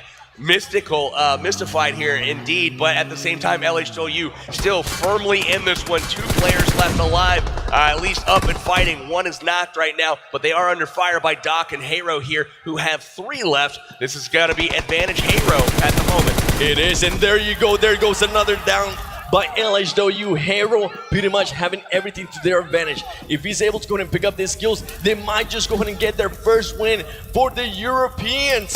They're from Turkey. Look at them just waiting patiently. Now here comes the cleanup. They see the smokes, but they need to go ahead and be careful because Illuminate is very close by. Here comes the grenades. They seen it. They're gonna go ahead and start just chugging them and hope that some of them start hitting, and they do just that. They blow up the car. Hero's now gonna go ahead and go up against Illuminate. They've died to the play zone. The play zone snuck in, took him down, and all it is Illuminate versus 3 Hero players. It is 3 versus 1. We are going to see a new winner this game, ladies and gentlemen. Will it be Illuminate? Will it be Hero? Looking like the European champions primed to claim their first chicken dinner of the global finals. Illuminate using that car to his advantage. He knocks one down. He's going to go ahead and start rotating, using that smoke to his advantage. And PB, he has one of your favorite guns, the Groza, which up close and personal can be quite lethal. But he's gonna start sneaking out the smoke there. He needs to be careful. He's making sure he gets placed in. He knocks another player down there. Hero 2v1. He went from a 3v1 now to a 2v1. Can he go ahead and get some more knocks? He's running around.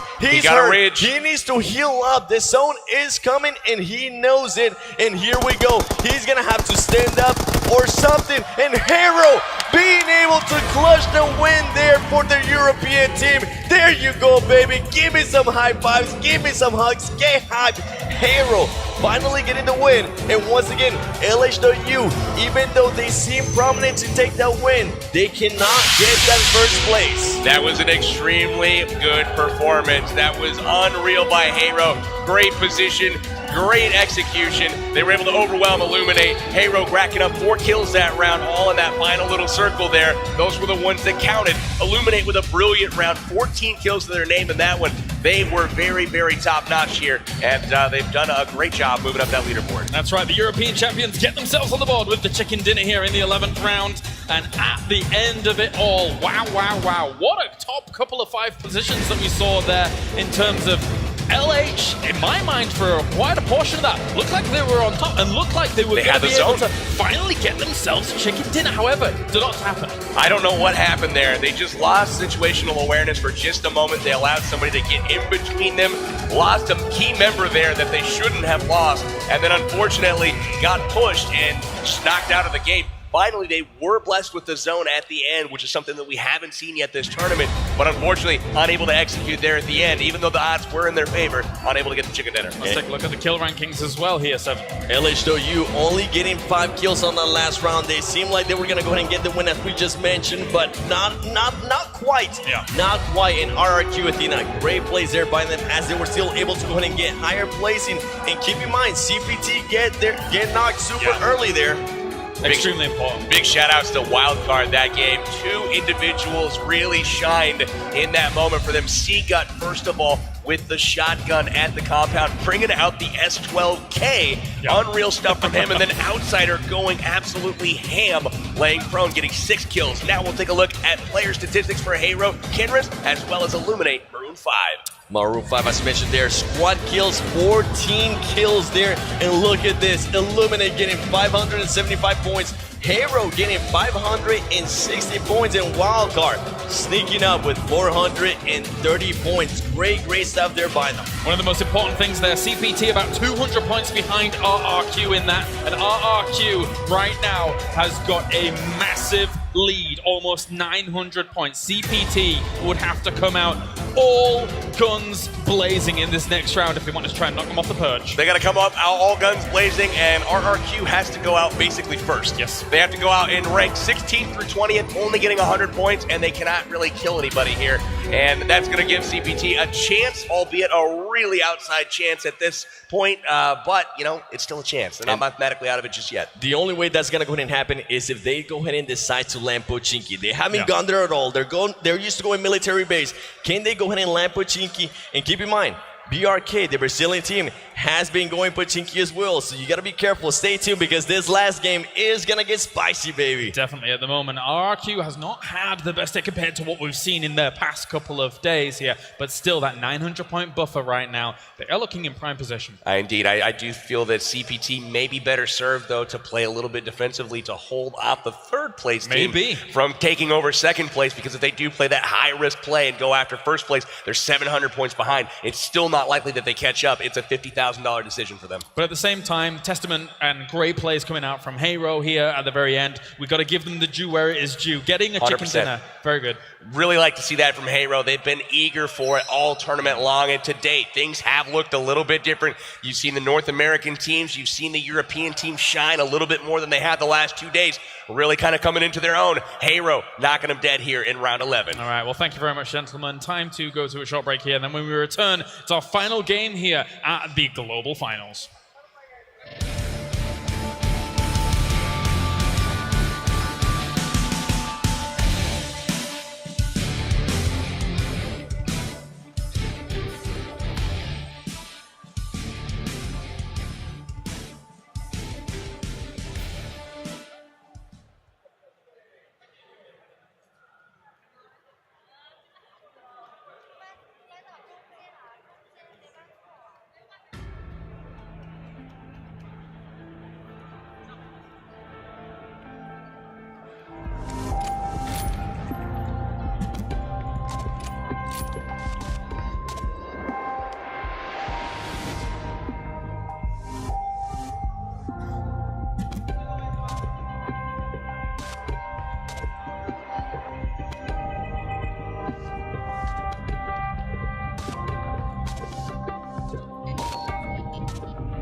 The new Galaxy Note 9 has more power than you need.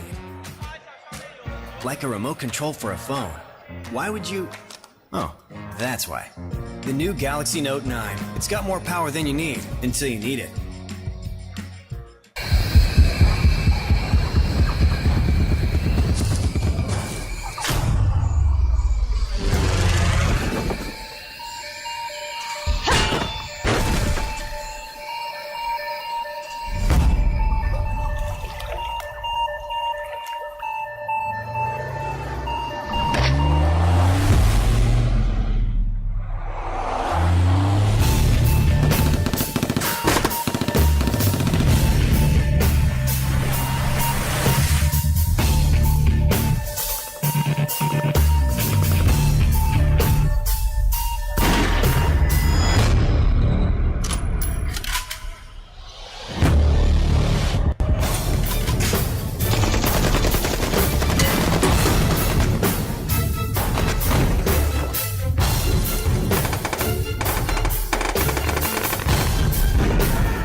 Play PUBG Mobile for free.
Welcome back, ladies and gentlemen, here to the PUBG Mobile Star Challenge Global Finals 2018, and it's all about that trophy that sits in the middle of the stage right now. One more game to determine who is going to be our champion, but if anyone wants to catch up with RRQ, they're going to have the favor of the gods on their side. Welcome to the analysis desk. Joining me, as always, PB and Seven, and guys, together we're bringing you the final game of the day. Very exciting stuff. We're finally here. I'm super excited to see what's in store for us in this next game. Absolutely. Let's take a look at the highlights from our previous game, of course, because there were plenty abound here from the teams going up against one another. And of course, CPT going out early was definitely one of the highlights when it comes to the actual position here in our tournament. So let's go and have a look at those highlights indeed, Seven, because there were a good few, including these people getting gifts. Dog tags. PUBG Mobile dog tags. I have some of that. Galaxy.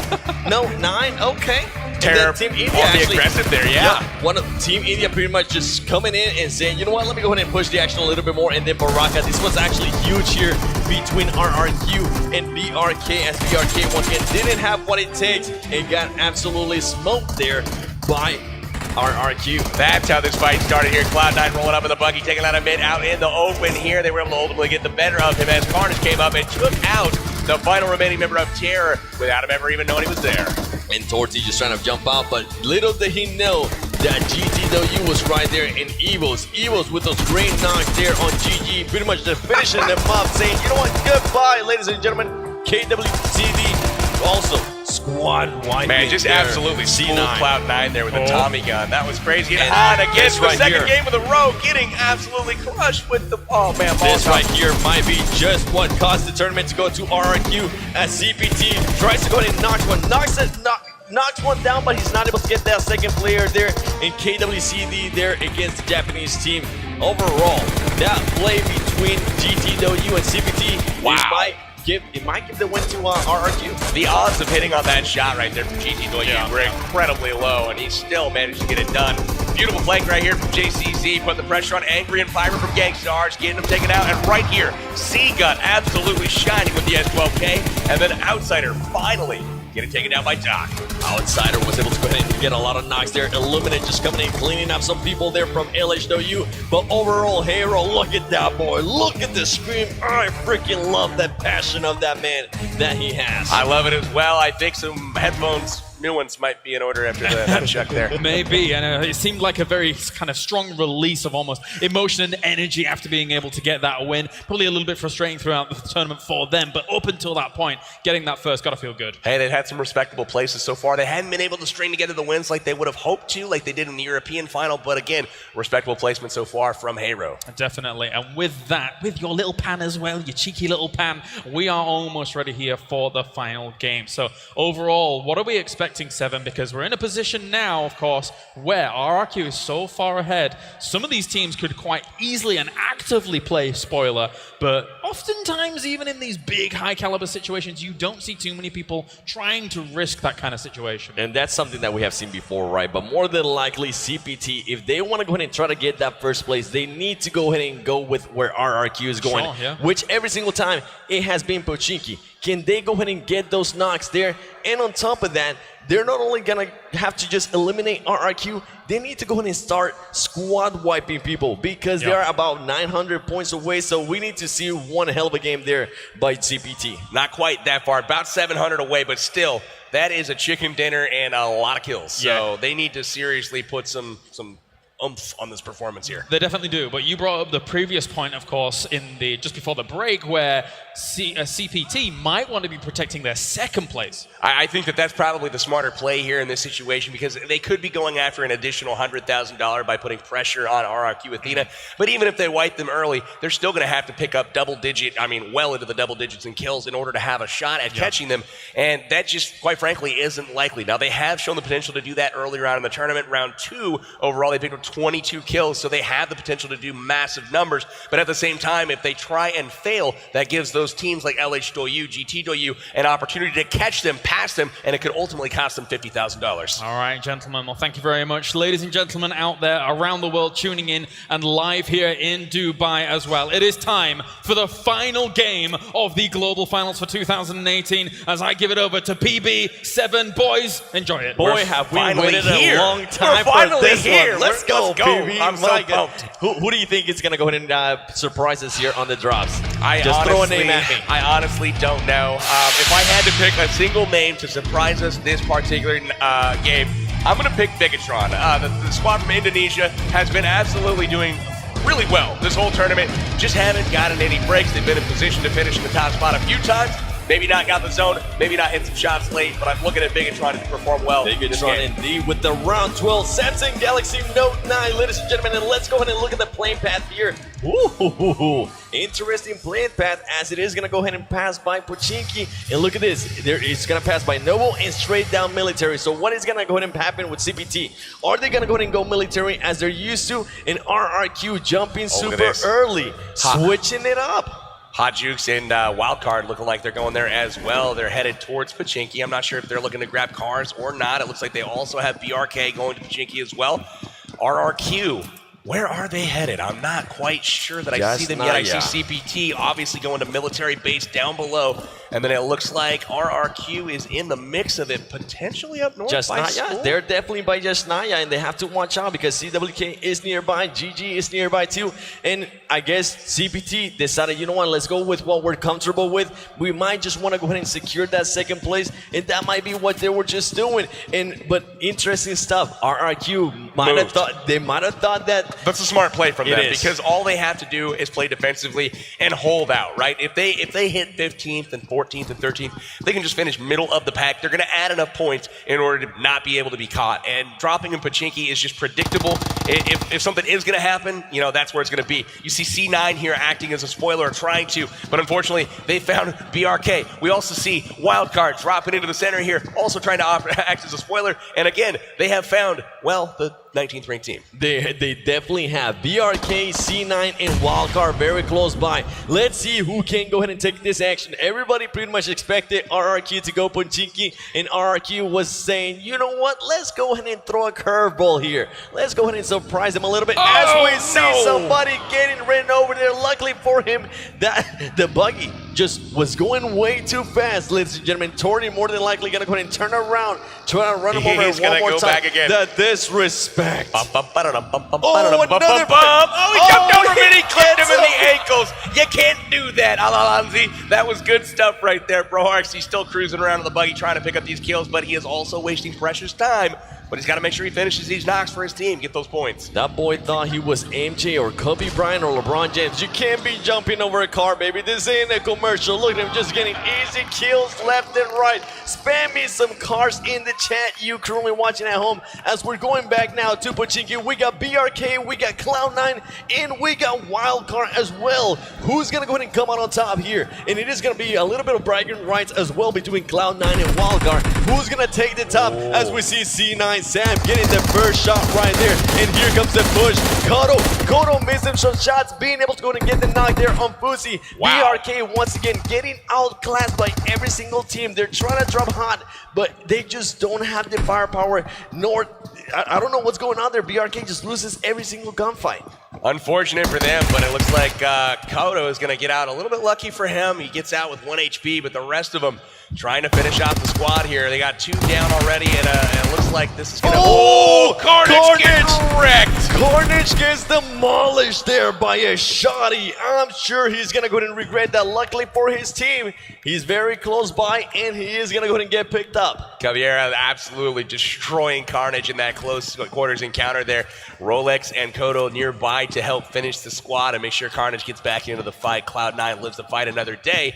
Also, Wildcard now nearby, and they might be able to take advantage of this weakness currently from Cloud9. And interesting stuff as actually Wildcard decided not to go ahead and push, and look at this. RRQ has been able to go ahead and move out as we do have Evos very close by, and also KWCD, they are standing close by. They're trying to figure out where everybody's moving, and look at this, a surprise. The Terror team from India getting some knocks as well, being a little bit aggressive there towards the beginning, getting another knock, running somebody over. Ooh, Terror from India. There you go, baby. Tell him hello. Tell him namaste. We're coming for you. We got just this on top of the building here, looking over at the GG squad from the Middle East. Looks like Evo's Ernie also eyeballing over towards Korea Winter Chicken Dinner. Bull Shark with the mini 6x combo on the roof as well. He's got an angle on long there, but it doesn't look like they're going to clash just yet. All of them holding position right now, trying to get intel on where their enemy is before they continue looting up. They're definitely doing just that as one of the KWCD players goes very low and held there. And look at this zone brought to you by Samsung Galaxy Note 9 PUBG Mobile Star Challenge Global Finals 2018 happening right now in Dubai. In this circle, it's super favorable for CPT and also LHW. Looks like Wildcard has decided to move away from Pachinki, no longer trying to engage there as they figured out that there is no RRQ. They saw the teams fighting there, and RRQ was not in the kill feed, so they decided, you know what, let's go elsewhere and see if we can find them. It's not worth it. Let's find one of those high-ranking teams, LHW, GTW, or anything like that. They know they want to go ahead and make a name for themselves, as we do have RRQ coming in very close here to Full Send. And Full Send currently there, I believe, with 3 players in RRQ, just trying to find an angle here on them, trying to see what they're going to go ahead and do. Can Full Send play the active spoiler right now? Currently sitting in 20th place. Vandy getting shot out in the open. The exclusive goes down. Vandy goes down. This is problems right now. look at that. Vandy getting knocked at range with the Uzi. Always love to see that. Definitely a senior. We have seen some great plays there by him. He was able to clutch a huge win yesterday. A 1v2 is something you don't really see often, but that man was able to go ahead and pull it out. And look at this, the team terror from India now getting knocked, now getting pushed. Oh, the disrespect. They're punching them to death. Oh, man, they closed in super fast, but part of what RRQ is doing is knowing that there are other players in the region. Those punches are a lot more quiet than gunshots are, trying to keep their position concealed as much as humanly possible because they do not want people knowing where they are at as they are being hunted right now, probably by more than one squad. They definitely are, but I would just like to go ahead and think that they wanted to go ahead and show a little bit of show there, just go ahead and punch them, let them know, hey, we're currently in first place, and guess what? We just knocked you out. Go back to the lobby and see you next year. Those are really big kills, though, because, again, adding points to their total, and that is what they need in order to secure that $200,000 first place prize for the global finals. An interesting place here by Torpedo from the India team, the Campus Challenge winners. They're going to go ahead and start getting pushed here by BTR. They needs to be careful because it's going to go ahead and be a full squad, and he pops out a little bit. He gets one knock. He actually misses the shot. He's going to go ahead and try to jump down. He doesn't get the jump there. Interesting place. He needs to go ahead and start committed to that. He's able to go ahead and knock one, but he gives his back away to the full team. All I know is, in my head, I just envisioned him jumping feet first at that windowsill and just kind of cracking himself on that bar going across. And unfortunately, Katarina Suki is going to meet her end out in the field. Evo's Ernie is going to chase her down. Oh my And with the shotgun from the car, Ernie finishes it off. Shotgun from the car, jumps out, gets a little bit of damage, but it doesn't matter because that boy now has some good loot there that was able to get from the... I'm telling you, the disrespect on this final game, I am just loving it. We're seeing all kinds of car kills. We're seeing shotgun kills. We're seeing punching. Ooh, we gotta be careful here. Oh, GT sneaking up here on one player from RRQ. He is he gonna go ahead and be in trouble? He is more than likely gonna go ahead and get knocked right here, ladies and gentlemen. He's moving around. He knocks one down. It is too much for him as he gets destroyed. GTW destroying their RRQ2E. Well, hey, that is exactly what the field needs. CPT is liking that in the kill feed right now. One member of RRQ has been finished. Where are the other three? GT chasing them down. That's a really key move right here from a squad that's trying to catch up as well. GT Doyu sitting out of range of second place, but they need all the kills they can get because they're trying to get in another $50,000. And now we got Cloud9 trying to headhunt here. They do have CPT nearby. Is Cloud9 going to go for this action? And it looks like they're going to go ahead and do just so. Now CPT getting in their vehicles, trying to figure out. CPT currently split between each other. They're saying, hey, a team just roll up on that compound. Do we want to go ahead and leave, or do we want to go ahead and control this area? And Carnage living his head out to woohoo. Carnage better very hide, close man. by. These guys have superior aim right now as they showed all tournament long, and Carnage peeking his head up like that's going to get his helmet shot off. You got to be careful there. You can't stay out for too long as Outsider gets naded there by the Japanese team. And here we go. Wildcard against the Japanese team. Hot Jukes, my boy, with the Scar L getting that knock right there. Is he going to go ahead and try to push the action here? There's here comes his the team. Here comes the action. Lucifer and Seagun are coming in. They're taking over. Wildcard just showing them how it's done, even though they have a player down. They're telling them, just wait up. They go ahead and destroy the Japanese team. Wildcard adding 3 kills to their name. Wow, really impressive shot from Wildcard there. Really kind of getting caught there without 2 of their members on the scene. Suffering 1 knock. Hotjuke's able to get a knock right back in order to keep the tide stemmed. Made sure that Japan did not push them. Their 2 reinforcements arrived, able to push the compound without hesitation at all, and quickly dismembered the Japanese team. Check this out, though. This situation is eerily reminiscent of the CPT wildcard engagement yesterday that we saw on day 2. Exact same positions. C9 holding the compound where it was wildcard yesterday. We saw how that ended up as CPT pushed up, and then ultimately we saw Lucifer finishing the deal there in the street with the Tommy gun. Definitely one of the best plays there of the tournament there by Lucifer, as he was able to go ahead and knock down 3 players from CPT, currently standing in second place. And once again, the map brought to you by Samsung Galaxy Note 9. Let's see where this zone is going to go ahead and go to. And look at the Galaxy team. up in Severny, waiting patiently. They're not much in a hurry. They started the day off in place 15 in GameStars. I know GameStars wants to see some blood in the map. They want to go ahead and get the kills. They want to go ahead and get the recognition that they so deserve. Angry, more than likely, telling his team, hey, let's go ahead and put on a show here for this final game. And actually earlier, as Wildcard was able to get it that squad wipe, I looked back and my boy Hot Jukes was just smiling and saying, yeah, this is exactly what we want to go ahead and do, 7. We're going to go ahead and push the action and make a name for ourselves. That's one thing GameStars has been trying to do, is push their way up that leaderboard. They are in striking distance of passing some of these tie teams in order to get into that 6th and 5th spot.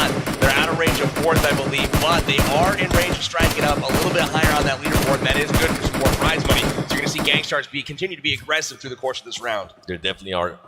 We see GTW 6 guy just shooting rounds, telling them, hey, just don't come close, all right? We're going to go ahead and blow up this car. If you come our way, your car is going to go ahead and get blown up as well. There you go, just blowing up a car, sending a statement as they are waiting patiently. And from what I'm seeing here, I'm starting to notice a trend. The top 4 teams are still not changing their game style. I think they're trying to go ahead and secure their spots. They know that more than likely they might be a little bit too far from 1st place, 2nd place, or 3rd place, so they want to go ahead and just play it safe and not get knocked too early. As we see CPT Carnage, just like I said, he's going to peek, he's going to get popped, and he does just like that. 762 taking him down with a car 98. And some of these players are known for overextending a little bit there in the North America team. You have to be careful. CPT showing that they have what it takes to get those shots quickly. One of the things that we actually seen previously by Hot Jukes, as we actually switch over now to Wildcard. Now Wildcard has to be careful here. GameStars very close by, and our winners of the last round, Hero,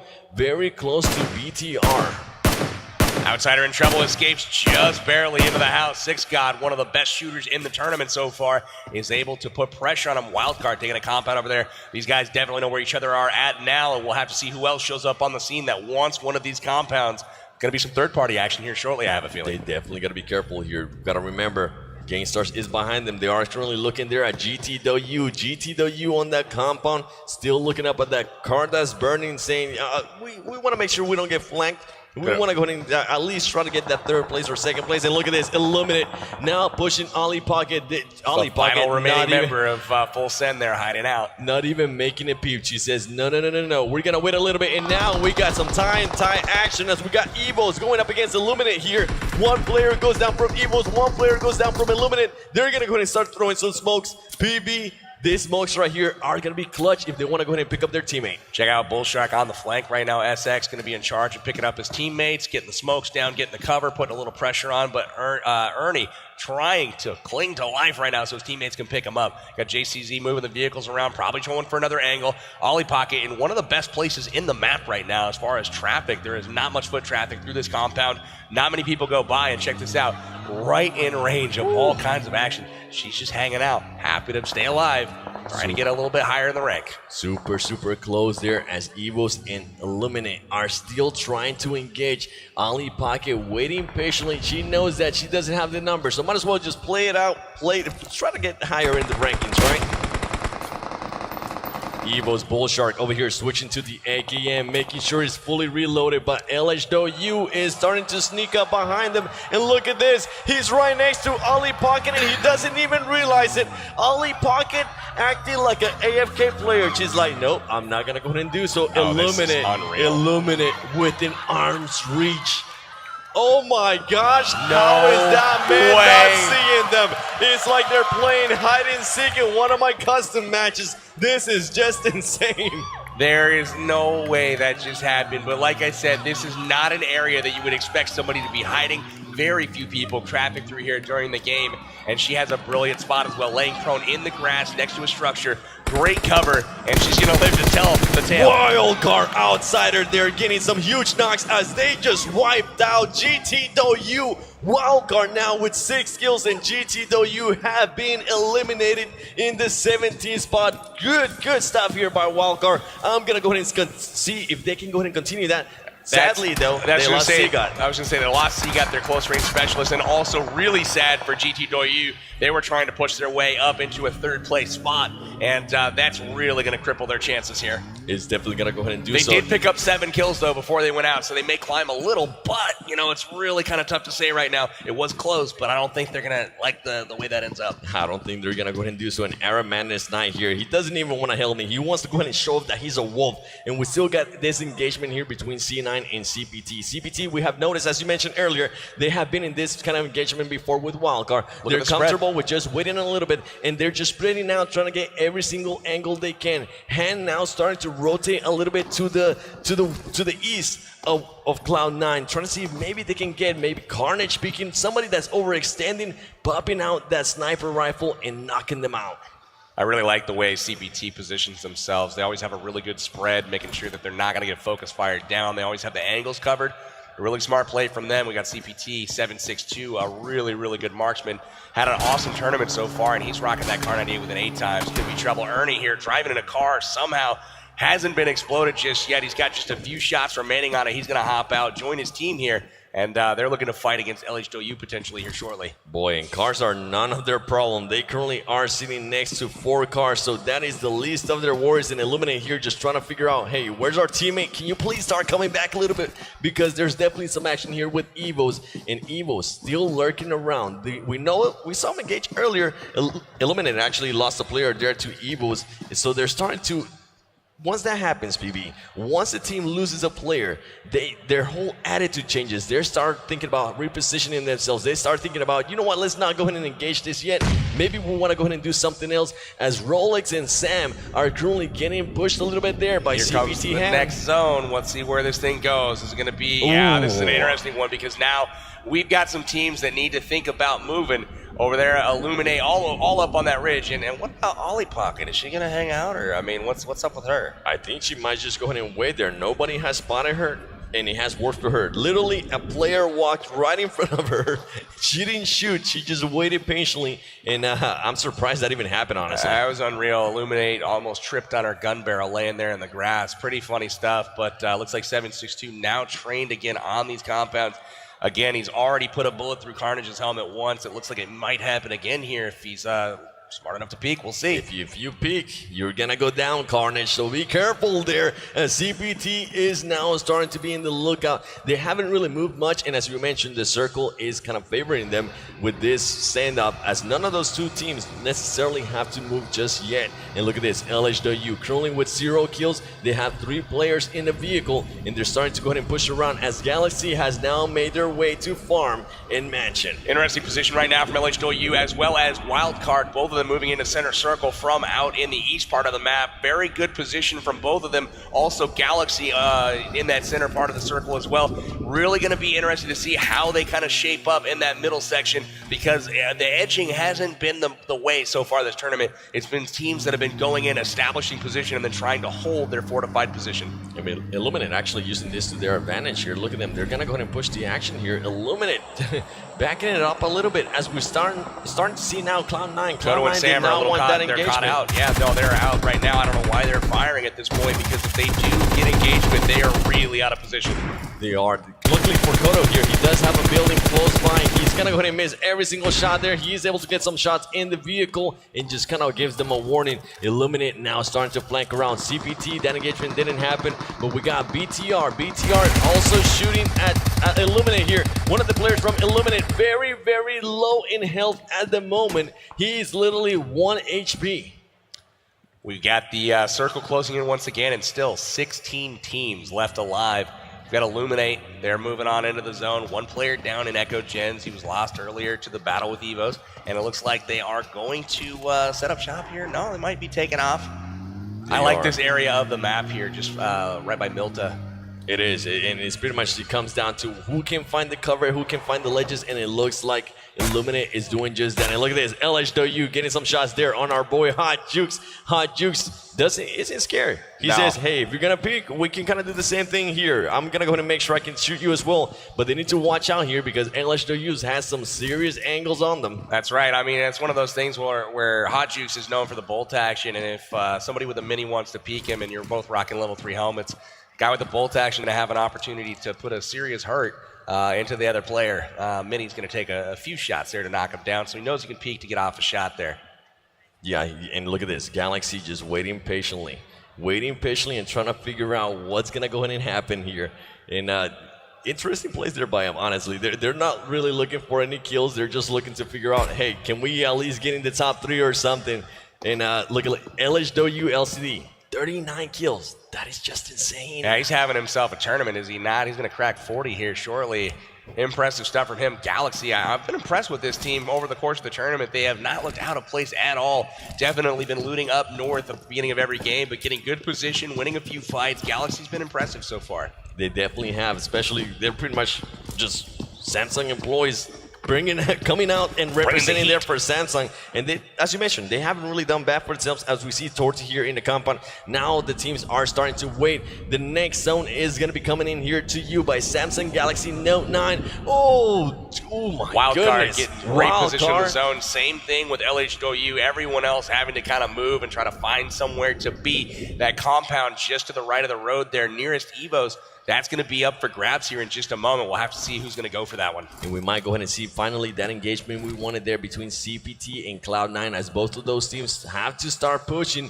And CPT is actually getting some shots there on Cloud9, but Cloud9 saying, you know what, let's go ahead and reposition ourselves. Let's get into the safe zone and take over a compound. And here, LHW, here's some shots by Hero.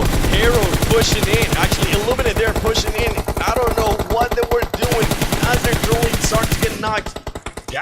Galaxy being able to go ahead and knock there some players from Hero as well. Zen getting some shots off there, taking down Foxer. Zen also taking out Hero Official. Shots into the window, trying to pick off Hot Jukes there, peeking a little bit, not going to peek long enough to have any damage done. But really nice push there, taking down Hero there, and they are going to go out a little bit early, it looks like. But LHW, again, dominant, and they've got 3 kills to their name so far. They do, and they need to go ahead and pick up their teammate before Look they at get pushed they're for not more stopping there. knocks. They're taking out Big Russian Bot right now, and also C9 Sam helping out with a third-party attack here as well. One thing I'm watching also is CPT was way out down south, and they had to cross across several teams in order to get into the zone, wondering to see how they're going to rotate here to get in. And they're still trying to rotate there through Milta. They need to be careful because another team, Arab Madness, I believe it is still very close by. And look at this, Cloud9 is still getting shots on them. Interesting plays there by him, as now Kato gets hurt there by CPT players, and now they start doing that smoke wall that we know and love here. They're saying that might not have been the best engagement there. Sam trying to push his way out of the smoke, getting some peeking done here. Illuminate Tazzy parks at the top of the ridge. He's definitely seen. Everybody seems to know where everyone else is right now. Very good awareness from all the teams, but it's all about angles right now in third-person perspective. Can they get the shots on people? Are they going to hang their body out while they're actually peeking at their opponents? And Arab Madness, they're not having a helmet. He's saying, you know what, I can actually go ahead and take into this, as LHW is still knocking out people left and right. They want to go ahead and try to see if they can maybe go ahead and secure that second place. Sadly for them, CPT is still up, and Hot Jukes with the Car 98 getting one of those knocks. He finally... That LH player finally peaked for too long, and Hot Jukes got him, baby. I told you that was going to happen, going head-to-head against the Mini. That Car 98 is going to have the advantage, and it certainly does. Getting the knock, unfortunately, they're going to be too far apart to actually finish anything.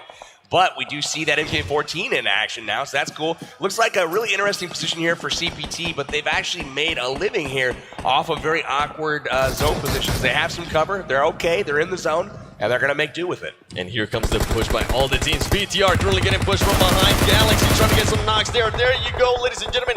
BTR barely gets through. Galaxy is going to go ahead and throw that Molotov. Molly. Great Molotov as another player is coming in. He runs away. He's currently exposed. Is Galaxy is going to go ahead and jump out? He's not. He's going to play it patiently. He's going to try to figure out where he's going to go ahead and go. More than likely, he's letting his teammates know, hey, actually, that might be the last player from Galaxy. BTR might have the advantage here. If they decide to go ahead and push on him, he's just waiting.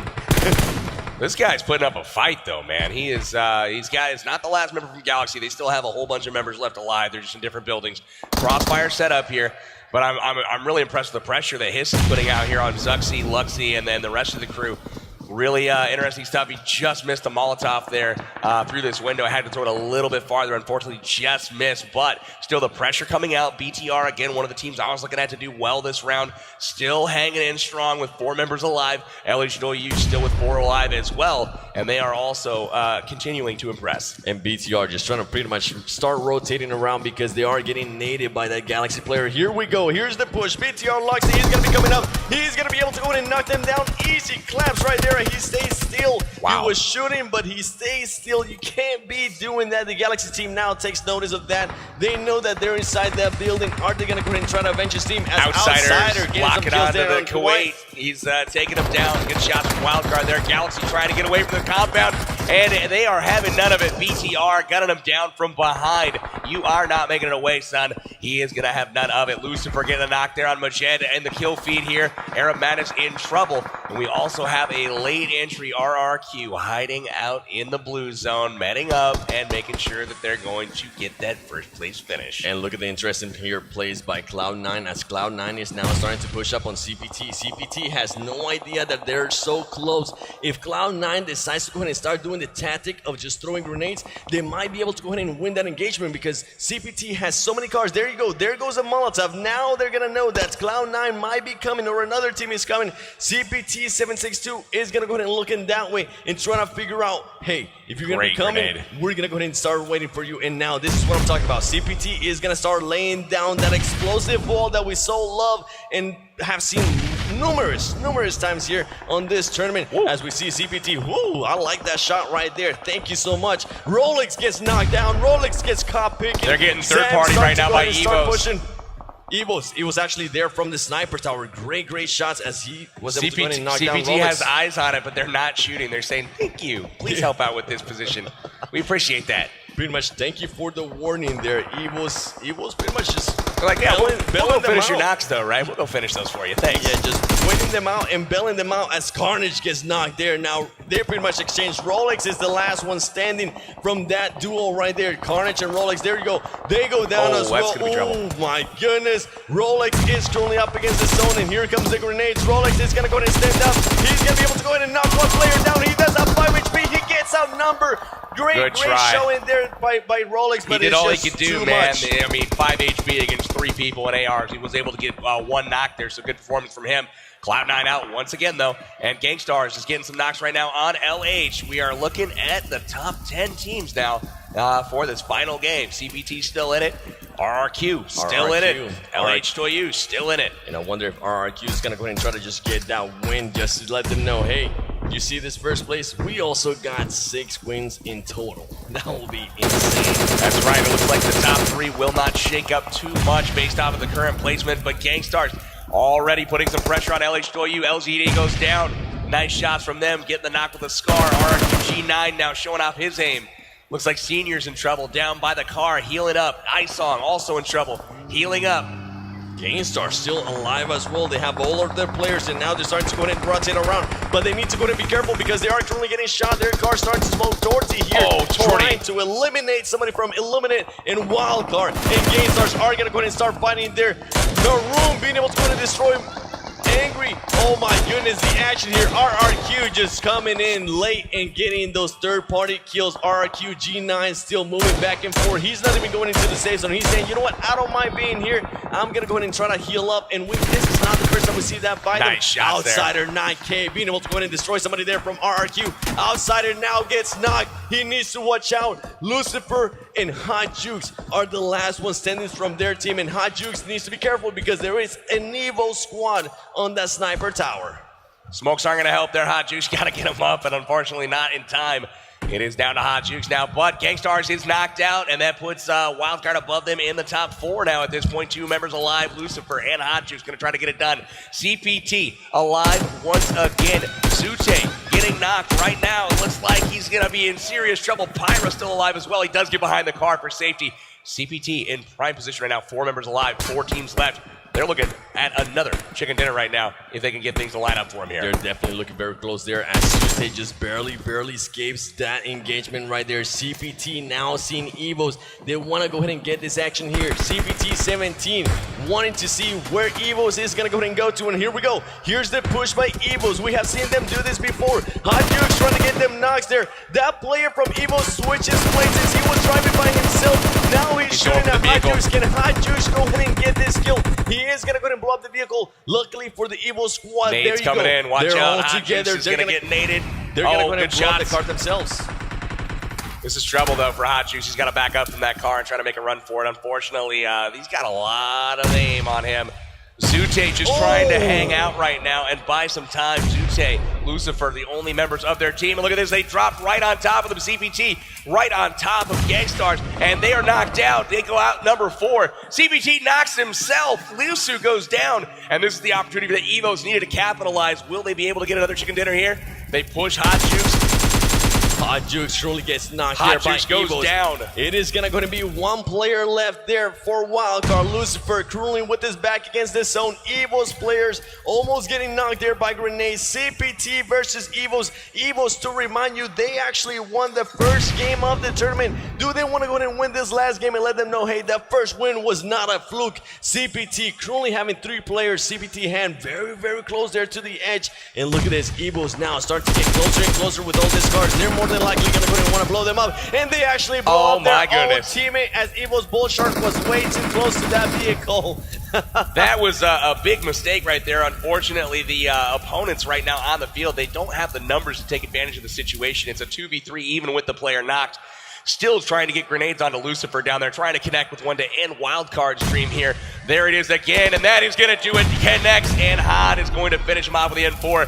Wildcard finishing in 3rd place. Very good performance from them once again. Had a great day today, but it's now down to the final 2. Evos versus CPT, and CPT looking extremely strong here. Once again, making a push in the grenade kill there on Ernie. CPT 17 there with the great grenade. Now it's up to them. Look at them. They're just moving up slowly. They're crawling. They don't want to be seen. They're a mirror image. Look at this. 3 and 1 each side, both crawling exactly at each other. This is insane. Luckily for Evos, they do have the cover by that car. Here comes the push by CPT. They're going to go and start pushing. Ladies and gentlemen, 3 down. CPT 762. He's going to try to get a knock here. He sees somebody from the side. He knocks him down. There it CPT is. too much.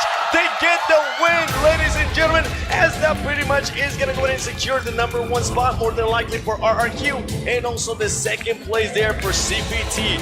What a hell of a day number 3 for CPT as they won 3 out of 4 games. Unbelievable performance there from all of the teams. We saw the top 3. CPT going hard, 12 kills. Evos getting in 2nd place, bringing 6 kills.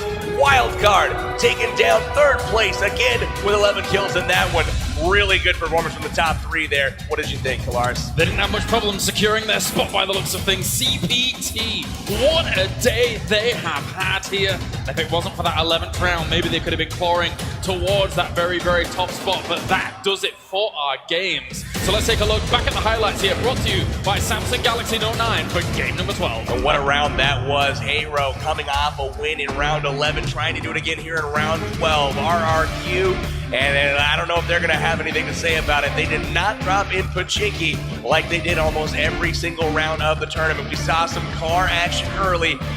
AM just absolutely getting destroyed out in the field. AM trying to go ahead and jump over that car. He wasn't able to win. Kodo here with BRK. BRK just not strong enough. Goes down to Clan 9 super early. Caveira with some beautiful shots there as he's almost able to go ahead and destroy Carnage. Luckily for Carnage, his teammates were able to come up and save him. Carnage got lucky there. He didn't get finished. I just saw that he almost got finished there. He missed the shot. And there we see pretty much some plays there. Oh, remember this. You gotta remember this. RRQ this size. You know what? Let's not go and even use our bullets. Let's use our fist. The terror team knocks one down, backs up. Sadly, he goes straight into the window frame. Yeah, that middle bar is going to get you every single time. You got to pick either left or right there, not center. Unfortunately, it didn't work out. Katarina Suki getting chased down here, and that's a beautiful shot by Ernie. Look at that, that buggy, no chance. No chance whatsoever, especially with Evo's Ernie. We have seen his name, and there you go. That is going to be all she wrote as she goes down. But luckily for her, one of her players was able to survive a little bit longer. And right here, RRQ2E getting some knocks, just way too outnumbered there. But GTW and Hot Jukes trying to push the action here on the Japanese team. Wildcard looking good, and look at this, talking about it. Ali Pocket passes by so close. That was amazing. Ali Pocket actually pushed her team, I think, possibly into 19th place right there. Interestingly enough, so very good job to her, hiding out, hanging out, and again, we saw CPT coming out on top. Again, what is that, 4 chicken dinners? It is, in total, 4-3 today. That is just some outrageous numbers. And look at this, RRQ Athena there with the total score. 5,610 points. RRQ Athena looking like they're gonna go and get $200,000. Look at the smiles on their face. They, well, at least one of them smiling. The others have no idea what's hit them yet, but they are your winners. $200,000 grand prize going to the Thailand team, RRQ Athena. They're rushing the stage here. RRQ has done it after an amazing day number 2. Ladies and gentlemen, give it up for RRQ! Boy, hoisting that beautiful golden helmet, the grand prize for the global champion from Thailand. The champions indeed. RRQ Athena had a huge day number 2. CPT looked like they were going to be able to try to come back, but sadly that game number 3 of day 3, it just didn't work out for them. And RRQ Athena just way too strong, way too powerful. Absolutely amazing performance from RRQ throughout the entirety of the tournament. They played it safe towards the end to guarantee themselves that championship, and they represent their country proud here as they crown themselves the world champions for the PUBG Mobile Star Challenge Global Finals. That's right, the banner of Thailand has been raised. The banner of RRQ Athena has been raised. And also, most importantly, the golden helmet has been raised. Your champions for the 2018 PUBG Mobile Star Challenge Global Finals. They sure look happy there. They're going to go and take home $200,000. CPT is still going to take home $100,000. A lot of money on the line, ladies and gentlemen.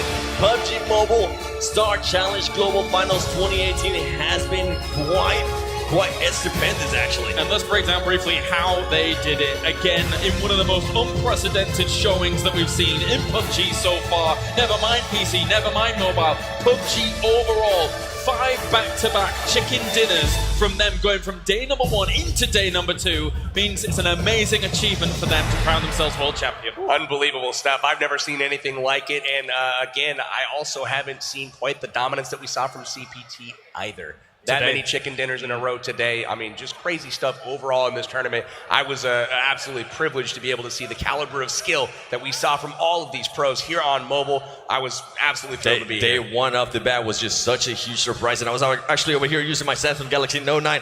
I was trying to take a picture there with the champions in the back. There you go. I'm going to go ahead and post that on my Instagram, the 7WG, because insane plays, the domination that they got there from day number 2, and being able to go ahead and back it up a little bit there on day number 3. CPT though, if they maybe would have had a better chance there on game 3, it was still super close. I mean, one thing's for sure, aside from what we saw from RRQ and CPT, WGT and LH really put up a fight, but CPT and RRQ, with the amount of chicken dinners both of those teams accrued, absolutely first and second, no doubt. 100%. You just can't compete with that amount of wins, even if you rack up all kinds of kills as LHW did. They surpassed the 100 kill mark in the tournament. Really impressive showing from them. They had LZD, they had so many good players that were just absolutely throwing down kill after kill after kill. Great individual performances, great team performances. They just didn't have the ultimate chicken dinners like the other squads did. And the East dominates the West. The West kind of researched. They had a great day today, honestly. At least Gangstars and Wildcard had great performances today. Good stuff from the North American teams and also European teams as well. Hero getting the chicken dinner in game 11. So good stuff from them here on day 3. Elusive indeed, and something that we actually saw here on day 3 that might have changed it up a lot of stuff is that the Asian team started engaging early. We didn't see that often. We saw them engage, we saw them getting some knocks and then just backing away, saying, you know what, that is a strong team. Maybe we don't want to go ahead and do so, but in day 3, they were just gunning and running as we saw GTW against RRQ. We saw just so many good engagements. And LHW, I felt like they had what it takes from day one. They had so many kills, but they just couldn't get that elusive win. Same with GTW. They got the kills, they got the placing, but just they couldn't go ahead and push for that first place. I think overall as well, it was really kind of telling there from RRQ in the final round. We've seen them constantly play center circle strats, center circle strats, center circle strats. However, towards that very end of that game, very, very important that they just kept themselves alive as we are ready to head down to the stage for the award ceremony here to represent our top 3 teams.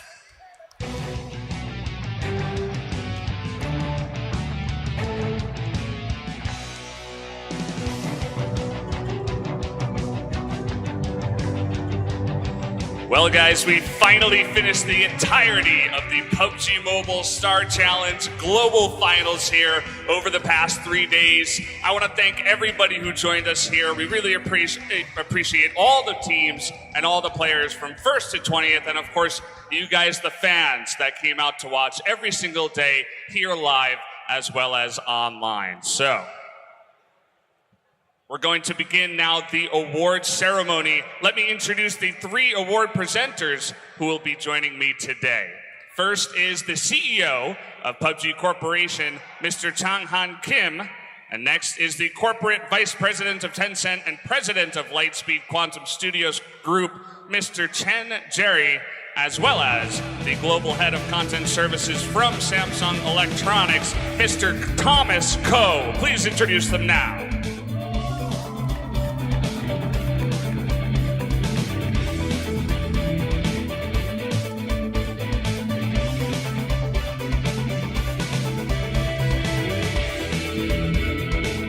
To have you guys on stage. Please go ahead and join the trophies over there.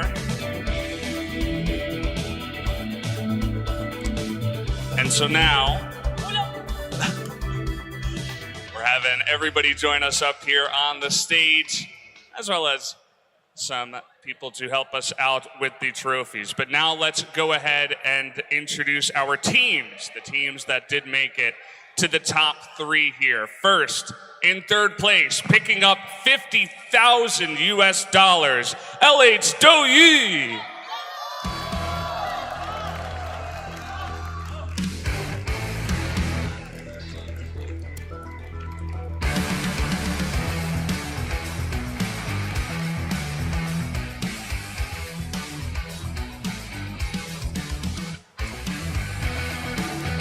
They pick up the big check as well as a big bronze trophy. How about another round of applause for LH Douyi?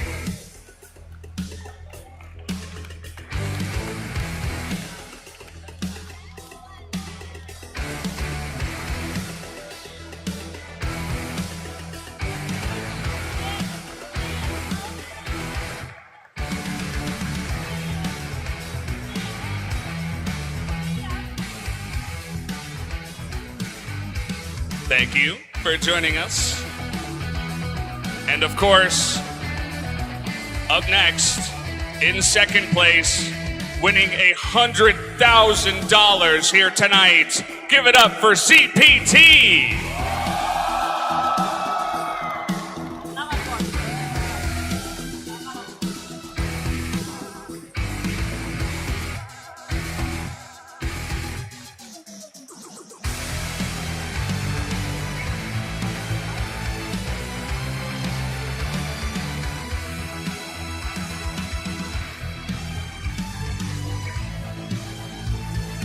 They pick up $100,000 and the silver trophy.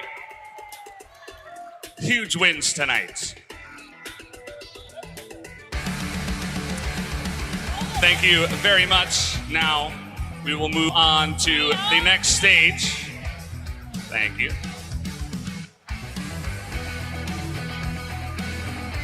And last but not least, the team who dominated so many times in a row. Especially on day 2, they had a huge run. So many wins in a row. They pick up the 1st place prize and $200,000. Give it up for RRQ Athena!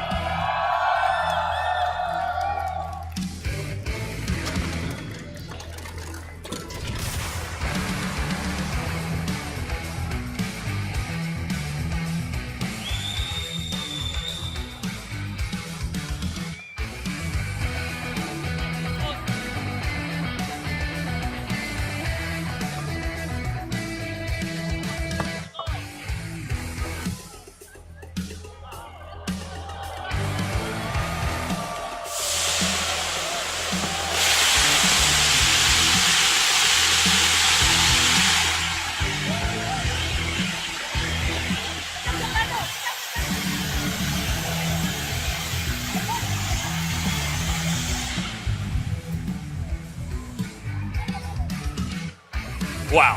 Congratulations to RRQ Athena.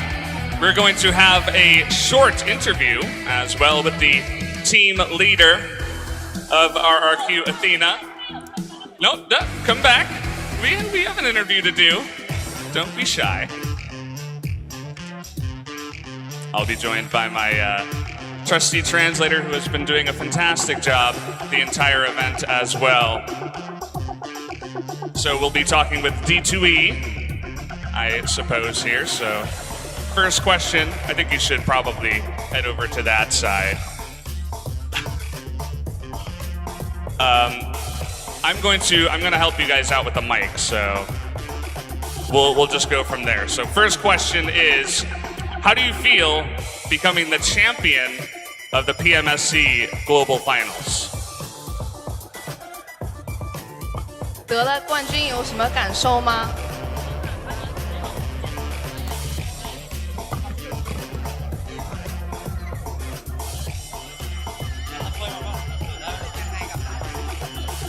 ก็ความรู้สึกตอนนี้คือรู้สึกดีใจมากครับไม่สามารถบอกได้เลยว่าเราทั้งทีมต้องผ่านอะไรมาทำให้แบบมีความกดดันจนตอนนี้แบบได้ระบายออกมาทำให้เราโล่งและรู้สึกดีใจมากๆครับแล้วก็ขอขอบคุณเรื่องของสปอนเซอร์เราด้วยนะครับในเรื่องของ RQ แล้วก็ไม่มีอะไรแล้วครับ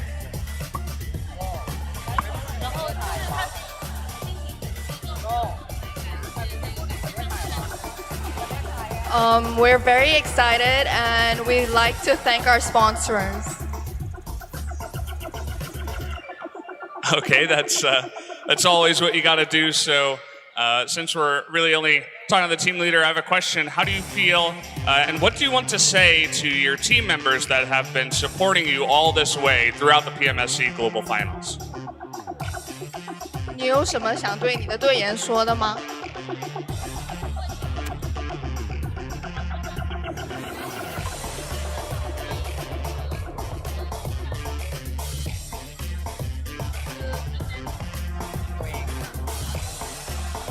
ก็อยากขอบคุณทุกคนด้วยนะครับไม่ว่าจะเป็นที่ชื่อว่า D2E กล้องซีเนียร์แล้วก็ I2 นะครับคือที่ผ่านก็อยากขอบคุณที่แบบเราร่วมกันมาจนได้แชมป์ก็ขอบคุณมากครับ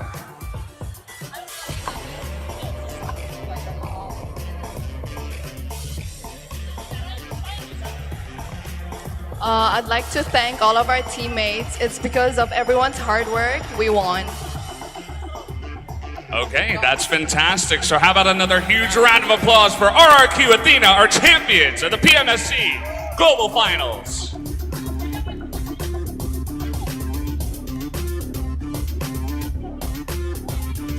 So guys, the greatest event of PUBG Mobile in Dubai.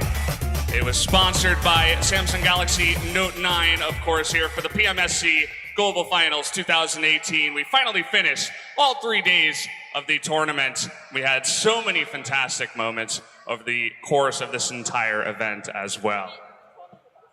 I'm so looking forward to 2019, especially with all of the amazing announcements that we had over the course of all the different members from Tencent and PUBG Corp coming out here and announcing everything they have coming in the pipeline for 2019 as well. And I hope I can be here with you guys next year to join for more PUBG Mobile 2019. So once again, from us here at PUBG Mobile Star Challenge 2018, sponsored by Samsung Galaxy Note 9, we thank you sincerely once again for coming out here, and please have a fantastic night. Goodbye.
to you.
The new Galaxy